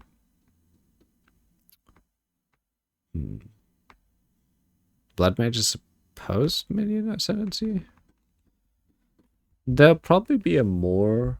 There will probably be a Necromancer ascendancy. Like there's no way that there won't be, right? So, and I have been to every single LA event. And I even when I didn't feel like flying again, they did the one before this, they did two almost like a month apart from each other. And I was like, how much could have really changed? Oh, all right, I'll just get on the plane again. But I'm glad I've done it. Yeah, it's been really interesting seeing the progression. Oh, and the huge contrast. It's not promising for We pure talked for a long minions. time about how much has changed. I'm pretty sure that there will be a to Necromancer know class. The difference between ExileCon 2023 for a lot of new people who haven't been paying attention to Path of Exile 2 until this week. Let me know if the sound is the fine difference for you between guys. 2023 ExileCon and essentially now, the version you played 2.5, 3 weeks ago. It's not even the same game. Like it's like the contrast is, we could talk forever about it. The short of it is at ExileCon, I was worried. And I did not know. I was like, they've been working on this for this many years. And I have a history in game development. And I know how long it takes to do things in general and all that, and like where things look like in the refined process. And, you know, they had the art and the sound, they had that nailed early. Like the way it looks right now, they've tweaked some things. The ambiance is getting there, more music tracks and all that. Camille is just popping off, of course. But the balance was so it if you've ever booted up Soul Do we know if there's more info in this? Self-found hardcore ruthless, it felt like that, but maybe even worse. You think the biggest time minions would help a Blood Mage is for trash mob clearing? To grant fast HP regens to cast more spells. Damn. Didn't Subtractor make a 1-div build requiring 10D boots? Did he? It's probably after he made the build that prices jumped. It's probably 1C when he made the build. The other issue is we haven't seen the other ascendancy nodes for which. That too. But we are missing Necromancer. I think even Gazi. Also, thanks for the follow, Elise.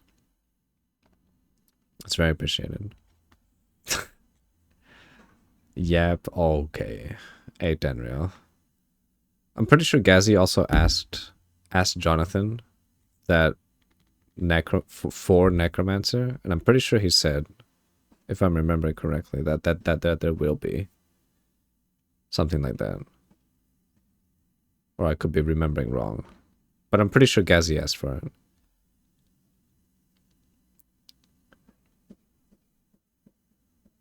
It was just brutal and intense, and like they just said like, oh, we're gonna, a bunch of streamers are coming to ExileCon. Let's He see said what that too, we can yeah. throw them at.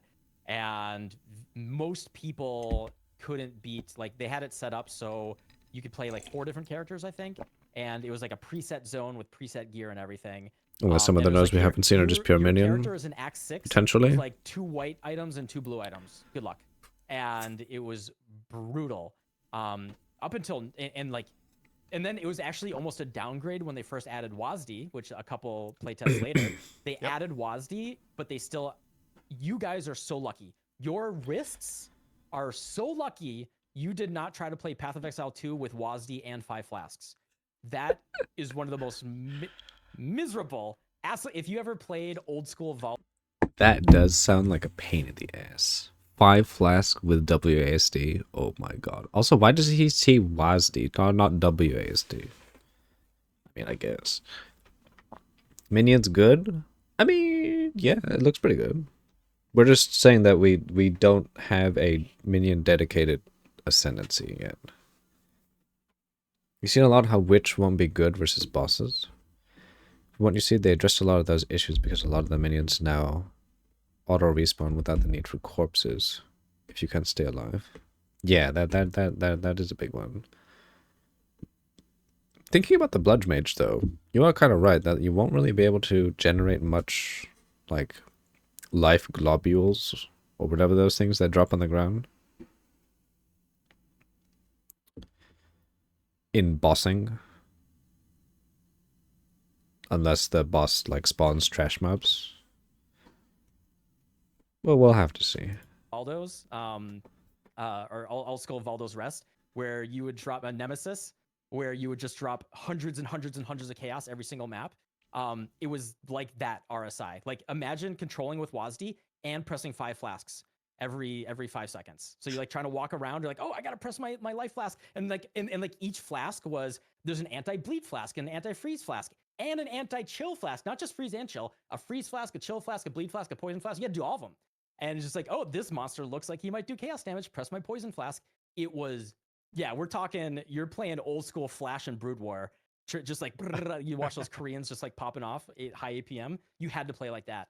And it's been truly impressive to see how quickly GGG has responded. Give you your old golem answer? Straight up, like, it's crazy. Like, just talking with Jonathan, like, he would be walking around. Skill issue? Of people that were playing, and they would just, like, start talking to him, and people would gather around and be like, oh, yeah, what about this? And he's like, well, I'm not sure. We don't want to do that. And then But the Blood Mage's skill in the tree has a perk that literally takes a % of damage you do and adds it directly to your pool. Oh. Or for self damage, you mean, like 0 for minions. Yeah.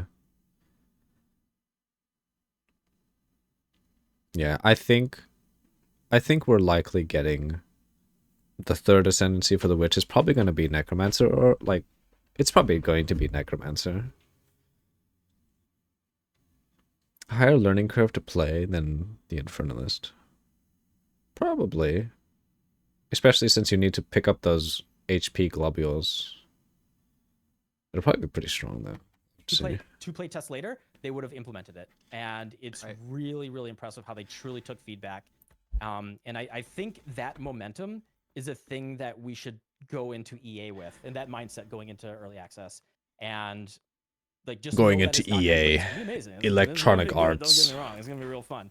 But there will be a lot of flaws. There's a reason why the league is voided. And just like realize it's early access. Actually give your feedback. Don't just go to Reddit and like, oh, I thought my mirror dropped, and then it's gonna feel bad when your mirror drops and it's stuck behind a chest and you can't pick it up. It's gonna feel bad. But they will fix those bugs. And just go into it knowing that there will be bugs. Anyway, yeah, it's wild. We removed it from the game. No, it's lovely hearing that, and I think God damn you it. expressed it very well with the flasks, especially. That's something that Why you we redeem? received pushback on both times I went. I kind of complained about it. I did say, oh, wow, on controller, when you're only pressing 2 buttons, that feels a lot better. And within those few months, they changed it to just be 1, 2, and then the charm system. Did that feel good for the 7-8 hours you played it? Yeah, the charms are so cool. Like, are they? Because we've only seen a few options. Ooh, Subtractum is saying this. The charms are cool.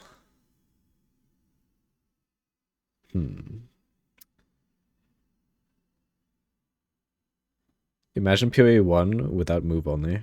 It'd be a shit show. Yeah. Do you have any other examples top of mind of how they... God. Oh. Yikes. Yeah, that'd be so fucking bad. Can be used? I mean, I would put charms in the category of, at the very least, unique jewels or something. I think we're going... Category of unique jewels? Going to find transformative unique charms. They're going to do really interesting things. Oh, shit. You know what? I didn't even think of that. We can have unique charms. Potentially.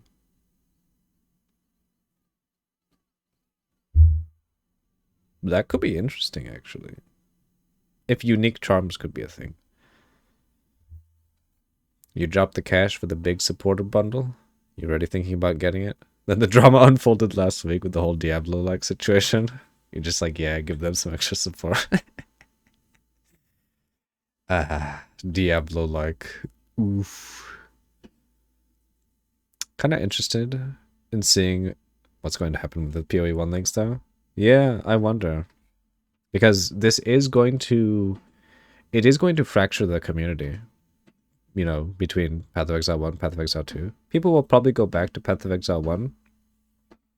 But the leagues will probably be a lot more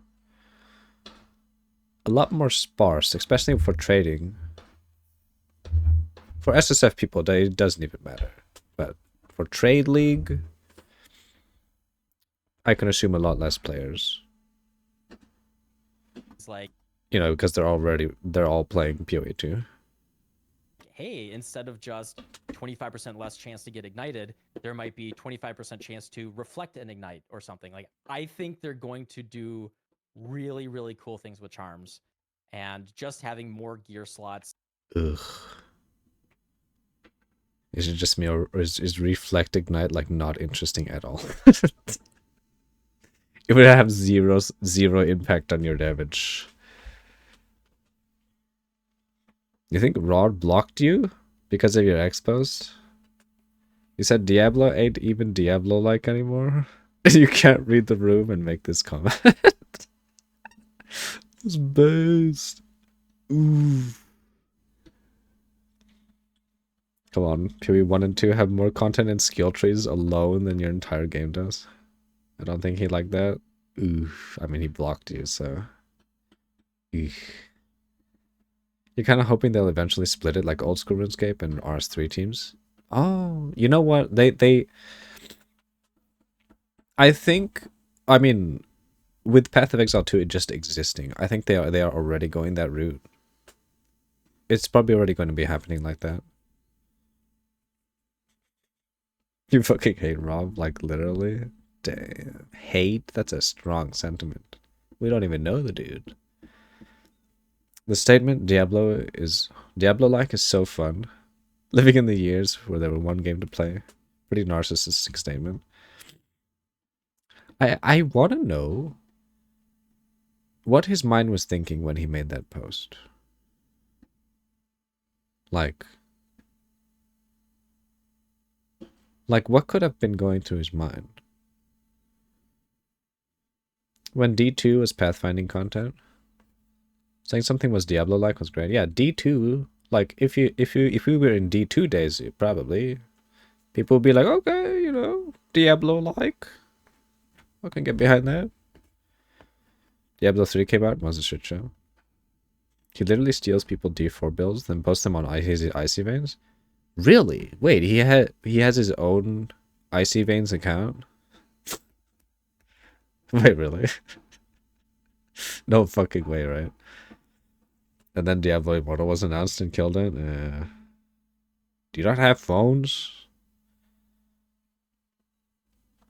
If you remember correctly, it's Icy Veins. Ooh.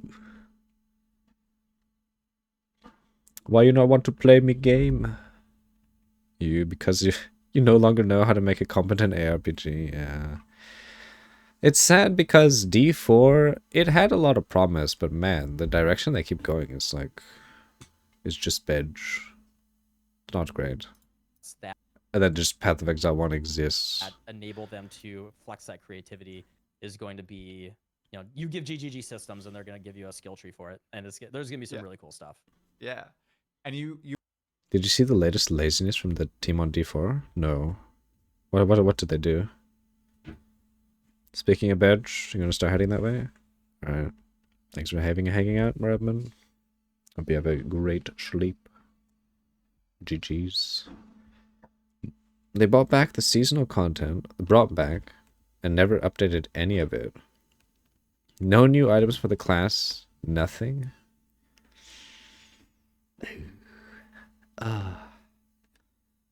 Wait, no new items for the new class?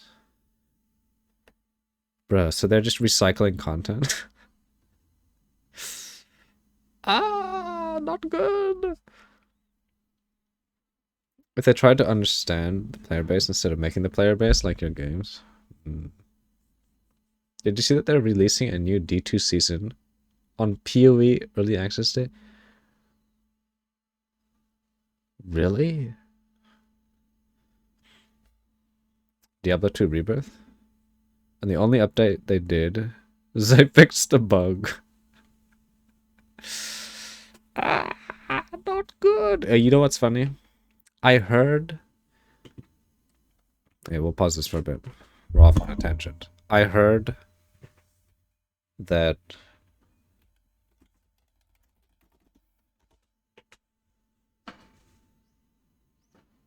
There it is.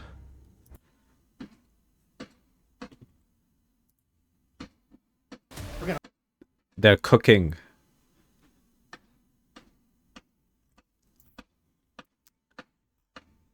What the fuck is this?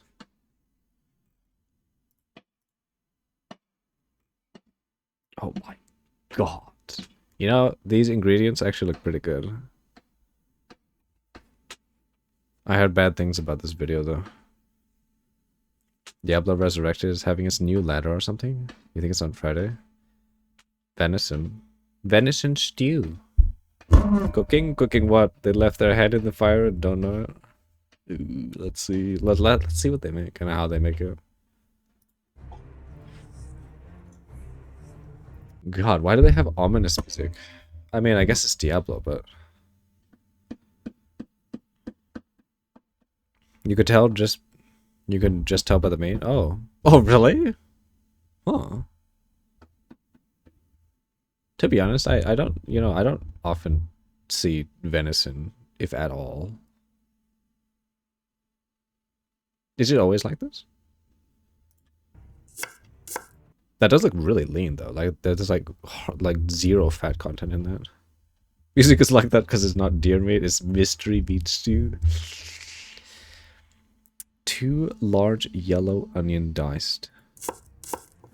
Wait, what the fuck is... Oh.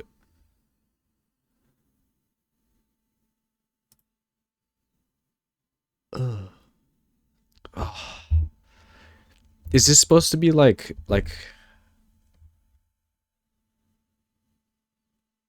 I assume this is like not a tattoo. This is just for the Celtic war paint. Oh god, why did they have to make his hands look so dirty? Like I kind of get why, but just coming from a cooking perspective, cooking food with dirty hands. Ugh. Ugh. Oh, I guess it's fine. Wart on finger. Wait, what the fuck?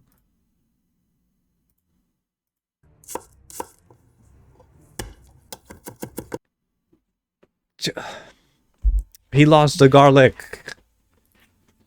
He or she, I don't know. Because people didn't wash their hands in those ages, which is hard to see spread.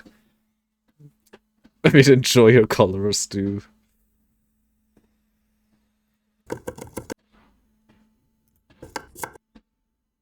Bro, cut your fucking garlic properly. Sun-dried tomatoes.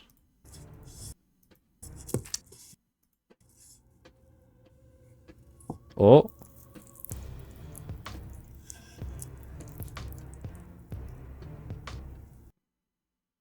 That is not the ASMR I was thinking of when you put meat on a... It's like... It's just like coming off of this bowl. No, stop.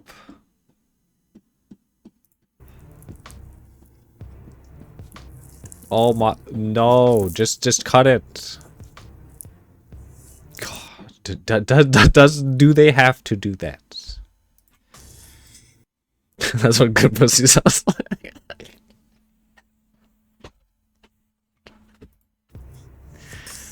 Whoa! What is that portioning? God, wash those hands. Oh my god. Please tell me he's gonna like cut that again and then dice it.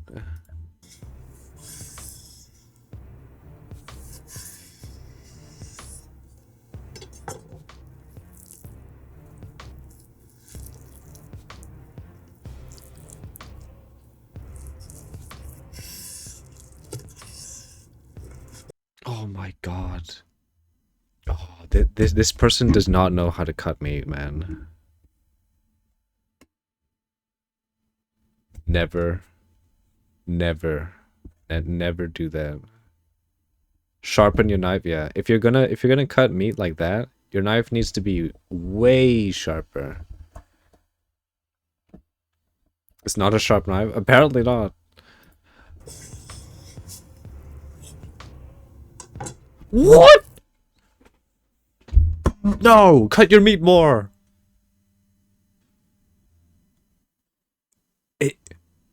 He didn't even cut it down the half. I thought he was gonna do this and then he was gonna cut it again, like over here. You're gonna be sexist? Oh. Bro, cut that part right there.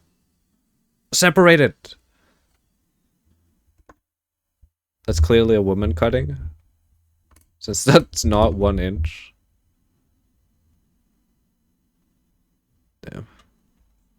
That is uneven as hell and making your right eye twitch. It's... No! What? The person didn't even cut... Wait. Did you guys realize? There's cut potatoes here. There is no footage of this person cutting the potatoes.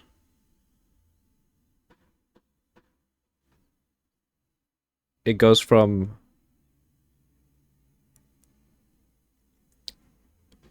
You're right, we missed carrots as well. Carrots were shown? Oh, yo, okay. Carrots were shown, potatoes were not. Yeah, you missed carrots. So we went from onions, carrots, garlic, and then I think the dried tomato. You just want to see if they actually even season it? Oh no. What's this? What's this?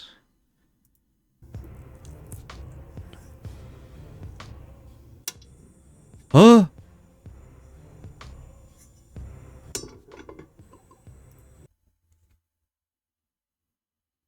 Okay, just a sec. I need to take a piss real bad.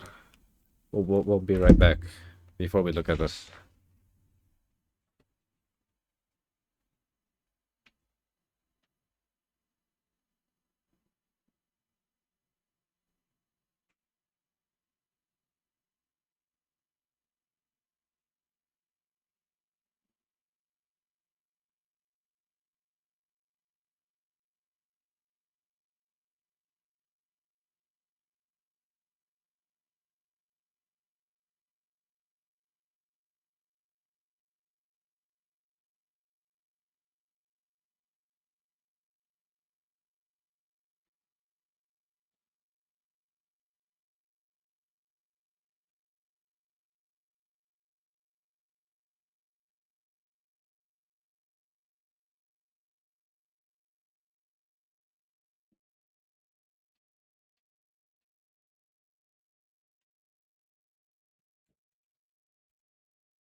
Okay. We're back. They had some herbs, if you remember correctly. Not sure if they'll use it, though. There goes Popeye with olive oil. Fish uses a piss to build shitty suspense. Oh, shit. Look, we have either salt or pepper here. God, you know what? They went to all the trouble of setting up like this whole rustic medieval look, and they used a fucking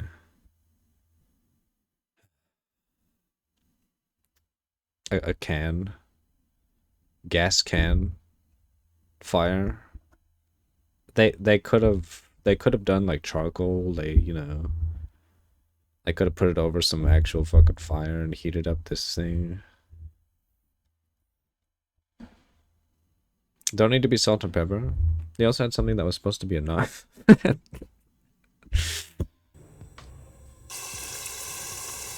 No!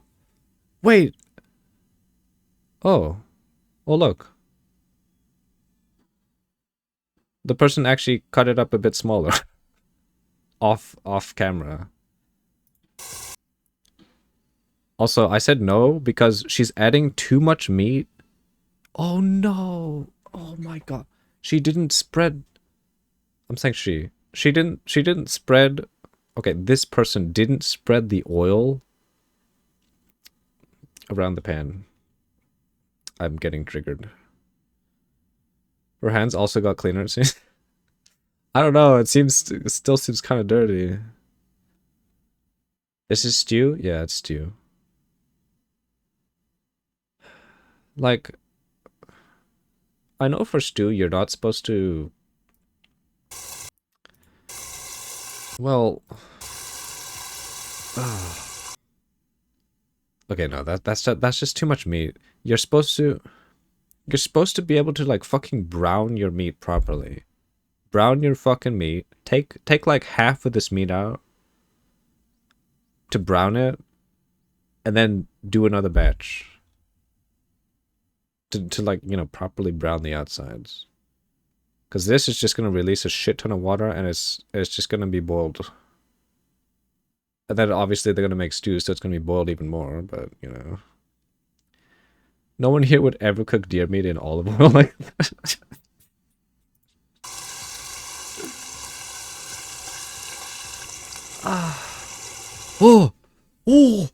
Oh, they seasoned it. Yes. Wait, you know what? This would have been so much better. After they cut the deer meat, they just fucking season it with salt there and just rub it all over. Fucking pound the venison. I don't care. I think we found Fish's weak point.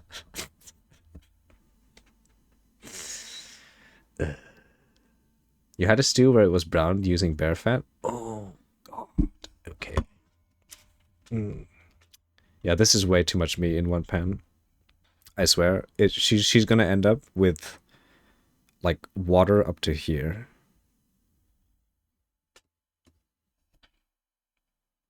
You either cook it with little to no surface contact or making it cooked with enough oil and no crowding. Yeah. Fish foaming at the mouth? Bro, this is so bad.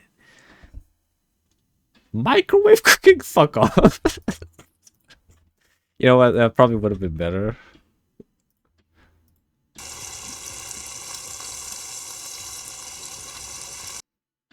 Where's the pepper? I see a shit ton of salt, but, like, the pepper is only here. What the fuck happened? No! It's happening! Look! Where? No!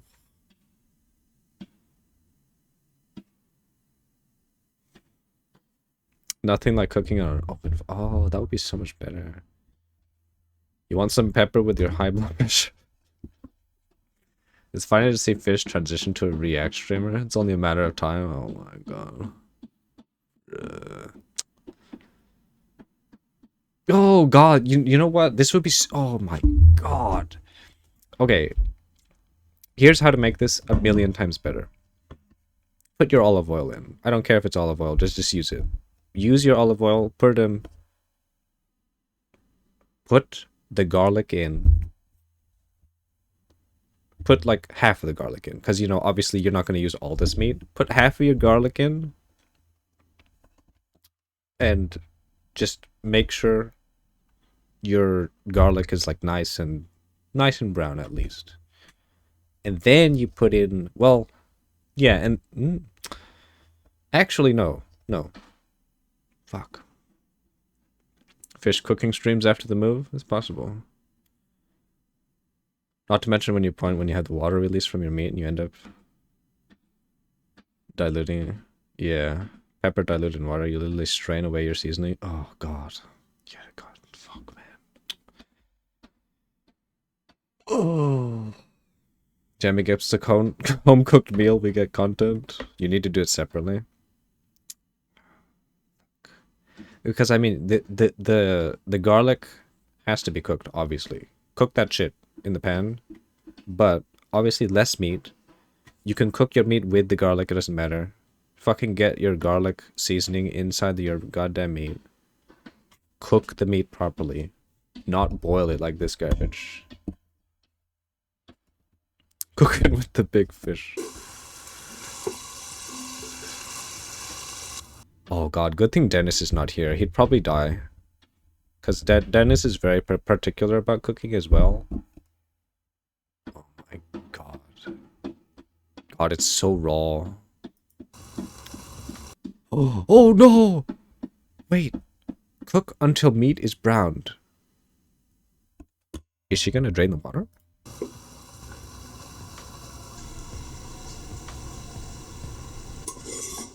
No! No! It's not brown! Oh, they don't know what brown means. Brown doesn't mean cooked. Like this. There's no browning.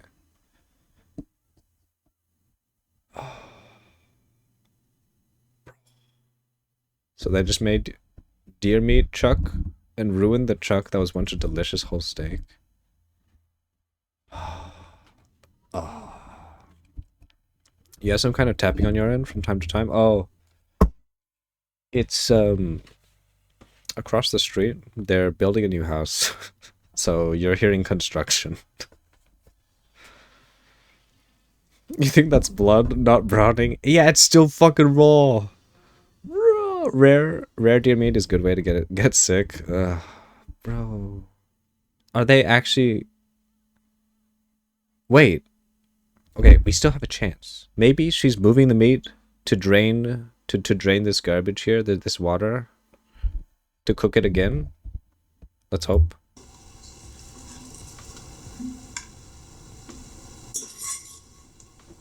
Oh, that looks horrible. Oh. No, the meat's done. Fuck.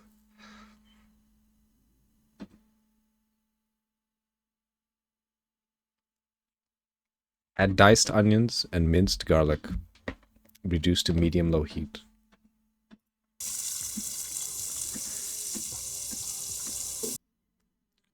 Oh. Oh.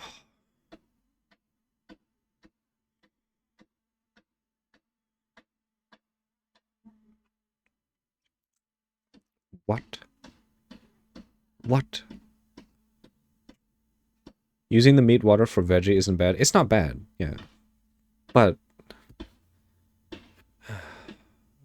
I don't know if you can recover from that meat though. It might not be done. It still gets added to stew in theory, so maybe that will cook enough and won't lose much moisture, maybe. You want to know something crazy? You and your father shot a 12-point buck, gutted it, and found out it wasn't safe to eat. It had spots on his lungs, so we contacted a vet. Turns out it had TB. TB? What's that?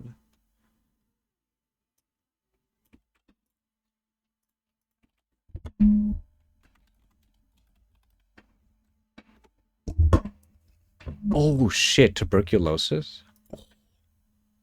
Ooh. Ooh, that's not good. Extra flavor? Okay.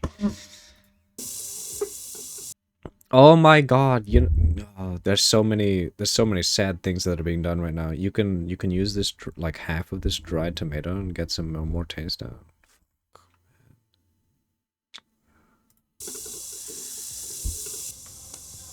Oh shit, you know what? No. That browning doesn't look too bad, but they still need to cook it for a bit more.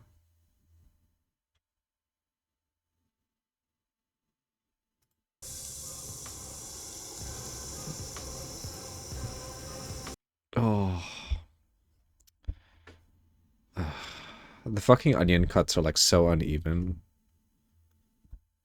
You'll leave the stew and take the water. Why is it so messy? This part ain't so bad. Yeah, it's not so bad, but I mean, it could be better.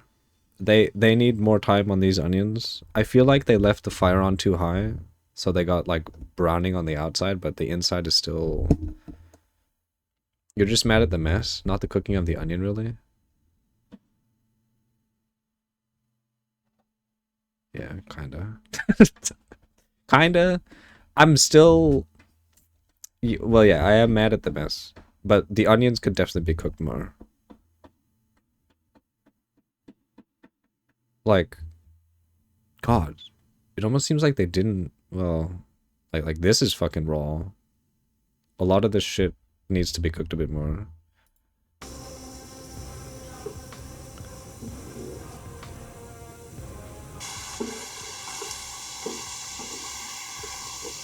Okay, wait.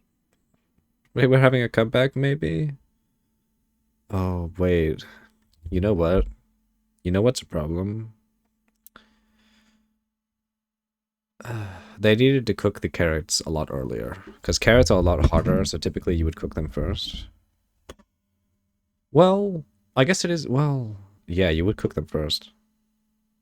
Because you already added the onions. The onions are going to be dissolved into fucking paste. When are they going to add the potatoes? And when are they going to acknowledge that the potatoes exist and they didn't cut them in the camera? As someone who cooks all the time, onions take a fucking long time to cook proper. Yeah. This is not it. This is fucking raw right here. This too.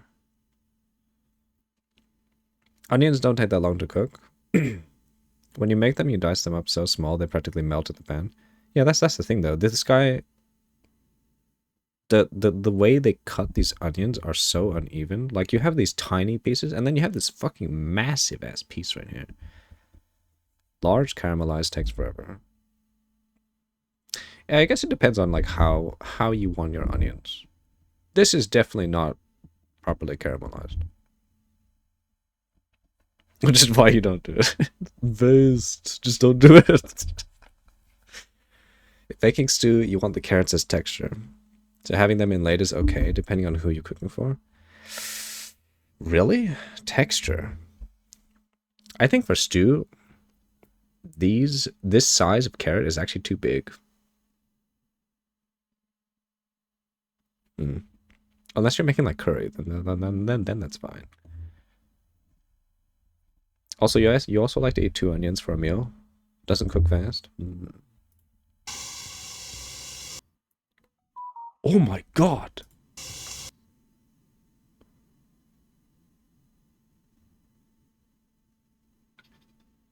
That is way too much rosemary. Wait, what the fuck?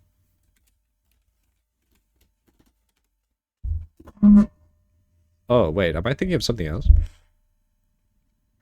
Maybe I'm thinking of a of a different plant.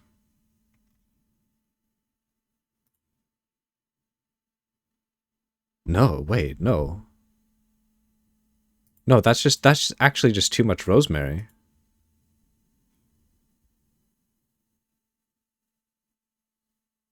This whole thing is just going to taste of rosemary. Holy shit. Your taste buds hate rosemary? You'd rather eat soup?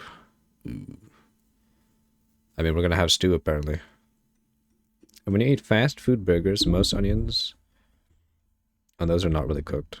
They just pop them off in full rounds. Yeah. Oh! She added even more! Oh my god! That's too much. That's way too much. Take all of this out. Take all of this out and leave like these 2. Maybe. Or just 1. Or just don't add rosemary at all.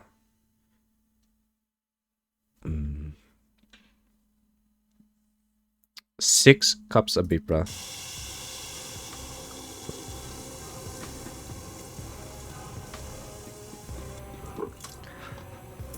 Ah.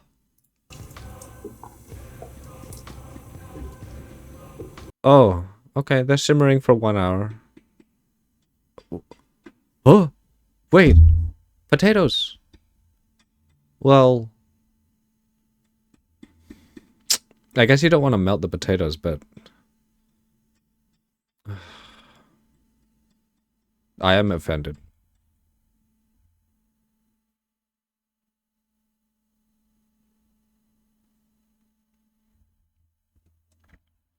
It's dirt cheap, it's super reliable, consistent, so it's okay. It's still guilty pleasure. You can easily just have raw onion on burgers. You like it? Yeah, raw onion on burgers is pretty good. Or like a sandwich. Your favorite fast food burger is a classic. A&W cheese. Cheeseburger. You don't eat any other kind of fast burger? Mm. Oh. Wait, what? That is... If you're simmering, put a lid on top of that and turn the fire lower. It's not supposed to be... Oh, okay. So now they're adding it in. Okay, good. This is fine because you don't want to like melt your potatoes, which is fine. You add those later. If you're simmering. Oh, God. That almost still seems raw, but...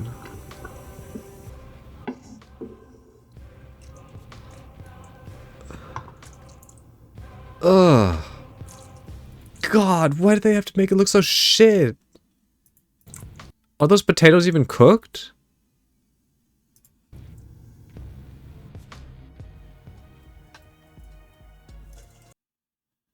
Oh, there's more. Oh no. I just realized we only went 3 minutes in.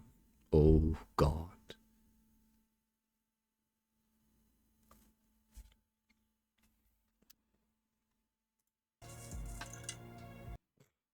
You actually hated onions until you tried red? You still argue they aren't? Red, they're purple? I think they're purple as well. They're literally just purple.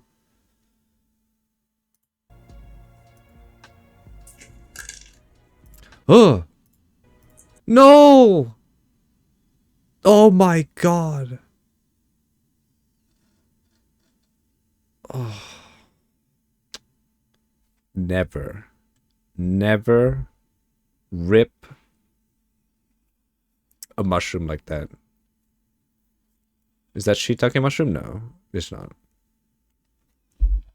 Fuck. Like, look. But the person already cut the mushroom. All right, here we'll start from the beginning. So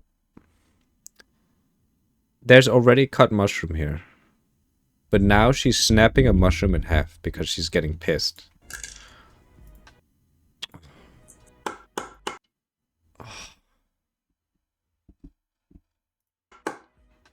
Oh my God.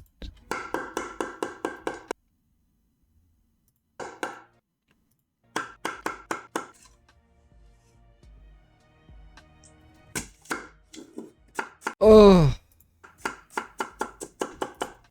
Oh. What the fuck? It's getting worse. What is this? Has this person ever cut something before? I don't think so. Look at this. You get to make it medieval approach, but can this person actually cook? I don't think so. Red onion is called red onion because they would strip the skins off and use the pigment for the onion to create reddish dyes. Oh, interesting. That's more intriguing than this. That one anecdote is eminently more intriguing. Oh my God. What is that? Okay, I'm spoiling myself. Oh, God, man, this cutting is...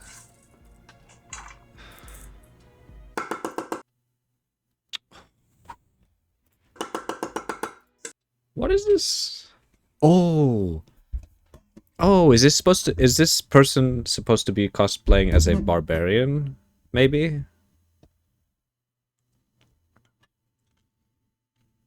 Yes? Okay. That's a mess of broken dreams and tears. God, they're wasting such good produce. Like, you can make... To be honest, this is actually a waste of a cutting board, too.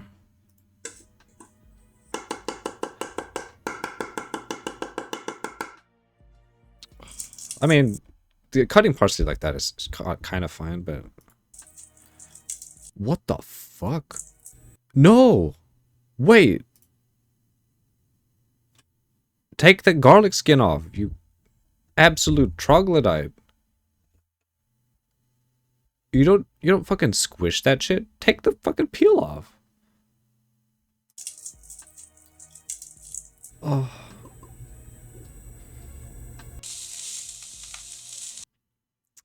What the fuck? If you want smashed garlic, pour a little wine on it. God, look, you can see that the garlic peels are still in. God, what the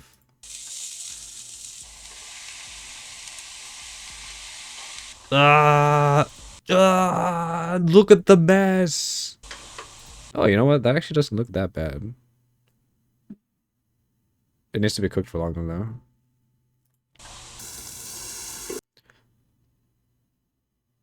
That is more than 3 tablespoons of soy sauce. Wait, is that the only seasoning? This video should have been called Cooking Like. I think that's more than 3 tablespoons. That is a lot of soy sauce. Also, they had the same problem. There's too much in one pan. It's 2 cups, I think. I don't know, but that's a lot. And also, it depends on the soy sauce. There's many different types of soy sauce. So maybe this is like a more mild kind. It doesn't look very thick. Maybe it might be like closer to tsuyu or something. For the majority of human existence, boil and bake are about the only things people did.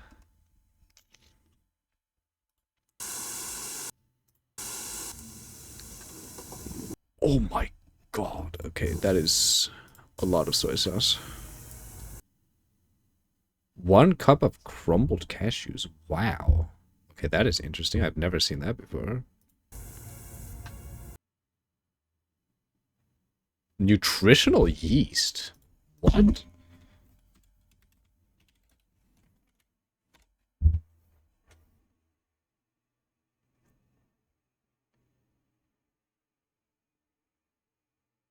I have never seen this before. What is that?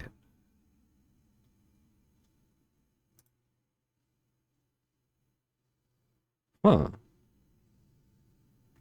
Okay. Well, I guess nutritional yeast is just thickener, it seems like. Really? Oh. Rabbit over an open fire on a spit. You know what? That sounds really fucking good.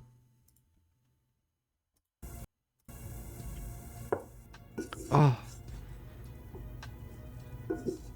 Oh my god. Oh. Oh god, the ASMR sounds are not ASMR at all. And it just sounds like grating now.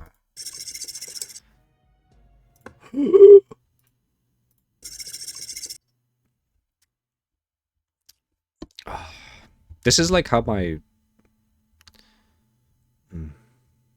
that is not beating eggs properly. God damn it. Oh, I thought that was cheese. Puff pastry? This person is also trying to do a poor job. Yeah. They probably are trying to do a poor job, like on purpose. But still, like, they don't have to butcher it and make it look absolute dog. Is how they handle the knife. They fucking achieved that. It's not. Yeah, I mean the way they cut is like actually brain dead.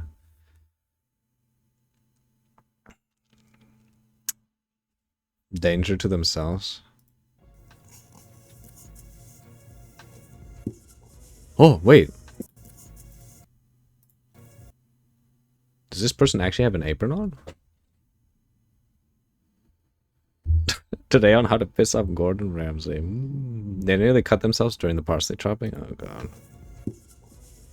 Besides the knife, it's also the overcrowding when cooking and the fucking embarrassment of browning. That deer mate.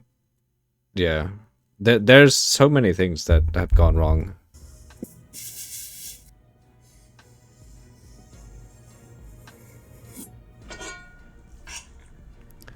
Ugh.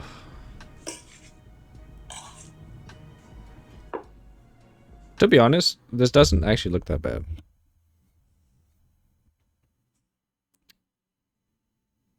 Wait, what? No, wrap that shit up there, and then you can start scraping it. Then you can start painting your egg on. What the hell are they making now? They are making black garlic mushroom roll. This needs to be more cooked, but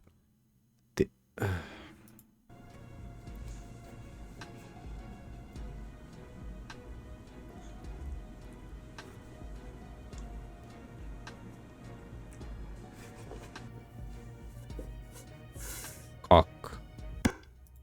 It's for binding it together. They should do a strip on the open though. Yeah, I guess. But I mean, you technically don't need to do that. If it's good dough, it's gonna bind together anyway. Like if you, and then you know once these things are cut, then you fucking brush the tops of these things on like all the outside with fucking egg. They royally fucked that up. That wrapping. They look like dog treats. Oh, bake at 400 F. 12. I guess it is kind of thin. Okay, that actually doesn't look that bad. Can they at least show us cooking inside the oven or something? You see what they're doing now? They make something similar here. They just aren't open to the ends. Open on the ends and we put them in the stew. Oh, are they gonna combine everything? Not really, but with it being puff pastry, it's just going to squeeze out the stuffing. I mean, I assume they're like bite-sized pastry-esque things. Did that just say? Oh, I almost read that as Oxygen Tribe. I was like, oh god. Olive and bean salad. Okay. I mean, I guess there are many ways to fuck up a salad, but this should end up better. Oh. Oh my god. Okay. Do not get your hopes up. You read it as oxen dish, but apparently no oxen. Stop chopping like that and get some help. Yeah. Stop it. Oh. Ice? Or...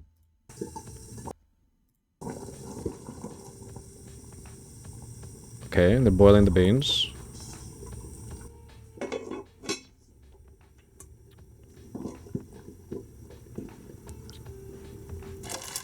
Okay.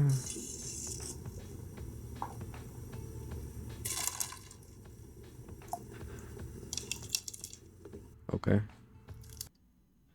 Good beans do not need that much salt. Well...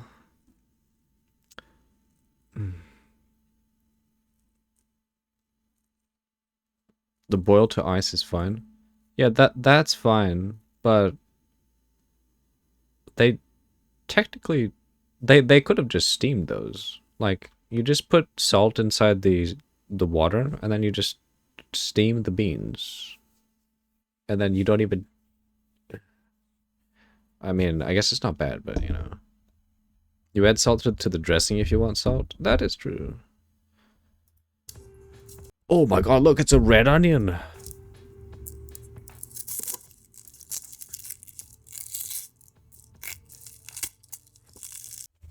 Whoa. No. Ah, it's over. There's a fucking knife here. You'd think a barbarian would, like, want to use the knife when cutting stuff.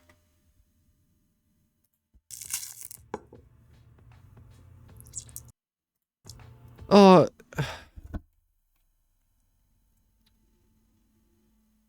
Why?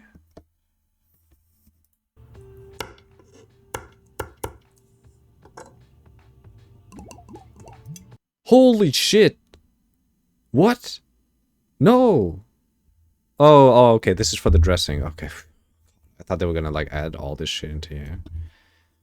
You're not even mad at this? At least they weren't threatening their fingers with a knife. I'm mad. I'm upset. I mean, I guess.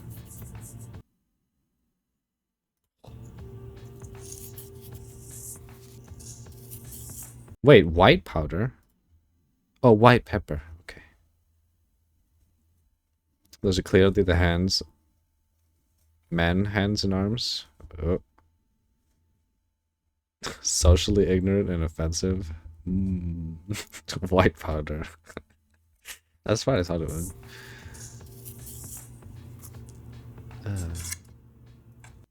Oh.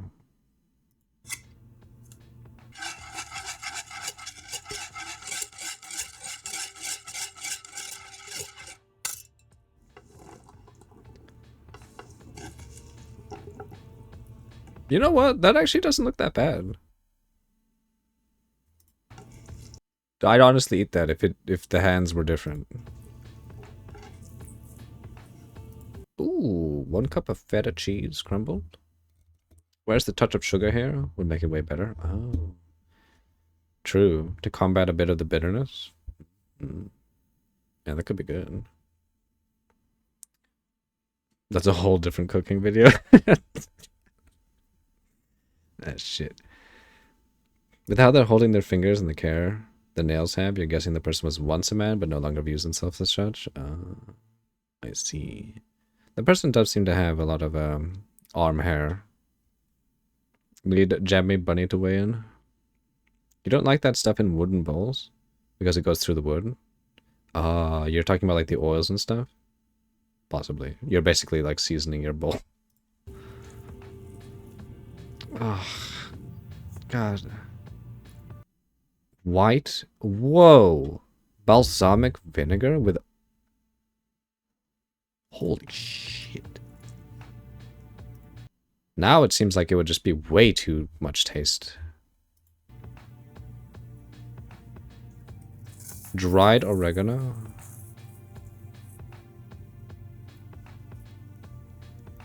This is overkill. Oh no. Hinterland poached pears. Ooh. Way too much cheese, yeah.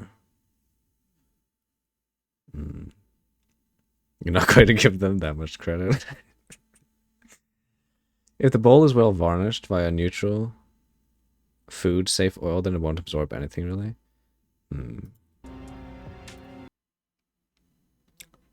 Okay. Cinnamon. What was this again?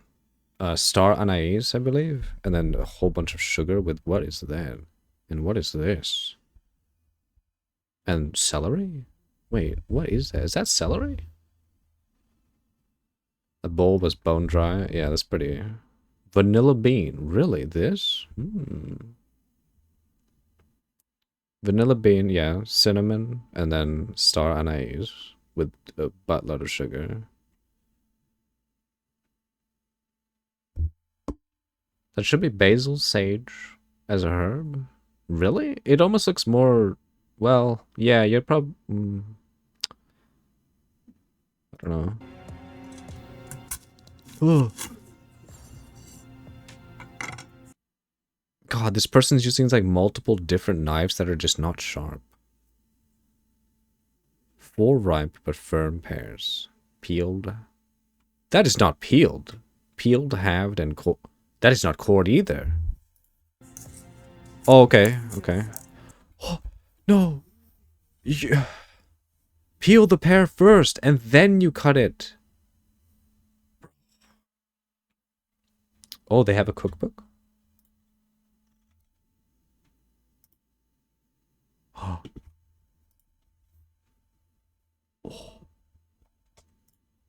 Yo. Flashbang, by the way. $35. Holy shit! What the f... By the way, that is not $35.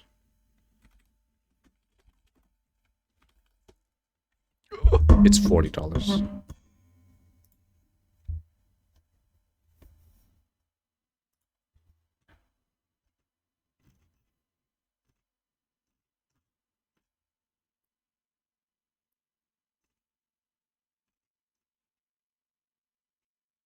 Shit and tax. But digital is only 27. Yeah. You want to raise... You were raised to peel pears and apples with a pear knife. Damn. How to get offended on the internet. Bruh. They make it look like a D&D book. Wizards should sue. Oh, no, no, no. Oh, no. Copyrighted material. Really? Massacre. I didn't even know.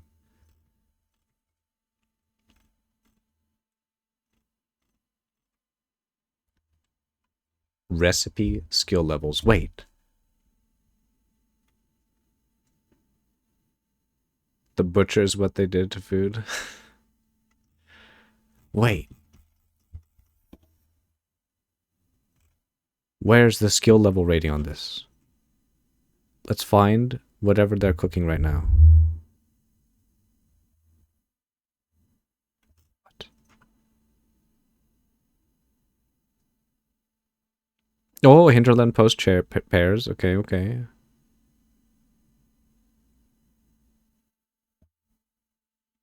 At the recipe? So you would have to buy it to see. Fuck.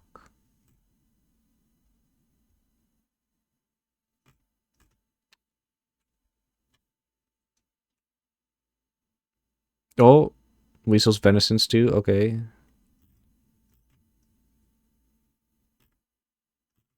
Fuck. Oh.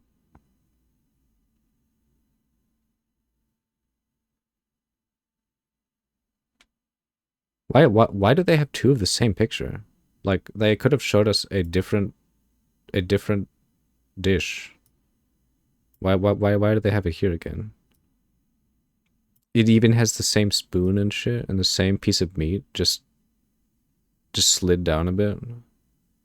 Ran out of picks. What are the difficulties again? So the difficulties are...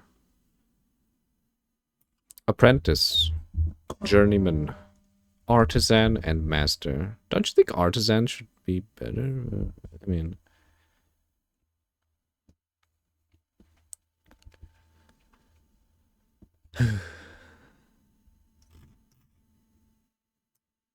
Poached pear is between the middle 2. Really? It's called Master Chef, not Artisan Chef. Oh, okay, yeah, fine.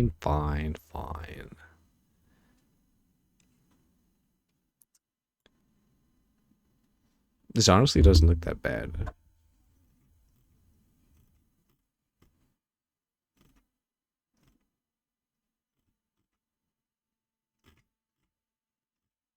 Ooh.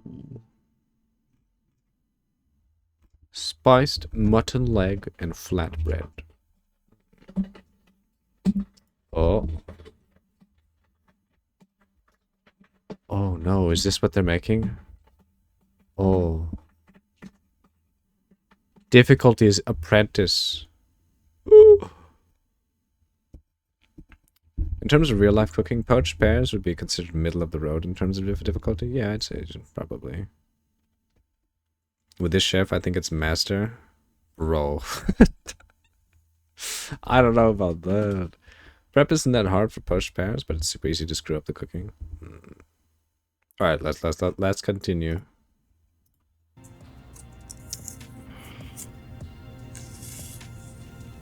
What? Okay. I don't core stuff like almost ever, but I know that is not how you core out a pair.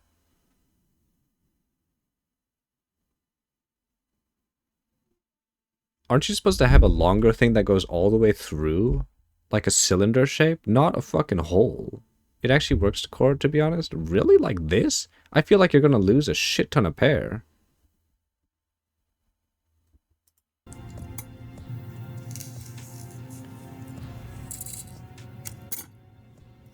Oh, okay, you know what?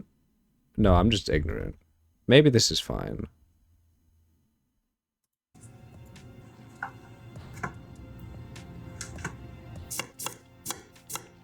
Oh, wow. The person actually cut relatively normally.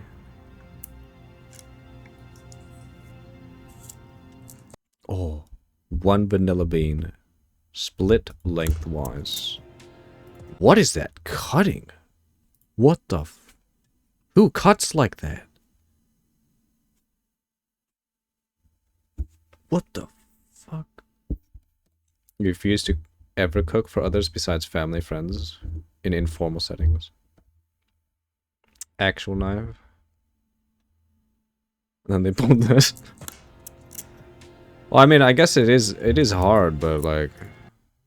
Oh, it's mint. Okay. Stop! Please! Cups of water, okay. Oh!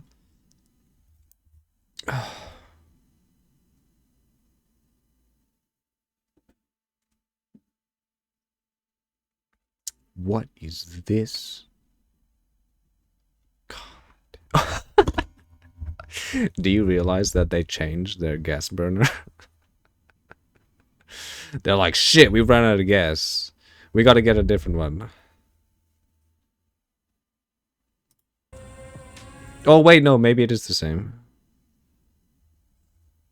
They changed it every time? Wait, really? No, actually, wait, no, I think we're wrong. I think it is the same. Yeah. It's the same. This barbarian getting ousted from the clan for wasting 2 weeks worth of sugar on the table. True.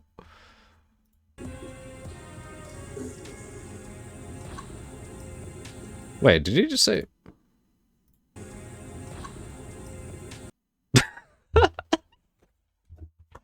What the fuck? Look at what it says.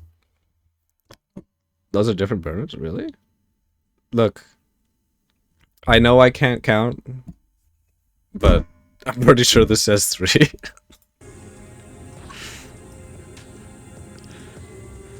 Please, is he gonna add it in?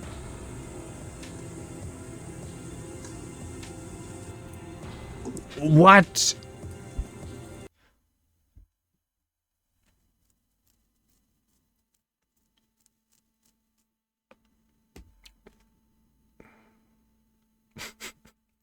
Of course I got all 5 fingers. 2 on this hand, 3 on the other. This is becoming like just comedy now. It's so bad. Also, is this a normal amount to do poached stuff with? I feel like that's a lot of cinnamon. And to be honest, for this amount, I would say like 1. Did they only put 1 star anise inside, or no, 2?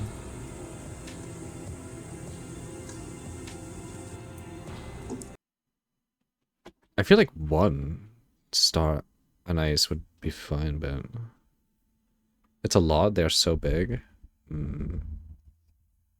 This amount of cinnamon isn't bad because they aren't letting it sit for weeks. Oh.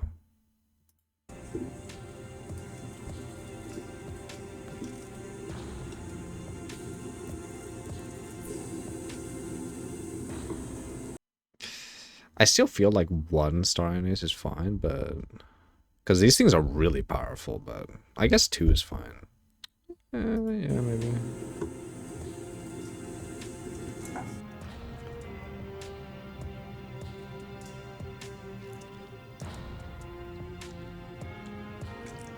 Two is fine, you feel? Oh! Oh. For some reason, I thought that was 4 cinnamon sticks suddenly. I was like, did they add more? But no. The real power is how much sugar there is. Won't taste anything bad with how much they used. I guess it's nothing else you would find out if you were diabetic eating this. Damn.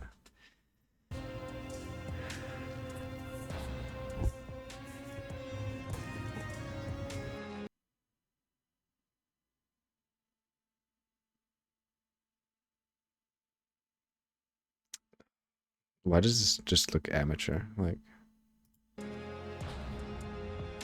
wait, this stuff looks pretty good. Not gonna lie. They still have the sugar pot. Oh no. They do! God, you're right.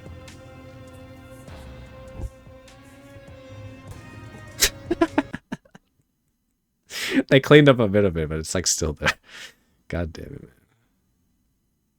Mysterious white substance on the tablecloth.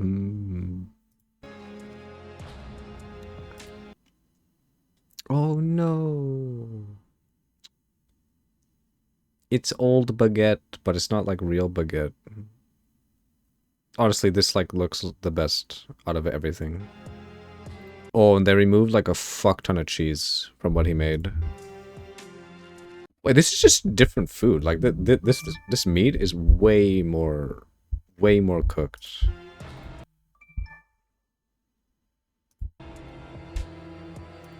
The bean salad actually looks edible now. Yeah. Is this actually the same? No way, right? This looks way more cooked. Except the potatoes don't exactly look that cooked. Can you look at this one? You love these. So we're going to start with a block of Velveeta cheese. We're going to add some macaroni noodles. Add about halfway up the cheese. Now we're going to add some heavy whipping cream. You just want to use enough to cover the noodles. That's enough right there. Now we're going to add some freshly grated Monterey Jack cheese. And last little bit right. How much fucking cheese? What? Wait, is this normal? Run while you can? I don't think that... Is this supposed to be mac and cheese? Yeah.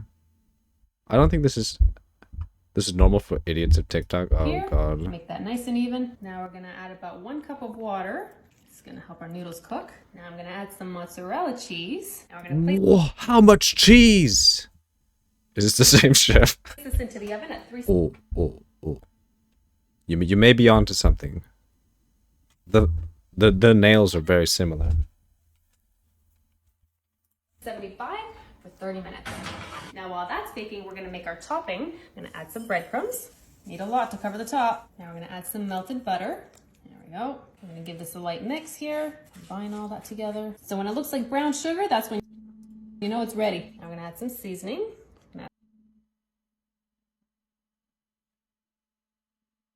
I know there's like light brown sugar, but you know. Add some garlic powder. Go. Bit of pepper. A little bit of salt. Some parsley flakes to make it look pretty. And last but not least, some grated Parmesan cheese. How much cheese? Mix all this together one more time. It's gonna make it nice and crispy. Okay. You know what? That topping stuff probably wouldn't taste that bad, but... So it's been about 30 minutes. Are you ready to take a look? That smells absolutely delicious. There we go. Look at that. I am salivating. And now for our topping. We're gonna add some breadcrumbs here. This is gonna make it nice and That's way too much cheese. Oh my god. crispy. Now we don't want it to be too thick, just a light layer here. All right, last little bit here. Even that out. Make that nice and flat. We're gonna throw this baby into the oven one more time. We're gonna broil it for a few more minutes. Okay, it's been a few minutes. It smells amazing. Are you ready? That is perfect. Look at that nice little crisp there. All right, let's divvy it up. It's going in so nice. Perfect squares. Trying to keep this baby together. Look at that nice slice there. I wish they had smell-o-vision.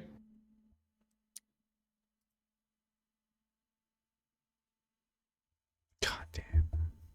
Annoyingly enough, it doesn't seem horrible. I just know that when you eat it, all you're gonna taste is cheese. It's just cheese. Until you taste it. That isn't good mac and cheese. Oh god. Dipped in shit, rolled in breadcrumbs. Mm. Your Italian grandma would have slapped this person. It is cheese and cheese. Yeah. This looks better from this angle, but like maybe it's just the lighting that's making everything better.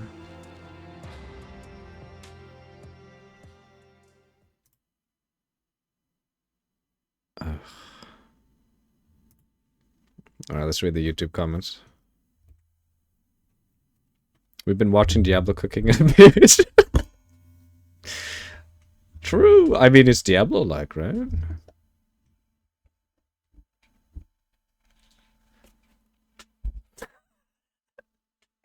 For the price of the cookbook, get yourself POE 2 early access instead. That's based. It's true. This dish has more ingredients than Diablo 4 content. Oh my god. They're getting roasted. Wait. No! They should have liked it. That is a dislike ratio there. Are POE 2 videos in the recommended? Oh shit. Ooh. Some good old mathel. Nice, nice. The stew cooked longer than the new class. The marketing team clearly doesn't know how the internet works. Add more meme fuel to the fire. You basically just admitted that cooking is more entertaining than playing D4. Ooh. It's official. D4 is cooked. Yeah, that's a good comment right there. Do you guys not have stoves? Damn.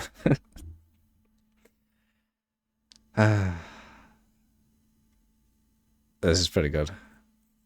Booba and recommended? Dogoda. Oh, this thing? Yeah. Never mind the stove. Do they have a PR team? I don't know. It's hard to say.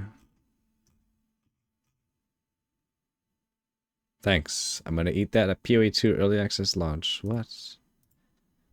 D4 bad. Do you sell games? Oh no. I'm actually curious, like what were they trying to do with this? I mean, it's not bad if they had a good game, but... Oh, okay. Lazy Peon, love that dude. Did he move to Asia? I don't know, actually. Don't need a stove, the comedy writes itself. They got burned. Ooh. Sell the cookbook? That was the goal. They're trying to give a holiday spirit. I mean, maybe. Maybe it wasn't done on a real stove because they wanted to avoid content being on on actual burner jokes. The back burner jokes. Oh no. What? Ended up being the spirit they warded off the holiday. He moved to Thailand. Really? Really? Lazy Peon moved to Thailand? They really should have kept a lid on it. They should have got someone that actually fucking cooks and uses a knife properly and like makes the food look good and not like a piece of shit, and then it would be fine. Still. Okay, let's get back to looking at POE. You mentioned something that's very important for many of us going into EA, and it's the fact that it's going to be awesome, like you said. You know, the fucking right canned here, bread. right here. Oh, It's God. going to be so buggy, especially the end game. Because as we heard, they've really only put the full force of the company behind it since July. That's like 6 months compared to the campaign, which they've really been ironing out since. That's a good point. The end game is probably going to be pretty buggy. It's not like the contents could be boiled over. Ooh. Do the medieval vibe all of you want? Well, they honestly did need someone to actually cook. They could keep the medieval vibe just fine. They could even do stuff over like real fire. And like, God, it could have been so much better. That was content. 2019. That's 5 years of teamwork on this. A lot of it is new asset creation, right? A lot of it is just making. They need to mix the cooking with comedy. Like some random hands grabbing the shit off the table and replacing with nice looking cooked version.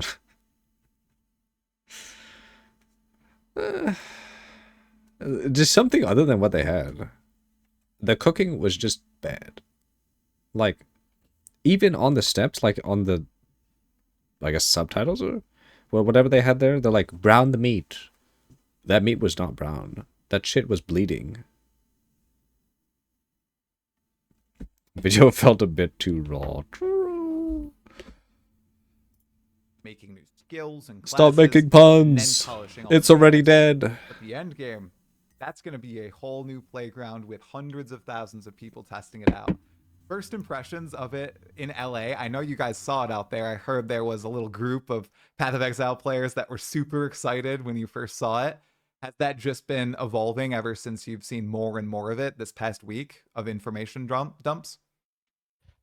So I'm doing a weird thing this week, these couple weeks. I mean, the weird thing is that I'm trying to be a normie, to the detriment of being, I don't know, successful streamer or whatever. I am so excited for this game that I don't want to ruin it by just being a little degen content creator that's milking everything. Oh my god. Don't turnip the heat if you can't stand. Okay. Get him out of here. Stop it. It's already dead. Oh, cute. Wow, you actually tied him out. What the fuck? That's toxic. They have been removed? Okay. Oh, I need the -1 viewer setting. Like, no hate to people that are doing. I am jealous of the people that. You would keep exchanging puns? You think that... Wait, you removed him, but you didn't remove yourself? You were also going into the puns. But for what me, the fuck? it would sacrifice... Like, I want, as just a gamer, I want to enjoy this game to the most, how I can enjoy it the most. Because I would be really hurting myself from probably, one of the most notable game releases in my life. And I don't want to detract from that by Mod power? sitting there combing over. So maybe people get more fun out of that, but for me, it would take away from the fun of discovery, of actually just playing the game for the first time, and that's what I want to experience. You can crush ramen, and there's to the nothing you detriment can do. of having, milking content and all that. Like, I've never enjoyed doing that. Yeah. That's just not something that, like, I've tried a little bit, like, daily upload, and GG posted a patch today, and these little things, and like, people that do put out that stuff perform a service to the community, but that's just not something that I've enjoyed. Like, the stuff that works best for me has always been longer form, deeper type of content, and that's what I enjoy, to like what makes me happy that I've made. So that's really the big shift that I'm going toward, just going back to my roots again. He's gone. So yeah, in terms of like, if you want to ask me about You banned him what I think about this already. Keystone or anything, What like, the fuck? I'm actually just avoiding it. Avoiding that news. If anything, like, I've already, I've played like 15 plus hours of POE 2 already. Right. Granted, I've played Act 1 and 2 over and over again. Over and over. But I really don't want to spoil the game for myself, and that's, for me, I'm just, Wait, what? He doesn't want to spoil the game? Is it just me, or is like the normal sentiment for PoE players like, oh my god, I need to know more? Fuck the spoilers? Well, maybe for like the campaign, but...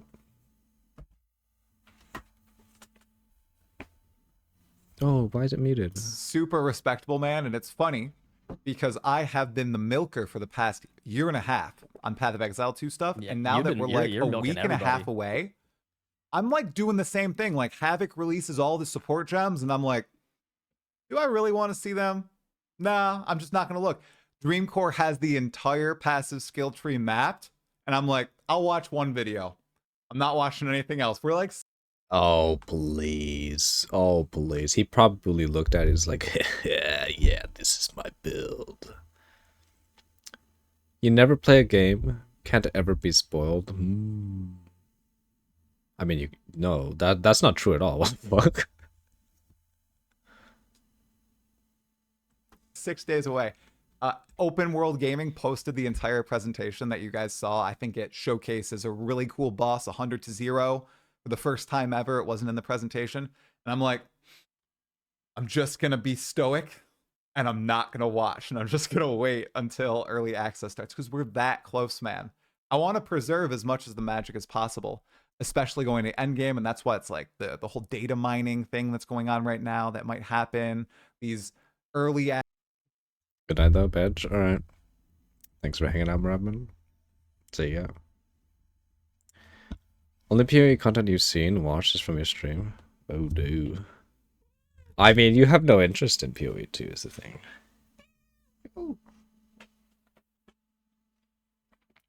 access reviews coming out with all this information. I'm gonna try to avoid as much of them as possible and just take what Grinding Gear Games is giving us, because I don't think they want to necessarily spoil the whole game either, right? You've talked to Jonathan. You know that he wants that golden age, that era of us discovering the game to last as long as possible, yeah? I think we're going to have a very clear delineation in eras of Ain't the PoE same 2, without Chris. basically pre and post POB coming out for PoE 2.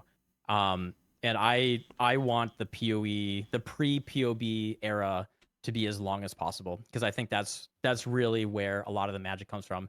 I was talking about this, just a couple hours ago on stream about, when games first come out, like some of the most fun, I would just say straight up, the most fun that you will have with a game is the first couple weeks of a new game when everyone is excited about it. Think about the first time you booted up PUBG or Fortnite or Apex Legends or any of those games that, like, when the battle Subtract him as the face of how you feel about POE 2. Can't really care that hard about spoilers. When it's here, it's here.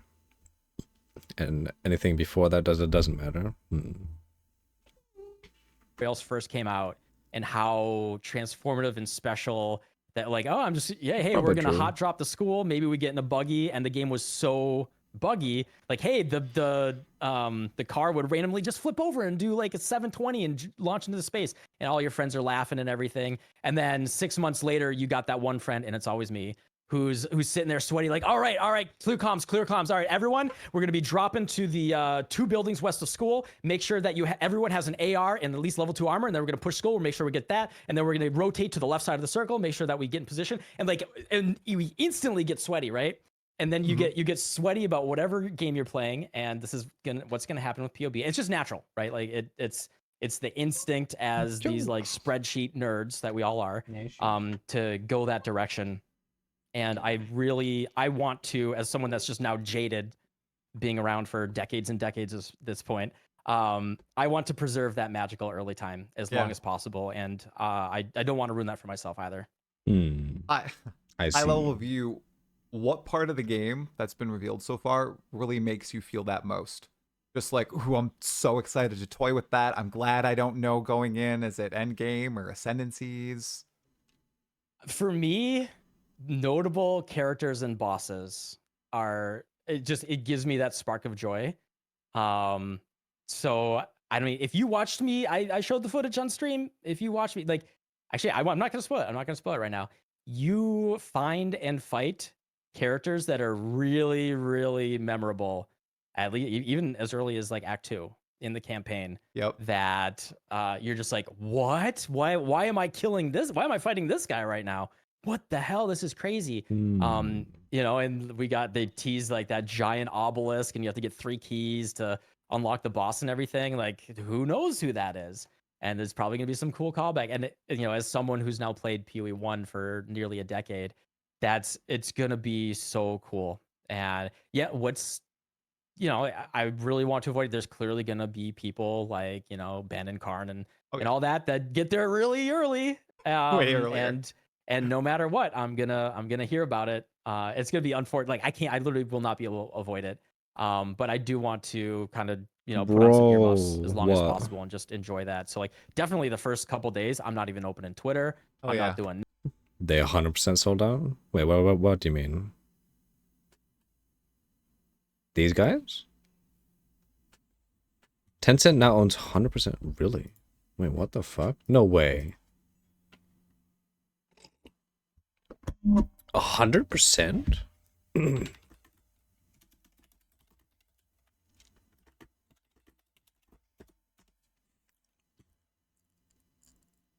Wait, fuck. How can we see this? My bad. Thank you. 100%.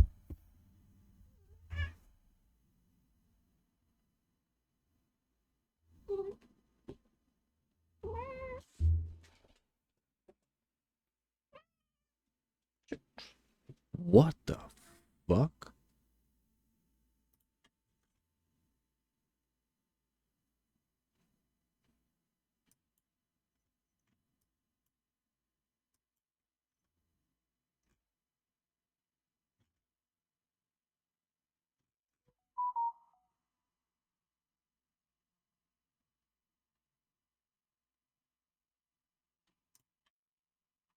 Wow. 100%?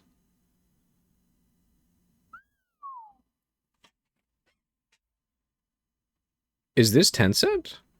6 Joy?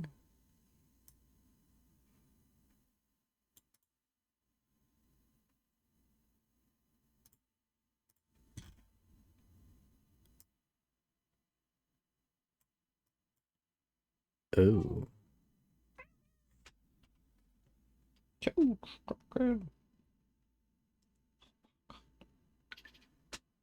Huh. Monka W.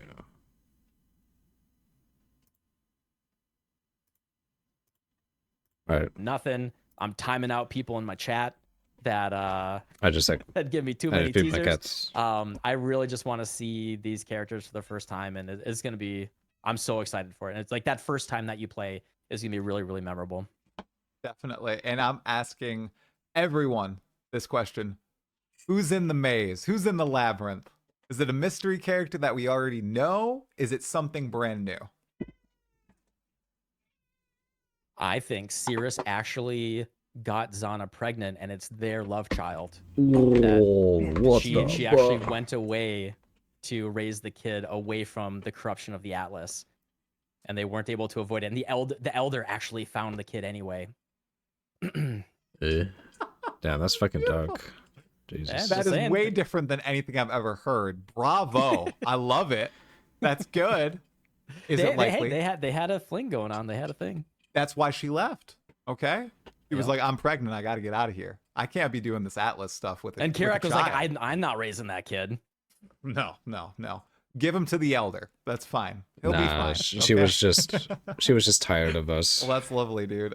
We went into the Atlas too much. Now I know that in LA, you played the mercenary for what, 2 minutes? I can address the allegations. Yeah, that's fine. Okay, I need to hear, because I also know that you are playing a lot of Deadlock, and that's like a shooter. So I thought that you would lean right into the merc and love it, but it sounds like you didn't really like it. My least favorite thing about Deadlock is how much, especially the character that I played, how much I have to reload. I hate reloading. I hate reloading guns. And the mercenary early on has to reload a lot. I said this in my video. I totally understand. And I saw it. I played with MP later. I did group play with Empyrean later. It becomes fine. It is a thing that will get solved. But I will tell you, in Act 1, the amount that you have to reload your guns feels really unfortunate. And I'm sure if I had some insane crossbow that dropped, I said, like, it's crazy how... Anyway, you can go in, man. It's coping. I said, like, I got this godlike staff. I'm playing. I totally recognize that the godlike staff is coloring my entire perception here, but it felt good. I can just say it felt good. I did not get a godlike crossbow, and shooting with the Merc did not feel good. I did not like the feeling of his skills very early on. The big thing is I think there's limited piercing on his early AoE skills. So as soon as you get more than a couple monsters on the screen, the AoE just is not there. Early on, very early on, his AoE is very weak. Whereas the AoE for Sork early on is very nice. And that was as soon as you get Ice Nova, like Spark, you start with Spark and Spark, or you get Spark right away. And Spark feels fine. It's not really good, like low damage, but it's good at just piercing and hitting a bunch of enemies. Whereas his cone AoE, all that, just like I think it was only hitting a couple enemies. I think only had like one pierce. And if you've played PoE 2, you know that it's very, very easy to get overwhelmed early on. And I just didn't like that feeling of having to go extra slow. It's just when I had the option to play something that could do AoE versus something that didn't, that's what I didn't like. And like the big thing is his every single one of his moves has its own magazine. You have to reload each magazine independently, and they do not reload while you don't have it selected. So it's like, you can have your 4 skills loaded up when you walk into a pack of monsters, but if you go through those 4 magazines and that pack of monsters isn't dead, then you're limited to 1 skill, or you go through this very long set of like, all right, I'm going to walk in a circle and reload, switch, reload, switch, reload, switch. Okay, now I can start my full damage rotation. And that set, and I know it's a thing that gets solved later, but early on, I didn't like that feel. So anyway, I'm sure Merc is fine. I'm sure he's fine later on. Early Act 1, Sork just feels better. That's why we always see him backpedaling in all the gameplay sub, because he's always reloading, man. Yeah, I did not like that cadence. That's interesting that they'd introduce like something, especially, okay, they're introducing this resource mechanic that early on. And I know a lot of the devs are saying, yeah, new players are going to love that. You really think they're going to like a class that relies heavily on needing to stop attacking every so often when everything else is just always attacking and moving forward? That's very interesting to me. Like grenades. That's the AoE solver, in my opinion. Do you know how late we get those? Is it relatively quickly, or you can get them relatively? It looks fine, quickly. to be honest. Okay, but I mean, again, they have their own cooldown, right? Where it's not you can't just spam grenades nonstop. Also, right? Got to build into it. So, yeah, I don't know. I didn't play long enough. Like I said, I don't have a final judgment. Just I played him for 10 minutes. I didn't love it. And the big thing that I wanted, I think it was also very important for me to play Sork again, because Sork is my watermark. That's the thing that I've always tried, that I was able to measure the progression and the change in the game. And Sork in ExileCon was unplayable trash. And I was so upset, because like that's my favorite thing, is playing unplayable some sort of caster. And trash. Sork, it was so poorly tuned. Almost all of her moves were about standing still. She had something called like Mana Rift or something, where she would put down a cloud, like a lightning cloud, and she would get bonus spell damage and mana regen or something if she like stood still in this one little spot. It was like she had all these things that were based around, imagine something like Frost Bubble or the Sigil of Power or anything, but like she was entirely built around those type of skills, but with tiny AoE. Like your character can barely move. It's like tiny AoE, stand in this one spot and do something. And that's the way she was set up initially. Also, that was when they first showed us weapon switching, and weapon switching used to have like a full 1+ second animation. That's rough. So like they wanted to show off, like, okay, you're gonna use your wand for fireballs, and then you're gonna switch to a staff and then cast Comet, and we're talking like a full second to like pull out your staff, and then Comet had like literally I think a 3-second cast time, and it was it felt very, very bad. And then if you saw my gameplay from last week, then just like night and day, absolute night and day. They have tuned it, they have listened to the feedback, and Sork feels much better right now. Did you find yourself naturally comboing skills together as they presume you would, or sticking to 1-2 skills through most of the combat? I comboed. So the problem with this is kind of a game design go into thing it to think about. Yeah, so in terms of game design, like I just think about like the mechanics of playing is like, what is my time to kill? And every time that you press a button, you have to be very conscious of the time that your time and resources, and time is one of your resources, that you're consuming to output that damage, or that utility to set up the damage. You know what's funny? He's talking about having the golden time where there's no POB, but right now he's talking about min-maxing. Min-maxing that damage. Let's go. Damage that you're doing. So for example, what they had intended was, or one of the potential combos is Ice Nova naturally casts on Frostbolt in PoE 2. So you don't need a Transfigured Gem or anything. You just cast your Frostbolt, then you can cast your Ice Nova, but it doesn't like multicast or anything by default. So you can cast one Frostbolt and then maybe like one Ice Nova, as you're manually casting it. And the third thing that you can do that's really cool is frozen enemies. There's a lot of support gems and skills that synergize with frozen enemies. So you can just straight up shatter a frozen enemy. Like, this enemy is frozen, he is now dead. And so you can shatter him and it'll do a Herald of Ice explosion that does, I don't know if it's % life or what, but it does very big damage. And so you can manually explode enemies, and then there's support gems that will put a cold dot based on the overkill damage that you do. And there's all these other things that can synergize with like the frozen enemies. That's really, really cool. And so what I wanted to do was like, walk towards a pack of monsters, cast a Frostbolt, cast a couple Ice Novas, freeze them, then Cold Snap, which is Cold Snap is reworked to just a cast on frozen enemies, an instant cast that will shatter an enemy. And I wanted to do that, but if you think about the time that you're investing, casting that Frostbolt as a pure utility just to be able to cast an Ice Nova in the distance, instead you could keep walking forward. Like, you have a question? How would you depict yelling through typing in kanji? I don't think you can.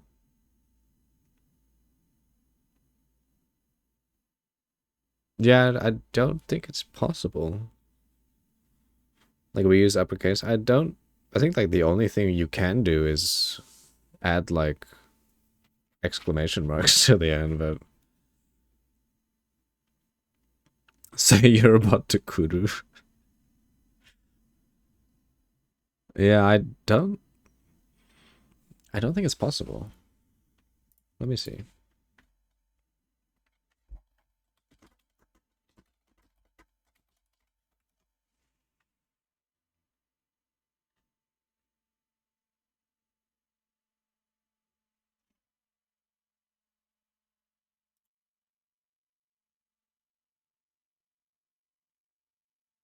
Yeah, I think you're just gonna have to use multiple, like, just exclamation marks at the end or shit like that. There's no real way to like do it, I believe. I could be wrong though. Like, because the Ice Nova doesn't get like a 50% more damage like it does in PoE 1 or 30% more in PoE 1. So you're better off just walking up to the monster, manually casting your Ice Nova, and then freezing them. And then if you think if Cold Snap had a cast time, you would be even better served to just cast Ice Nova again instead of casting Cold Snap. So you have to think about the time investment to set up the utility, to set up the combo, versus like, in addition, there was something like there's Flame Wall, and Flame Wall is really cool. It gives you flat fire damage to your projectiles that you're shooting through. And I was using that a lot, but was it worth me to, we have this problem in PoE 1 as well, where it's like, you're going through Act 1 and Act 2. Do you take the time to position yourself so you can put the Flame Wall and then put your Holy Flame Totem down? Or is it quicker to just put the Holy Flame Totem down and then, maybe cast like one Rolling Magma and then keep walking? Like, you have to think about that, that positioning and that timing and that combo and all that. And that's already in PoE 1 a little bit. PoE 2, they're really trying to incentivize it. And I think at least for the Sork, Jonathan said that he's working on it more for the Sork. I think it doesn't quite hit yet for like the cast time investment. Like, it's really just a numbers tweaking thing right now. But I like the idea. I really like the ideas that they're going for that with the combos. Yeah, and the pressing the buttons doesn't feel that bad. Like really? with the WASD Okay, controls that's already. nice. Yeah, with the WASD controls already, you are closer to feeling. It feels closer to playing like a twin stick shooter than PoE 1 or something. So like with the twin stick shooter, you're like, yeah, I'm gonna use my assault rifle over here. I'm gonna toss a grenade over my back and jump over this cliff or whatever, and roll around here. Duck and, tongue? Yeah, it feels more natural actually to just use multiple skills. That's awesome. Yeah, I know that they were talking about how the source. Really? The unquote thing?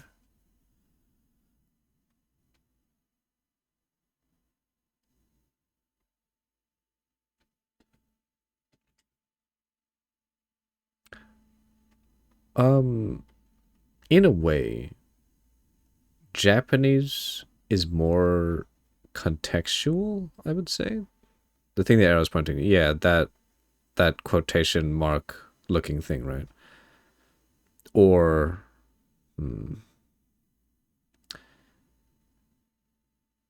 I don't think I've ever seen that used on kanji. Just add ayaya to the end. Sorcerer was where they were seeing the most improvement necessary for combos. Like the warrior is very obvious. You can see all the combo-based gameplay. The monk is another one too, where everything is just so implicit in what you're doing. All the skills just naturally flow together. Whereas the sorcerer needs a little bit of work, maybe to increase the damage for the combo abilities. Because the warrior, I mean, if you combo. Is it just me, or whenever Subtractum is not talking, he's like disparage face, or he's like done. Combo something like the volcanic fissure of snaking or whatever it's called in Path of Exile 2 with just a big slam, massive amount of damage. You can see the boss health bar chunk down. I didn't see any of those massive combos with the sorcerer. Maybe Subtractum doesn't want to talk about POE. He's here for the money. Nah, I don't think so. He probably does. Maybe I just haven't seen the right gameplay, but I'm sure they'll get there. Yeah, no, I've tried every skill. Oh, you did? Almost every skill that I had access to at my lower level. And yeah, there was nothing, you could do the regular, put it down to Orb Storms and cast Arc and stuff like that. Yeah, nothing that's just like, set up the monster besides the shattering stuff. There was nothing else that was really like set up the monster, get charges on them or something, and then do like a big chunk of damage. It was all like very iterative stuff. And you played the Sorcerer in June 2 during the console event, right?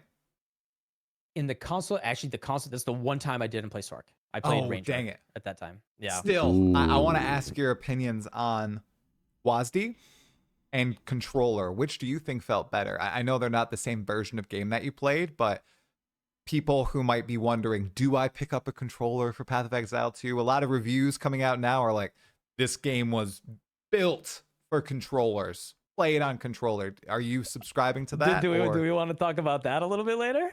I would love to talk about that a little bit. Oh yeah, we can talk about that. Where that statement came from. Yes. That'd be fun to talk about.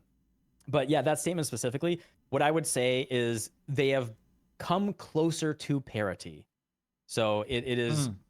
You must sleep. You have plans to cook some fried foods tomorrow? Some shrimp, pork, and Oreos. Oreos. WASD is still going to be more precise. I wonder if it's going to be more precise compared to controller movement, because in those kind of games, a controller would technically be more precise for movement. Because there's only so much, like, you can't fine-tune some things. Like, let's say you're using W and D to, go that way. You can't make like fine-tunements between that like radius, I guess, that you're trying to go towards. Skill targeting will be more precise. Oh yeah. For WASD and mouse and keyboard, nothing will beat mouse and keyboard for targeting. But for movement wise, there's an argument to be had for console. Have you never had deep fried Oreos? Nope. Never. Japan doesn't have that kind of shit. It is closer now. You no longer feel like. Also, I hope you have a good sleep, Raining. Thanks for hanging out, man. GG's. You're really missing out by playing with a controller versus keyboard and mouse now.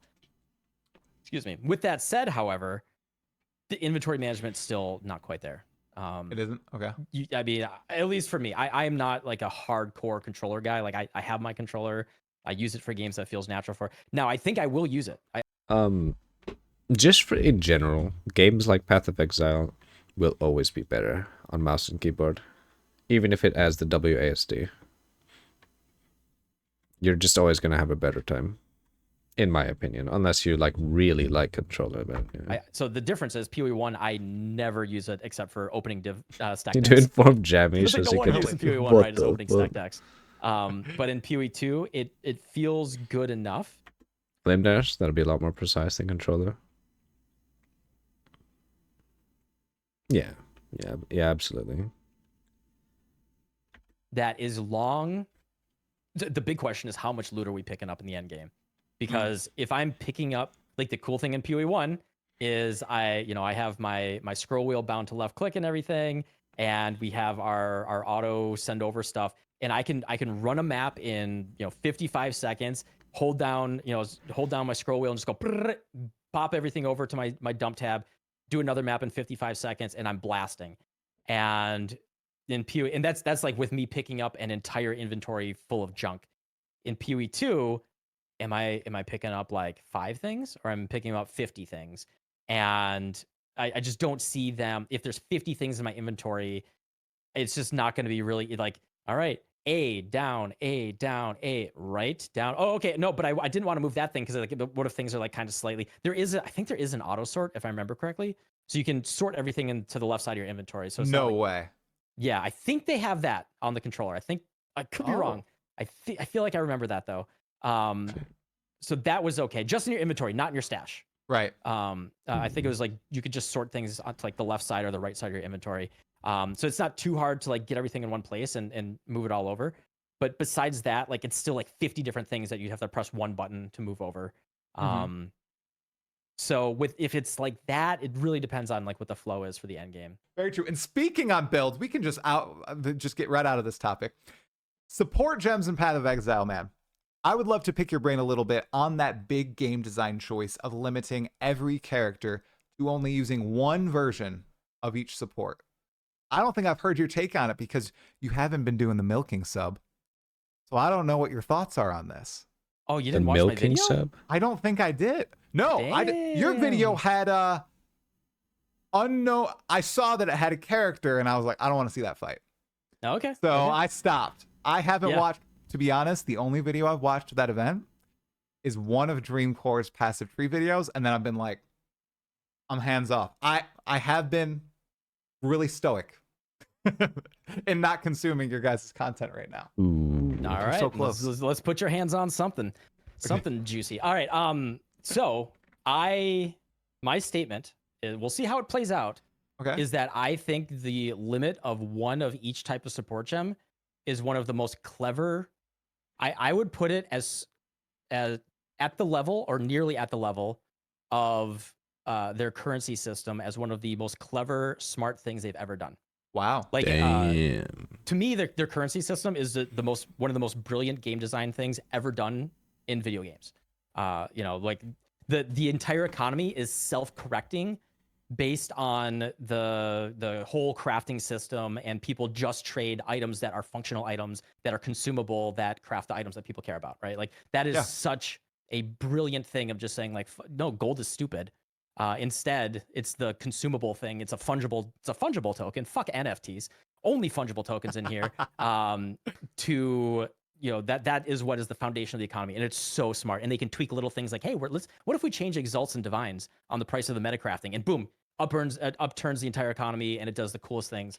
And I think nearly on that level is the limit of one of the type of support gems. It gives them so much more flexibility, and it not just incentivizes, but forces the player to be extra intentional and thoughtful about every single choice of support gem that they do. And because of this, that is true. It allows them in the design of the support gems to do so many cool things and focus on really interesting, unique utility, because they know there's only going to be one of them in your entire build. And it allows you to do these really, really cool things. And so like when you put that support gem with that skill, it does a novel thing that is very meaningful to your build, instead of like, oh, I have these, but if you couldn't do that, like I think what it would look like is like, okay, I have Frostbolt and Ice Nova and Cold Snap and da and I have inspiration support and controlled destruction and blah blah blah, and it's the same boring 4 gems on every single skill. Instead of that, now it's like, okay, well, I want like the freeze build up and maybe slower proj on my Frostbolt, and then on my Ice Nova, I actually want, you know, increased AoE and you know, maybe this thing that makes freeze actually work better with shock or something. Like, It is we've already pretty seen true these, like, though. cross synergy things. And It then is on my pretty Cold good. Snap, I actually want the freezing Nova support, which is one of the coolest things, where it does the overkill vortex. Like, these really cool specific support gems.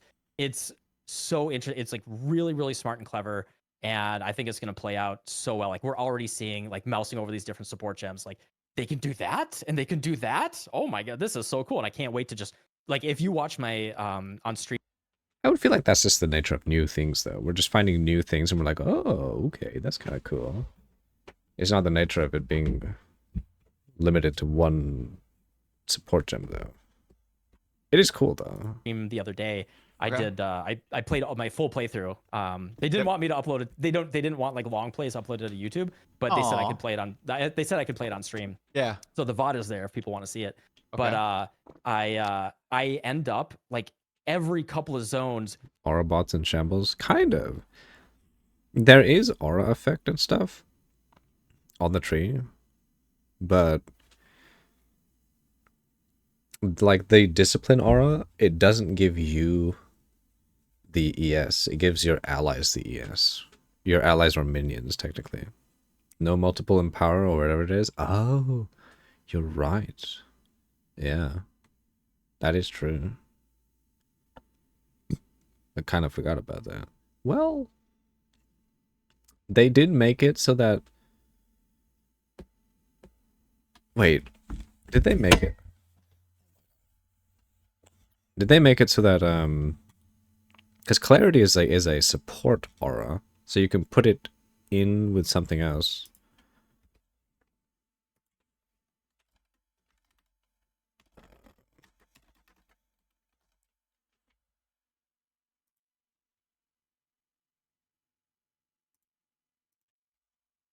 Is discipline? No.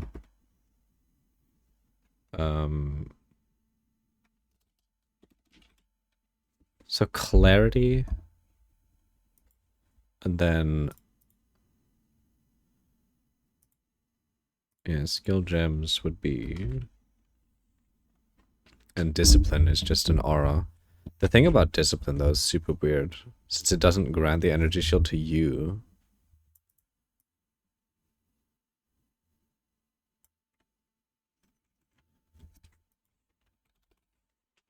Malice. Pain offering.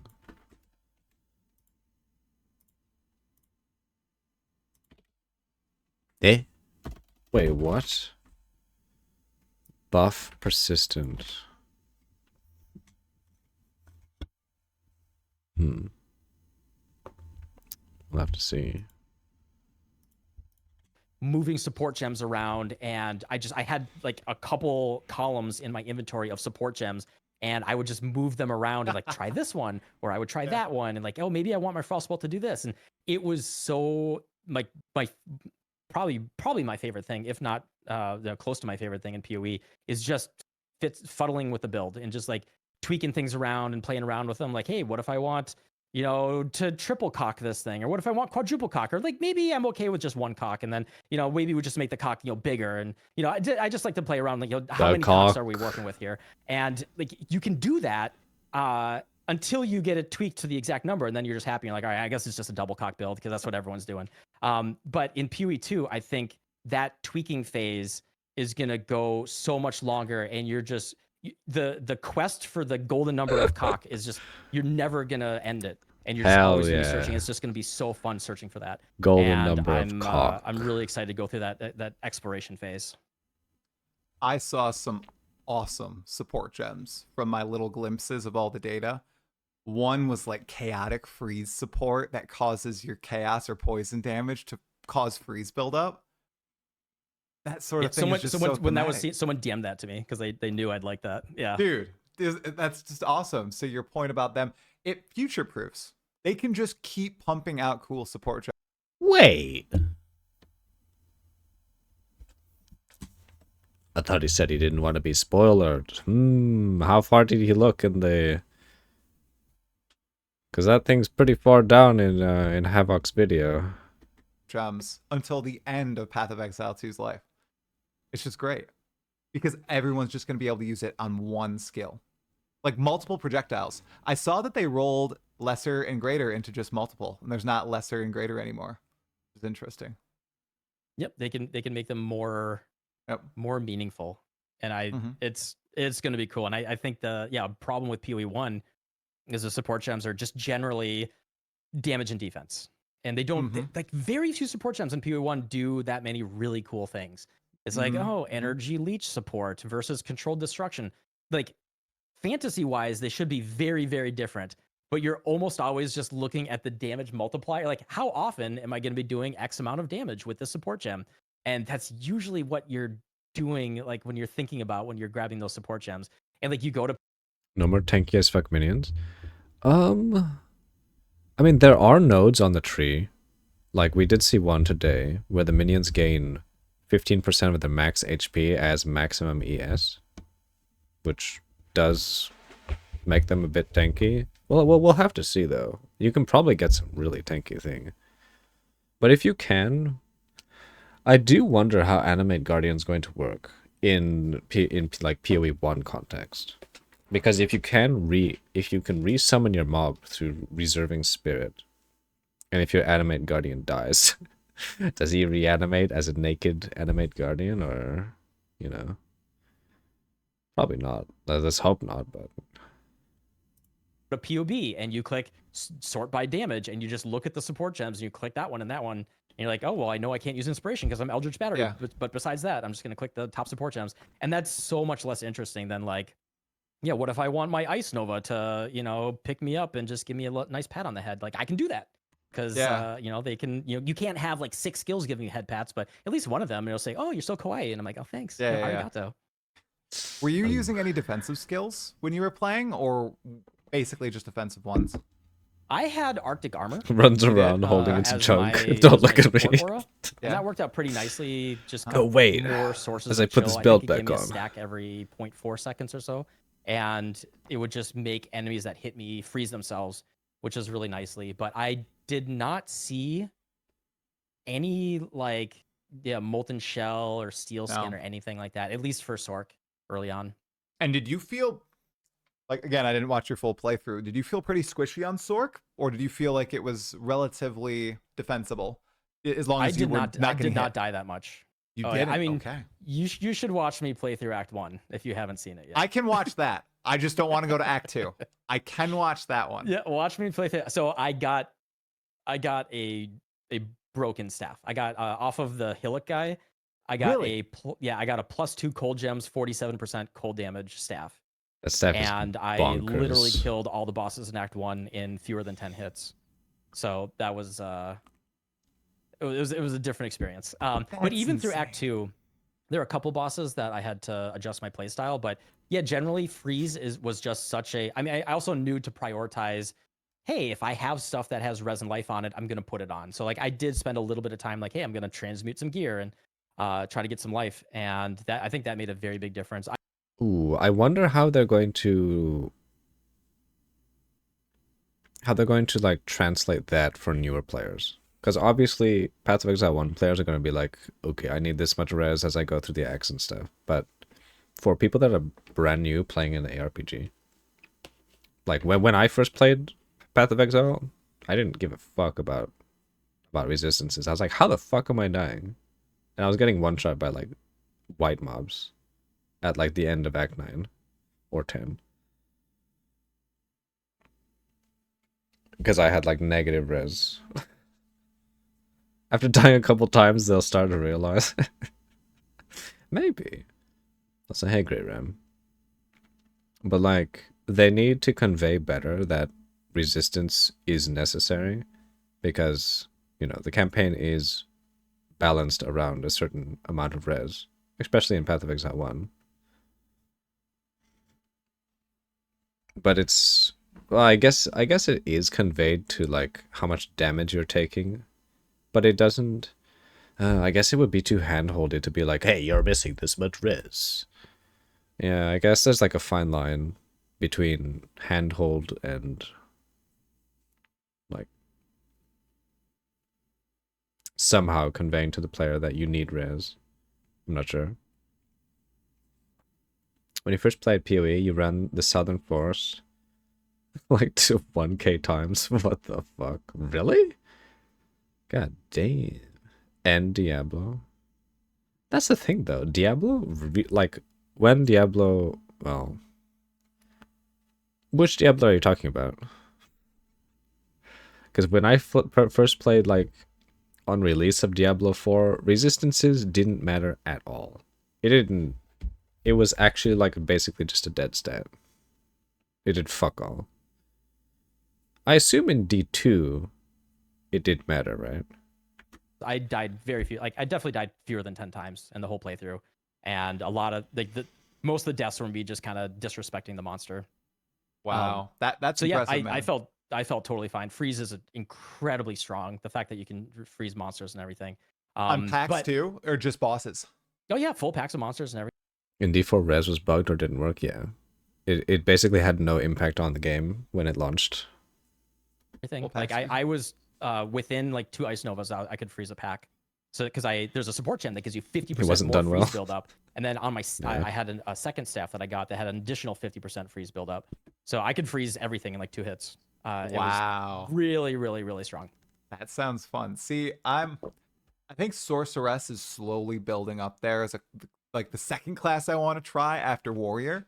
After hearing like you talking about it, I had one other person that was praising Sork, and then that teaser that GGG released showcasing, I don't know. If you have someone talking about the Mercenary, he's gonna be, oh, okay, I'm hyped about the Mercenary now. Let's go. Speaking of wasn't done well, that medicine was the same. If you saw it, but it showcased a really busted staff and ball lightning. And the way don't remind me. The ball lightning is very pretty. Yeah. Looks beautiful. It sounds great too. Oh, can't wait. Yeah, I will say, I think the at least in the playtest just a couple weeks ago, the contrast between people that have played PoE 1. Ooh, is he gonna talk about it? I wonder if bosses have different elements while you're progressing. Like, first boss is nuking you with fire, so you realize that you need fire res, then cold boss next. Possibly. That, you know what, that's probably a good way to get people to, like, defensively spec into some things. Because in, let's say Merveil, like, we all know that we need cold res against Merveil because, you know, she primarily does a lot of cold damage, and it's good to have. But it isn't really conveyed that well. I mean, it kind of is because you're getting chilled and shit, but for a new person that's coming to an ARPG, I don't think it's conveyed well enough. I don't know.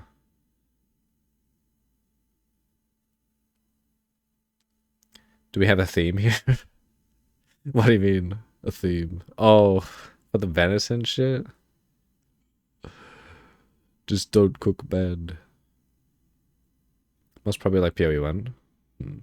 True, probably won't cross my mind to build res at all if he were new. He'd probably pump HP or armor. Probably. Something like that.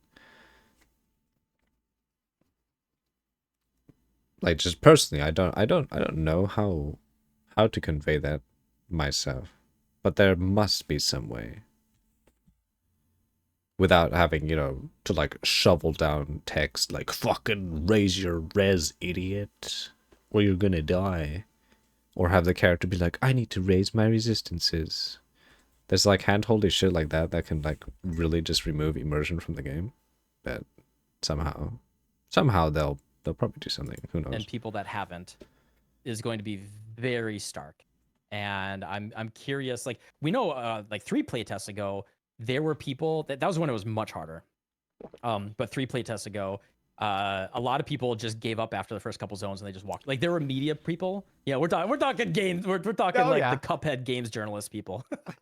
where they can't even do the Cuphead tutorial. But like they Cuphead gave game up after the tutorial. first couple. Like these are people that traveled. That to guy's get gonna there. go I mean, I down imagine they're LA in based, infamy but, like, as like the they went in the worst. playtest. They got slapped down and they just walked out. And even when I played a couple weeks ago, you know, Havoc was in Act 3, I think. Of course, Havoc was like doing VOD reviews and everything the night before, and you know he's just being himself. But both me and Empy got to the end of Act 2, and many of the non-PoE players, like I was looking at screens as I was walking around. I saw people like wandering around single early zones for 15, 20, 30 minutes. Like there's this one guy he was on the couch playing on the Xbox or PlayStation at the front, and I was like halfway through Act 2. I went to the and I walked past him in the bathroom. He was in like the graveyard, which is like, I don't know, 4th, 5th zone in Act 1. He was in the graveyard. I went to the bathroom. I talked to Octavian for like 15 minutes.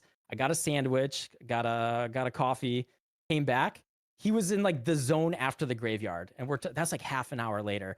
Like they're At that point, it's just a skill issue. That guy's just bad at games.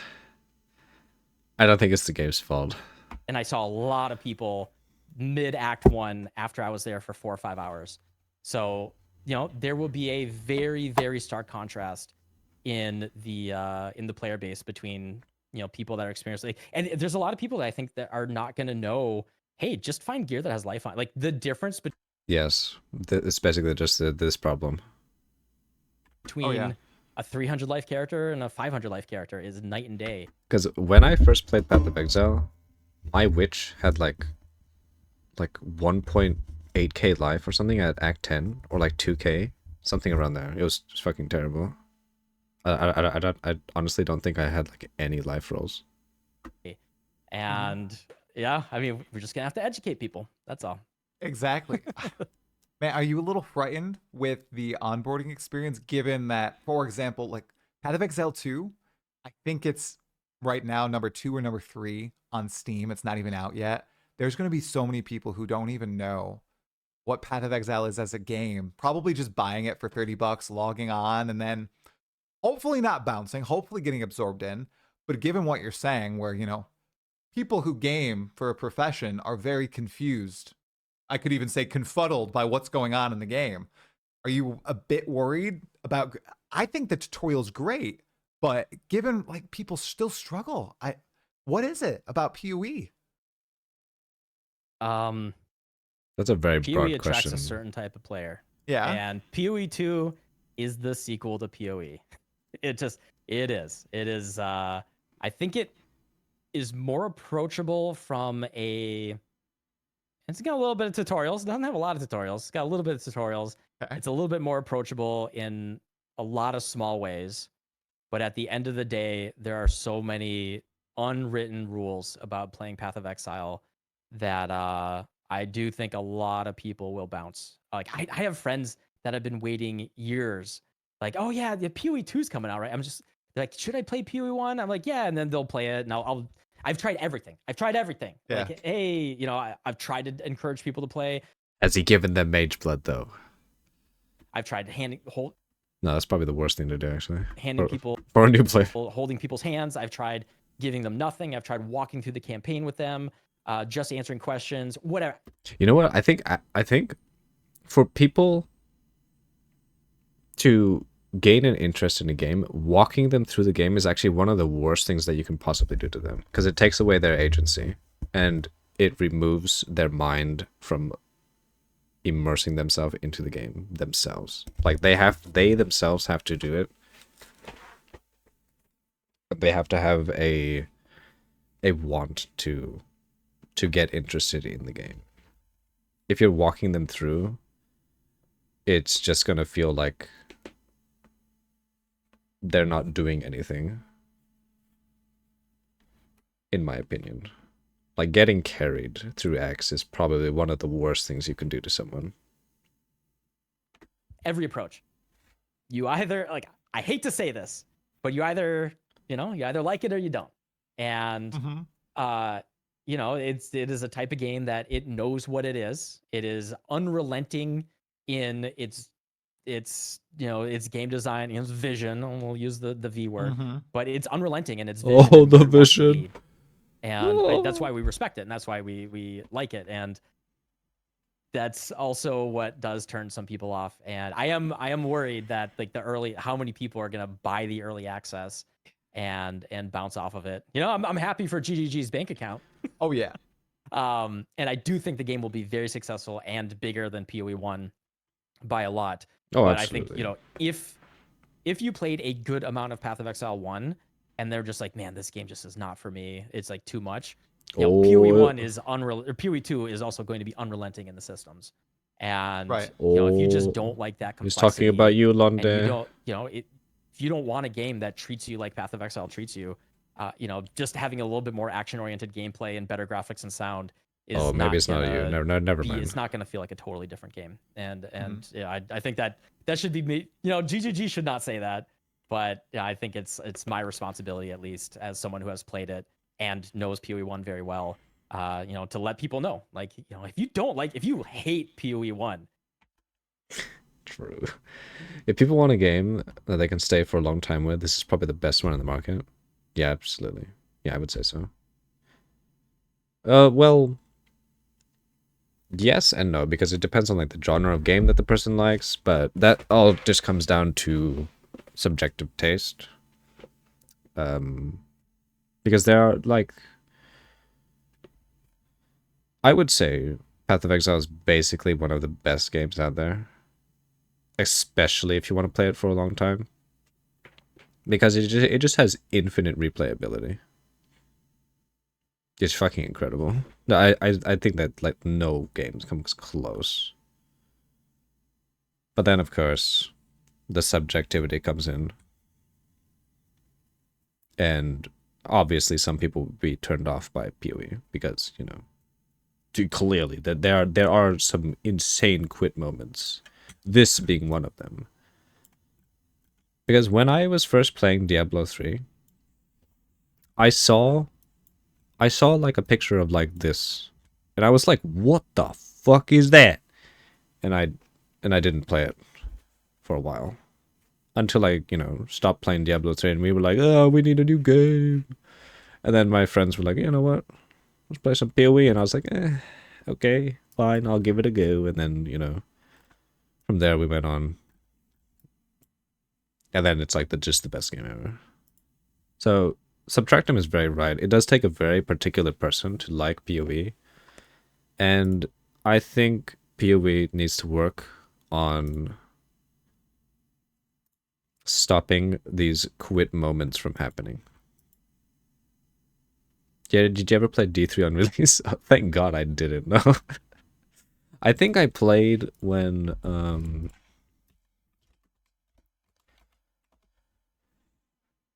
I think I played when Reaper of Souls was out for a while. Also flashbang, by the way.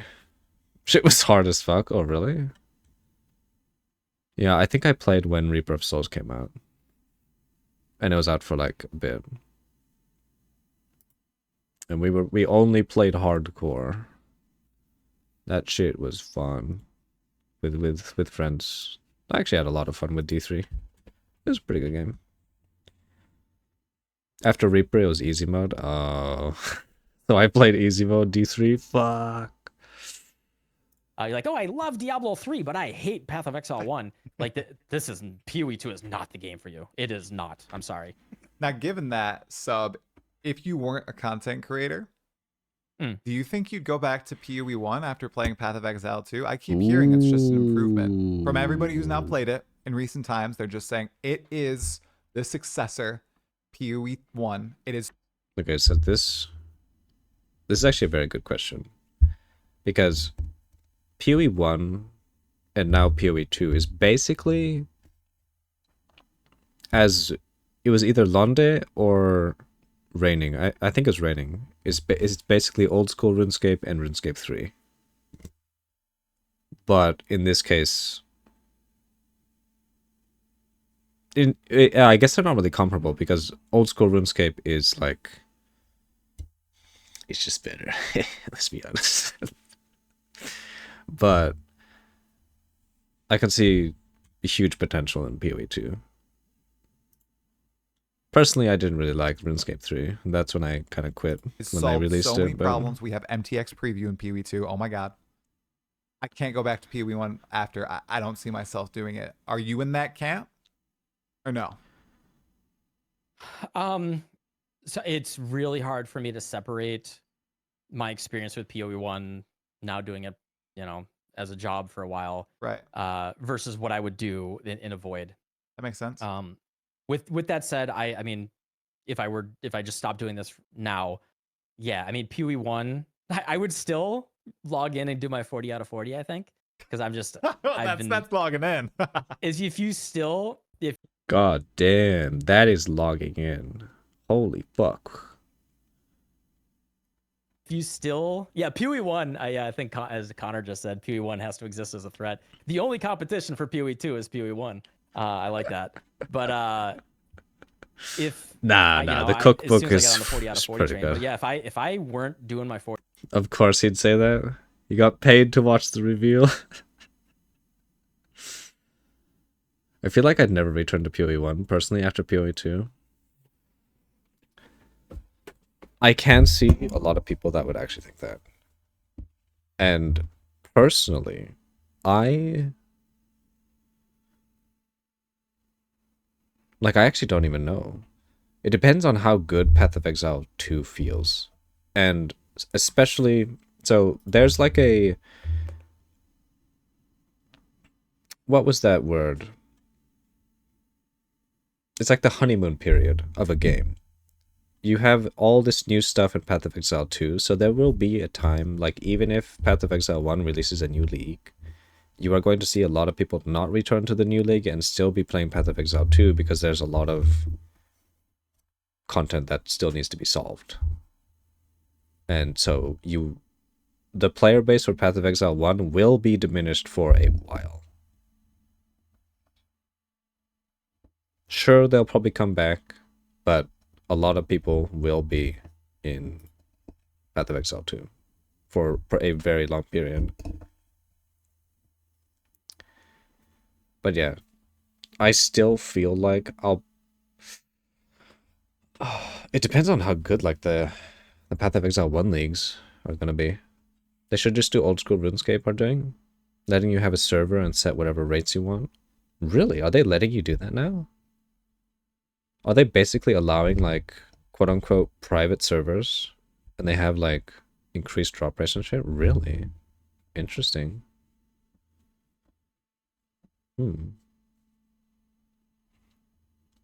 That would be interesting. I mean, technically they DMCA'd a lot of private servers. Oh shit. Intriguing, because they want to get in on that.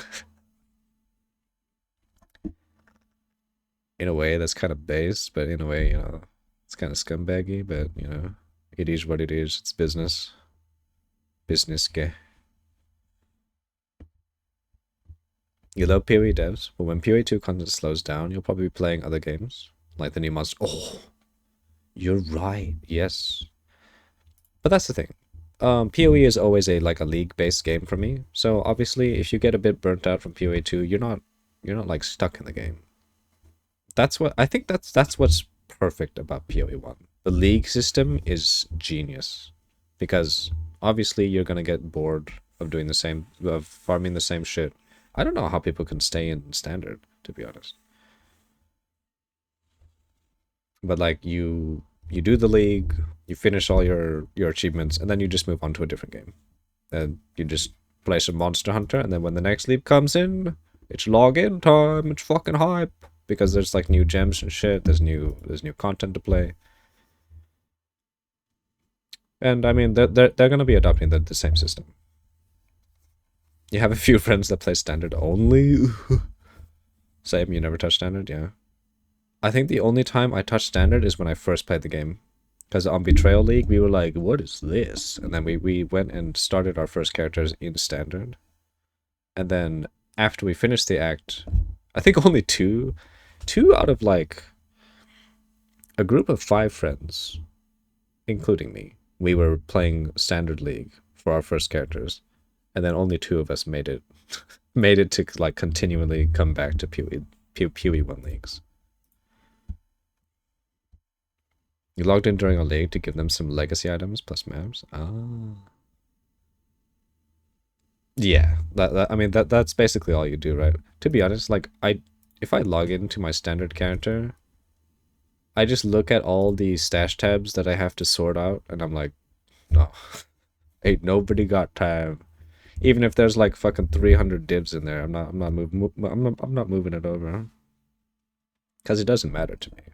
Because once the league is done, it's done, and then you just make a new character. At least to me.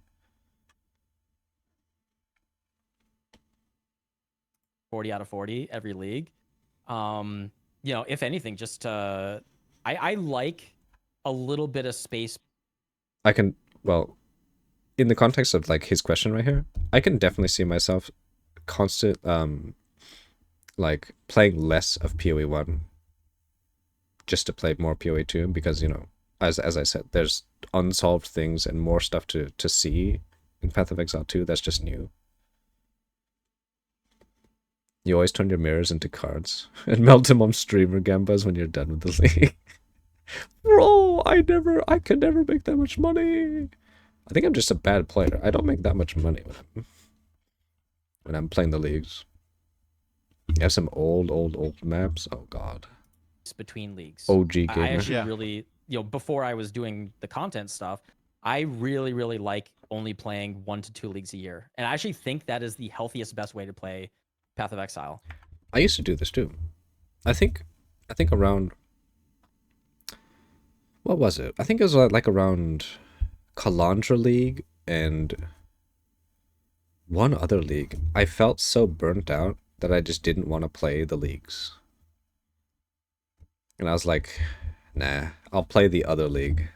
It's like the league happens, another league happens, I skip that league, and then I play the next league because I was just burnt out.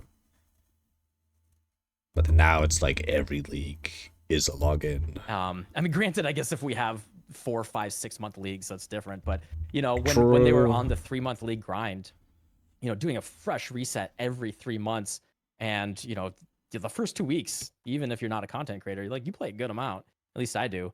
And like what that did. Don't make much money. Get some mage blooded tier 9 toxic suit. Was it tier 9 or was it like tier 7? Or 6? It was something low. That shit was good. It's not very good for the old job. We'll just say that. not for good for the job when you you know, you want to grind and you just keep pushing. And I from the fucking mappers too. Yeah.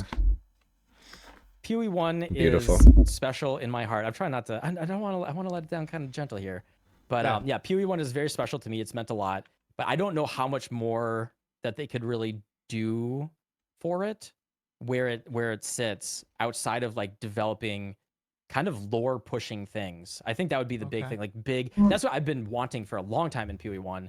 That's true. They need to push more of the story aspect. Because the biggest story update that they had was what, the when they expanded the Atlas passives, I think. That's when we had like the big, that's when Maven came out, yeah? And then that's when we actually got like story progression. Atlas of Worlds, yeah. Yeah, that's the one. And then after that we basically had like side stuff, but not really.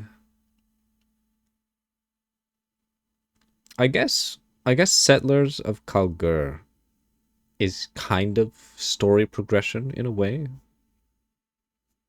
But it's not as big as Atlas of Worlds. The devs probably hit that dilemma too, which is why PoE 2 is supposed to be the fix. It was called PoE 4.0 or something before, right? Really? PoE 4.0? Oh, I didn't know that. Okay, just a sec. This water's flying through me. I must release into the toilet. Just a sec.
Okay.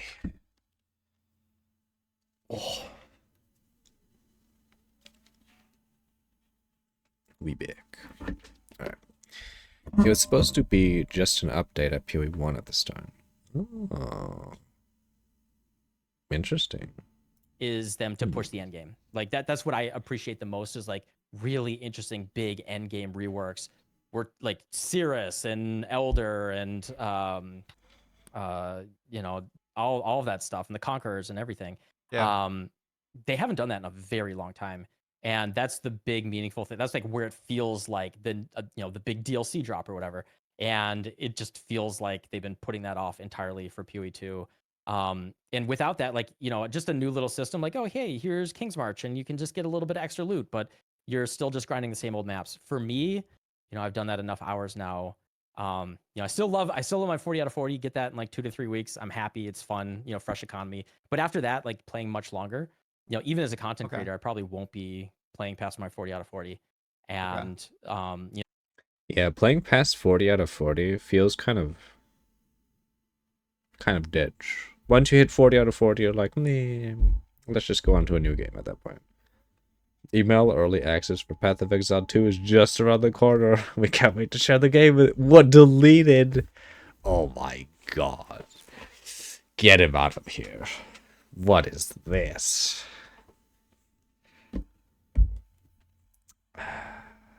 SMH. you know, PoE 2 is, you know, planning to be my primary game now. Yeah, unless they make big swings, I think that'll be a lot of us. I might not go 40 out of 40, but I'll try to hop in, get a few challenges here and there. But given what I've seen, and of course, we still have to play it. Oh shit, how are they gonna do that actually? Because they're gonna keep doing the 40 out of 40. And obviously they're gonna be giving you, like, you know, the achievement 40 out of 40 MTX stuff that they give you. They're gonna have to make it compatible with PoE 2 every single time they do that. So does that mean we get more MTX even for PoE 2 every time we play PoE 1? Yeah. It could just be fooling all of us. But given what I've seen, I think I'd probably switch too. Now, Sub, I didn't realize until Completely forgot about that. Same, until just now for me. Dialogue? Are you going to be reading all the dialogue your first run through of PoE 2? Oh, hell no. I'm a spacebar spammer. Oh, shit. That's going to take so much dev time. I mean, they're already taking a lot of time converting all of the MTX. Like, there's a lot of MTX in PoE 1. And they're still doing it, right? I assume once everything is already converted over, making the new MTX for PoE 1 and then also for PoE 2 shouldn't take that much, to be honest. It's currently the existing pool of MTX that's taking them so long because they have so much of it. I think, but I could be wrong. Makes sense. They'll make a tool to convert it. Oh, absolutely. They have to think fast. But though, considering their company, they seem really fucking agile. Because they just swapped to campaign development instantly to just endgame development. They were like, shit, let's go, let's make endgame. Maybe the conversion is more seamless than we think, since it was supposed to be in a PoE 1 update. Potentially. Because, I mean, they're obviously using... Wait, are they... They have to be using different game engines, right? And they already, like these fingers and shit is already part of a boss in PoE 2. So it shouldn't be too hard. Does that mean PoE 2 will also get the Zana Mirage? Or whatever the hideout thing is called? The NPC placement? I wonder. Oh shit. Yeah, I wonder, would Zana exist in PoE 2 for your hideout? Damn. I wonder. That's a very nice question because, you know, Zana is a key figure in PoE 1. But right now she's uninteractable because she's not in the game.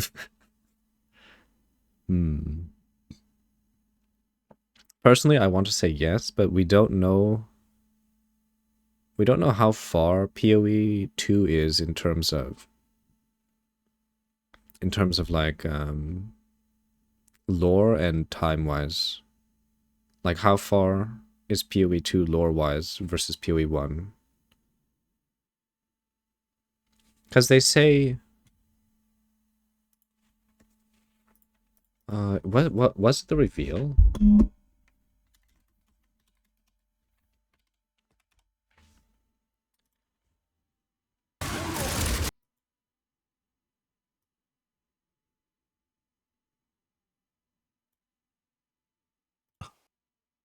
Existence is a somehow.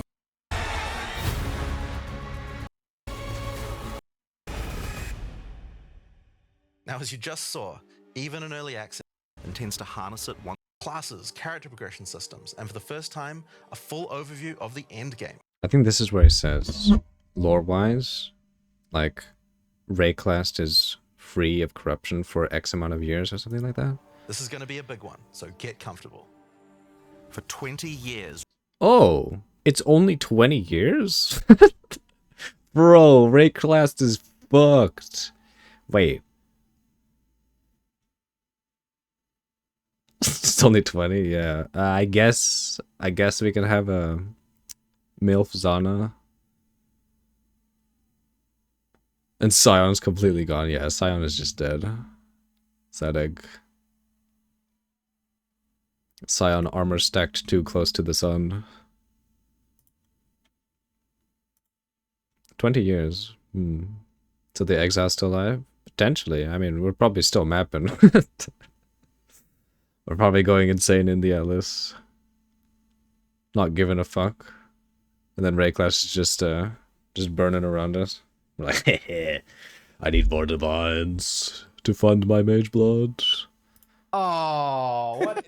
You're making it sound like you like the story and Give me those kitten cat noodle videos every single day. Give me those kitten cat noodle videos. Okay. I'm good. Okay. I'm good. So like when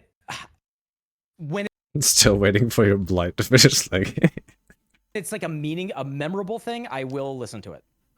When it's like, I'm not even gonna say no spoilers. Not gonna say names for what I've seen. No spoilers. But for certain conversations, when I see a memorable character, I'm definitely gonna listen to them talk and like, you know, feel it and everything. But for like, hey, here's random side boss guy, and he's like, oh, me and my chickens are gonna knock you down a peg. I'm Bucko. It's like, oh, did you know about the chicken god? You know, he's not really a god. He went a little crazy, but he's got a bunch of chickens on his back, and they kind of attack you. And like, that's a deep lore cut. And it's like, I'm not gonna sit here and listen to his entire voice. you know what? I think for Path of Exile 2, I'm gonna try and listen to every single dialogue that I can. I tried to do that in Path of Exile 1, and I was not able to.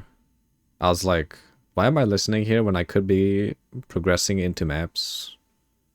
Well, getting closer to maps in the campaign, listening to this this guy just fucking yap.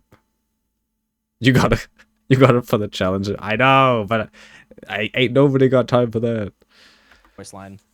You know, It's yeah, it's you know, a but when it's Zana and Steam Sirius' love achievement. child, well, Hey. yeah, I'm gonna listen to everything he has to say. Every single time. We'll take that 1 minute cinematic for the pinnacle fight. Oh god, you want to do that too, but gotta rush for that early game economy push? Fuck. Fuck, you're right. No. I'm gonna be poor. You know what? Oh, you... Due to my time zone, I could never early game economy rush. Because I'm always sleeping. Fuck. Well, that's probably gonna change, actually, because I am... Hey, dried chicken. Hello. You're just gonna play solo stuff on... Oh, that's true. Yeah, you don't have to get... Well... Yeah, that's true. They would have solo stuff on early access. Well, or they should. It makes sense. Damn. Right. Every single time. That's cinematic, by the way, dude. I know. Oh, you know what? I wonder if that's the best way to play PoE 2 on release. Just SSF. Because it's a fresh game, technically. You started in hardcore? Oh, you made a role with your friends? No softcore until we beat the campaign in hardcore. Really? Interesting.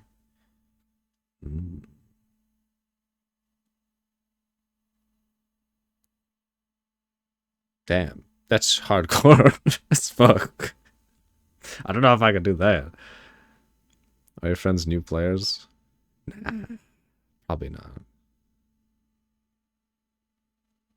Well, they would have to be new players, right? Because the first playthrough would be hardcore, right? Well, in POE 1, right? Plenty of time in early access. Plenty of time in early access. You know what's gonna suck? I'm gonna have one day to stream the POE early access, and then I'm off traveling with friends for 2 weeks. So I'm not even gonna be there. Early game economy push is a pipe dream.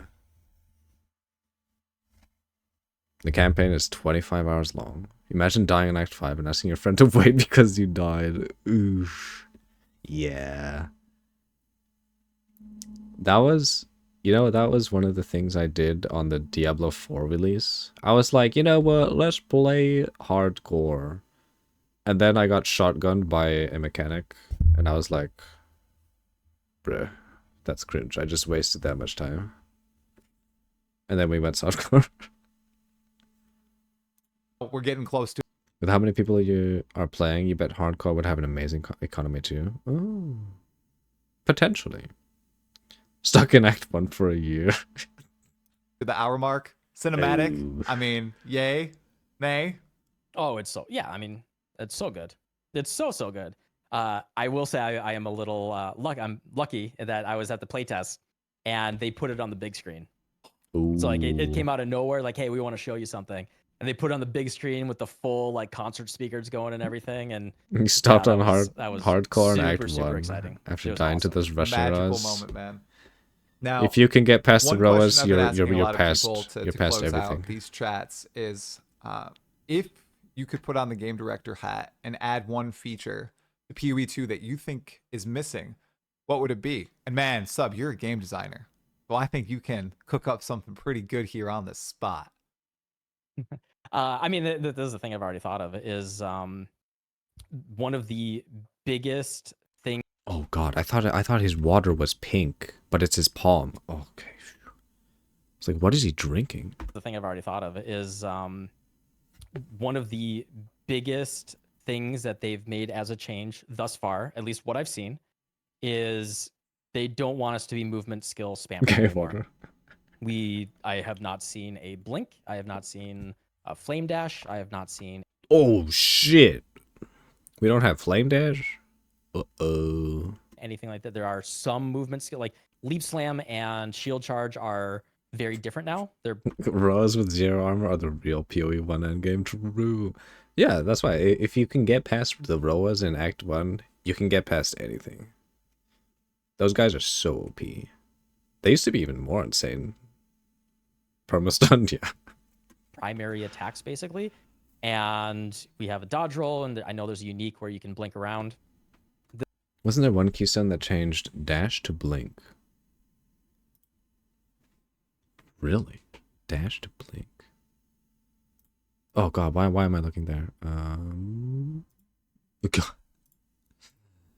Why are we looking at that? Eh. Oh, there it is. Okay.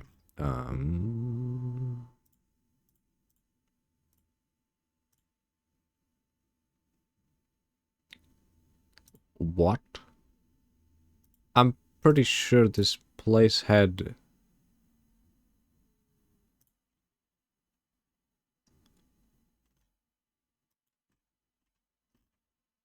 Oh. Oh.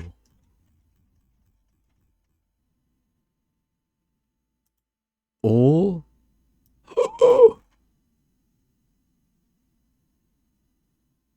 Oh.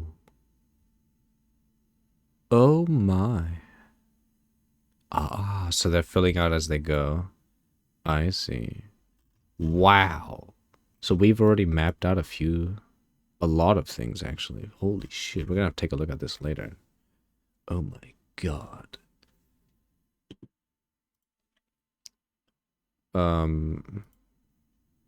Didn't we have... Ah, Keystone, there we go. God damn. Okay, so we had Dodge Road.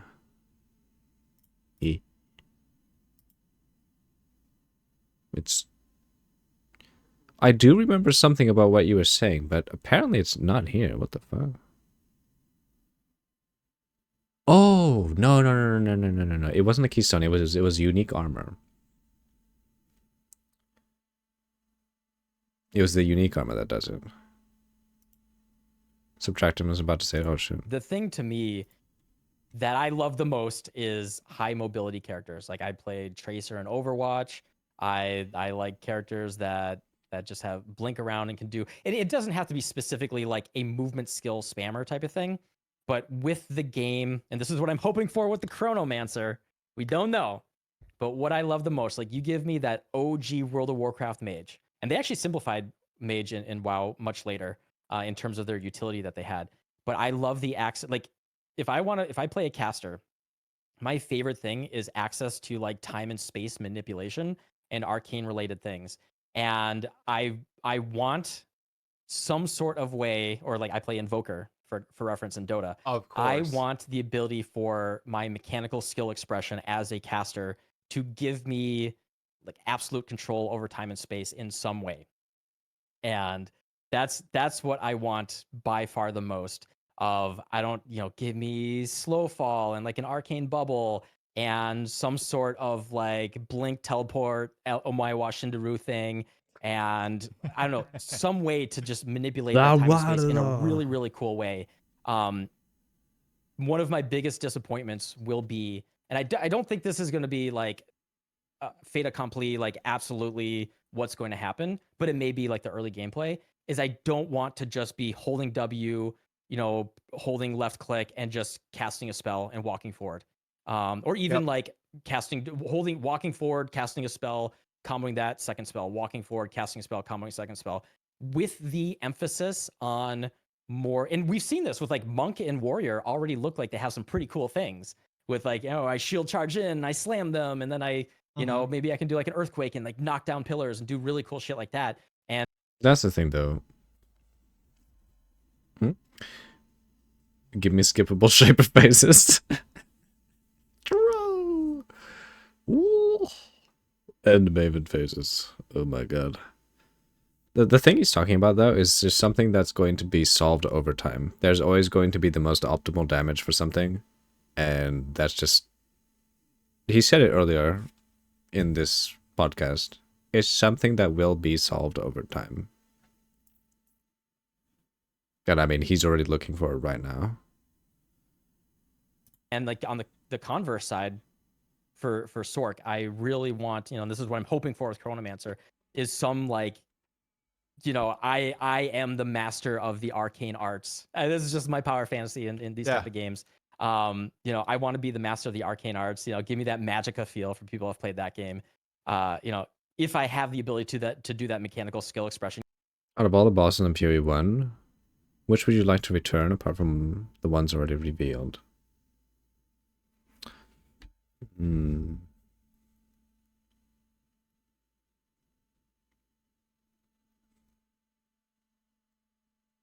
Like, I really like Cirrus. His phases are kind of annoying, but I like Cirrus as a fight. Maven is... I'm not sure what it means lore-wise, because, like, lore-wise, what, this is 20 years? 20 years ahead of POE 1. Does that mean we're still faffing about with the Maven and the Atlas, and these guys are none the wiser? And now we're in just a smaller scale of threat level, story-wise, maybe? I'm not sure, but probably the one I would want to see. Yeah, it all depends on the lore, but I think Uber Uber Elder. The one with Shaper and Elder would be a very cool fight to see in Path of Exile 2. I'm not sure how they would do it though, because it's a very fast-paced fight. I'm not sure they can even pull it off in Path of, with like how much slower Path of Exile 2 is. Well, actually, there's also that Shaper-looking guy on POE Cinematic that has the balls. Oh, you mean the first guy that gets like stabbed in the cinematic? He's like, what is this? And then he gets electrocuted by the greatsword. This tree is supposed to be the most complete and functional one. Ooh. Oh, not the one from this thing? Ooh. Oh my. Thank you. Thank you for the link. God, I want to see the ascendancies. I want to see more of the Pathfinder ascendancies, and if there's like flask related stuff. God damn it. The guy that got impaled to the tree by the Kalguran sword looking weapon? Yeah. Also, you can put points in it. Got some. Oh shit. Oh my god. I'm right. Oh my god. Ooh. That's kind of nice. Damn. Cool. Yeah, we're gonna have to take a look at this. Especially these big nodes.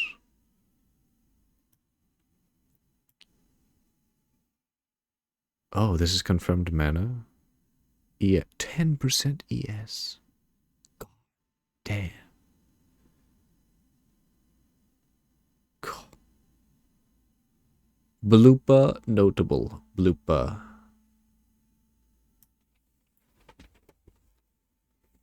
Tick. Hide unidentified. Oh. Oh, shit. Okay, that makes it look a lot cleaner. Then use search. Ah.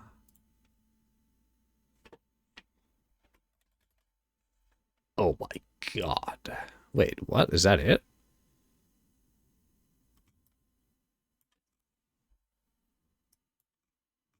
Jesus Christ, you have such early access to insane amounts of ES. What the fuck? So you already get 20 flat. Oh my god. What the fuck?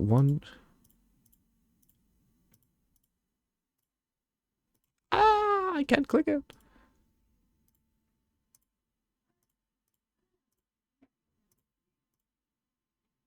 Oh, can't click these.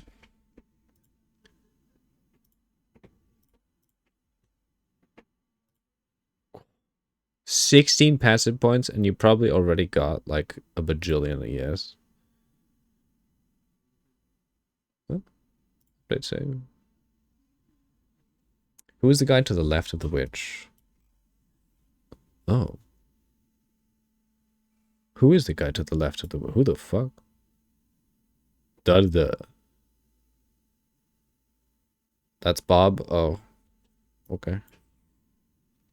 Bob has a beard. Hey, this guy has a beard. This guy has a beard too. What are you talking about? Start section of the tree is supposed to change depending on your class though. Source, Sork, and Witch share start, but got different nodes. Yeah, that's true. They were talking about that, weren't they?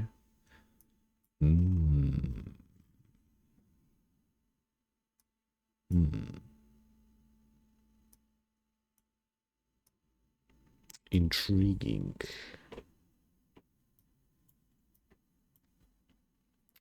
Zug. Damn, yeah, we're gonna have to look at that later. Fuck. Give me the ability to do that, and I really hope for something like that in That's in why PoE spell and 2, minion because damage were in the they same have nodes. the tools there, with Oh, like yeah. the emphasis on the action gameplay. We've seen this with the monk and the warrior, so Yeah, I just don't want to stand still casting slow spells. I find that so boring. Totally get that. And man, I didn't know you were an Invoker player. Respect. Oh, hell yeah. Awesome. Hell Oh, yeah. how Hit did him you with push? the WWWD, WEERDF. All of them memorized. Practice all those combos. Were you Dota 2, Dota 1? Both? I actually started in Dota 1. I started. did?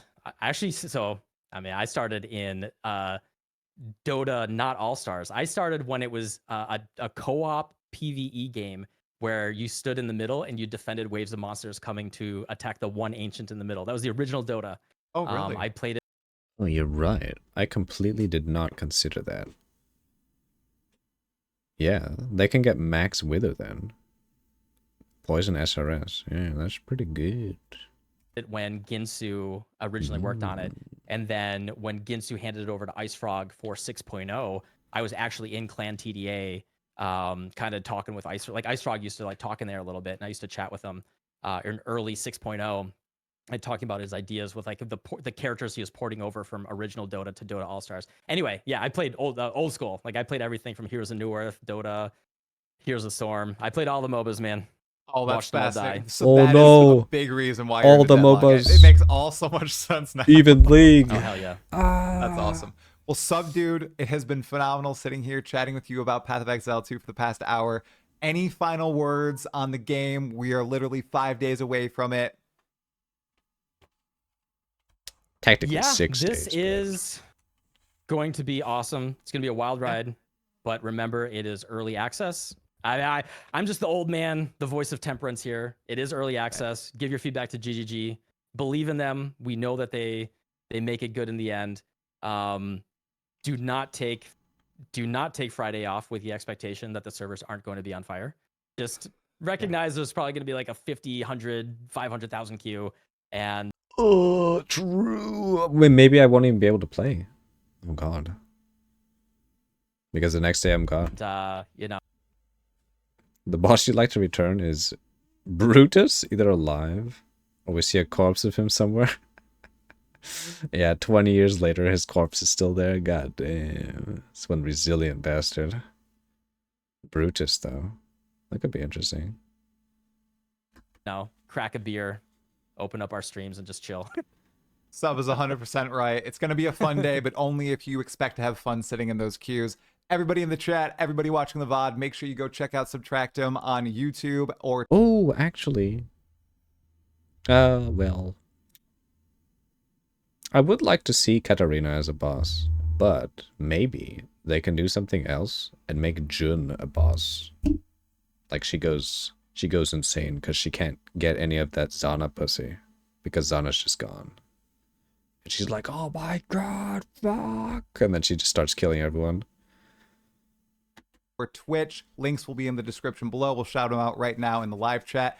Thank you all so much for watching. If you haven't subbed already, subscribe to the channel. This is an hour-long video. Hit the like button, and I will see you Twitch in primers, the next one. yeah! Yeah, Use smash Twitch it right now! Thank Do you it. so much, Sub. I appreciate it.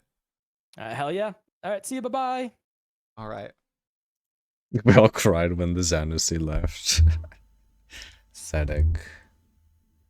All right. Well. Just saw a crazy note on the bottom of the skill tree. Unnatural resilience. 2% max fire res for each. Oh, yeah. That one, when they showed us that one looked insane. Like, they need to nerf it. It's too strong. Where was it? It was somewhere like down here, yeah? Unnatural resilience.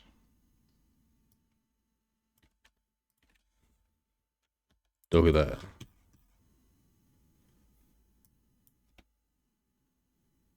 Hey. Am I blind? Oh, there it is. Yeah, this thing is busted.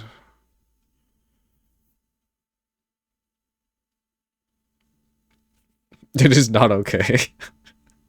Oh, wait, what? Wait, the small nodes are max res? Ooh, that's crazy.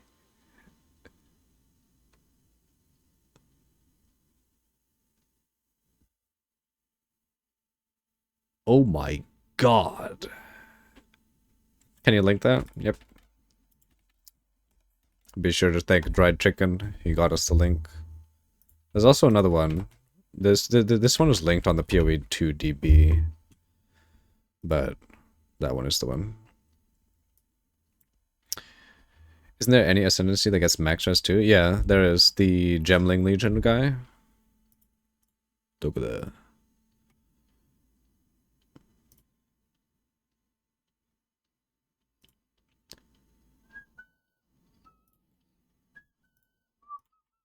Hey.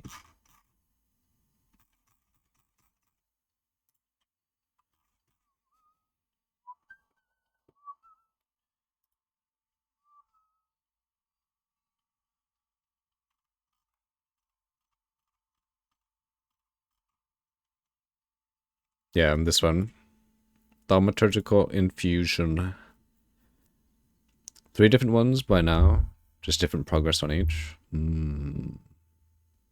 Oh, you're talking about... I see. But this one is just the most updated one, you say?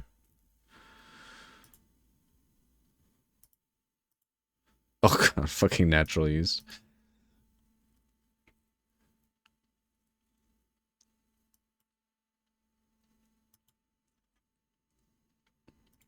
This one is so strong. This looks crazy.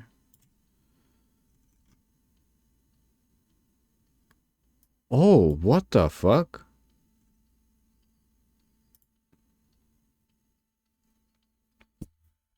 Oh.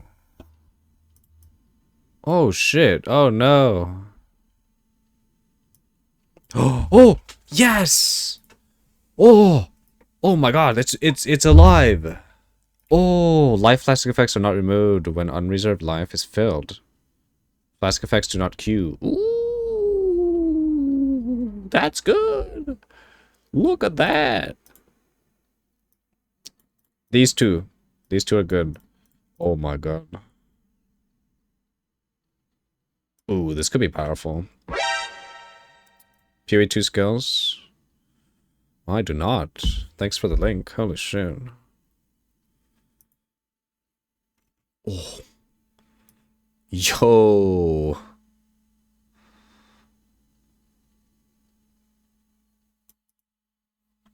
That's cool. Okay. Thank you for the links. God damn, we gotta keep that. Except not this.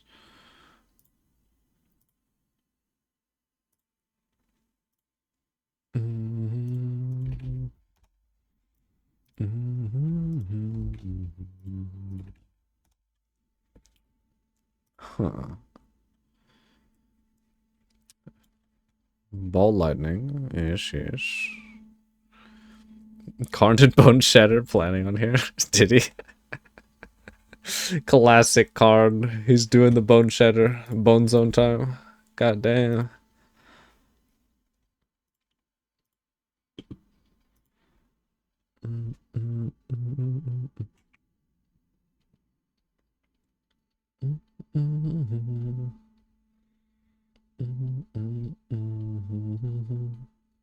Alright, well, that will probably be it for me today. I won't be streaming tomorrow. I am out visiting my sister. So no stream tomorrow, sadly. The day after that, I should be streaming. Just a heads up though, to anyone that is here. I will be streaming less in December. I did say this on my Discord, but from December 10th to December 3rd, I'm going to be traveling with friends. So I'm not going to be streaming at all in like 2 weeks. Which sucks, because... Oh god, wait, I wonder if I can even stream any Path of Exile 2. Because it released on the 9th. Wait, no, the 6th. Oh. Oh, yeah.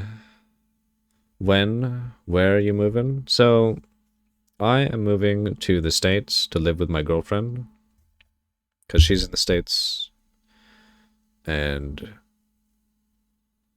I mean, her job is like in the States, so me moving over there makes the more sense. And I'm moving there in January 16th. So we are going to have a completely different stream schedule. Is that EST or CST? What is that?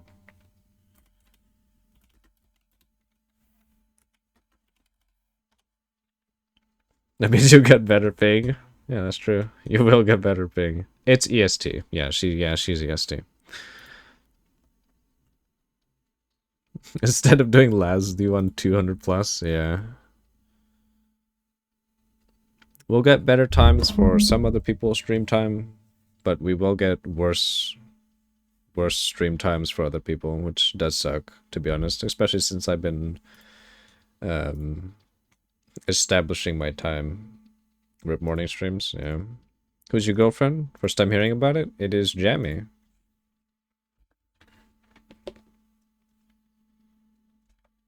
Played Jammy Pants. Jim Jam, yep. So I'm moving in with her to the States. Is going to be a big change. Moving out of Japan is going to be a big one. We will see. See how we feel. Should be good though. Best of luck. Thank you. Alright. Well, that'll be it for me today. To everyone that is still here, still watching, still lurking, thank you all for being here. It's always great hanging out with you guys.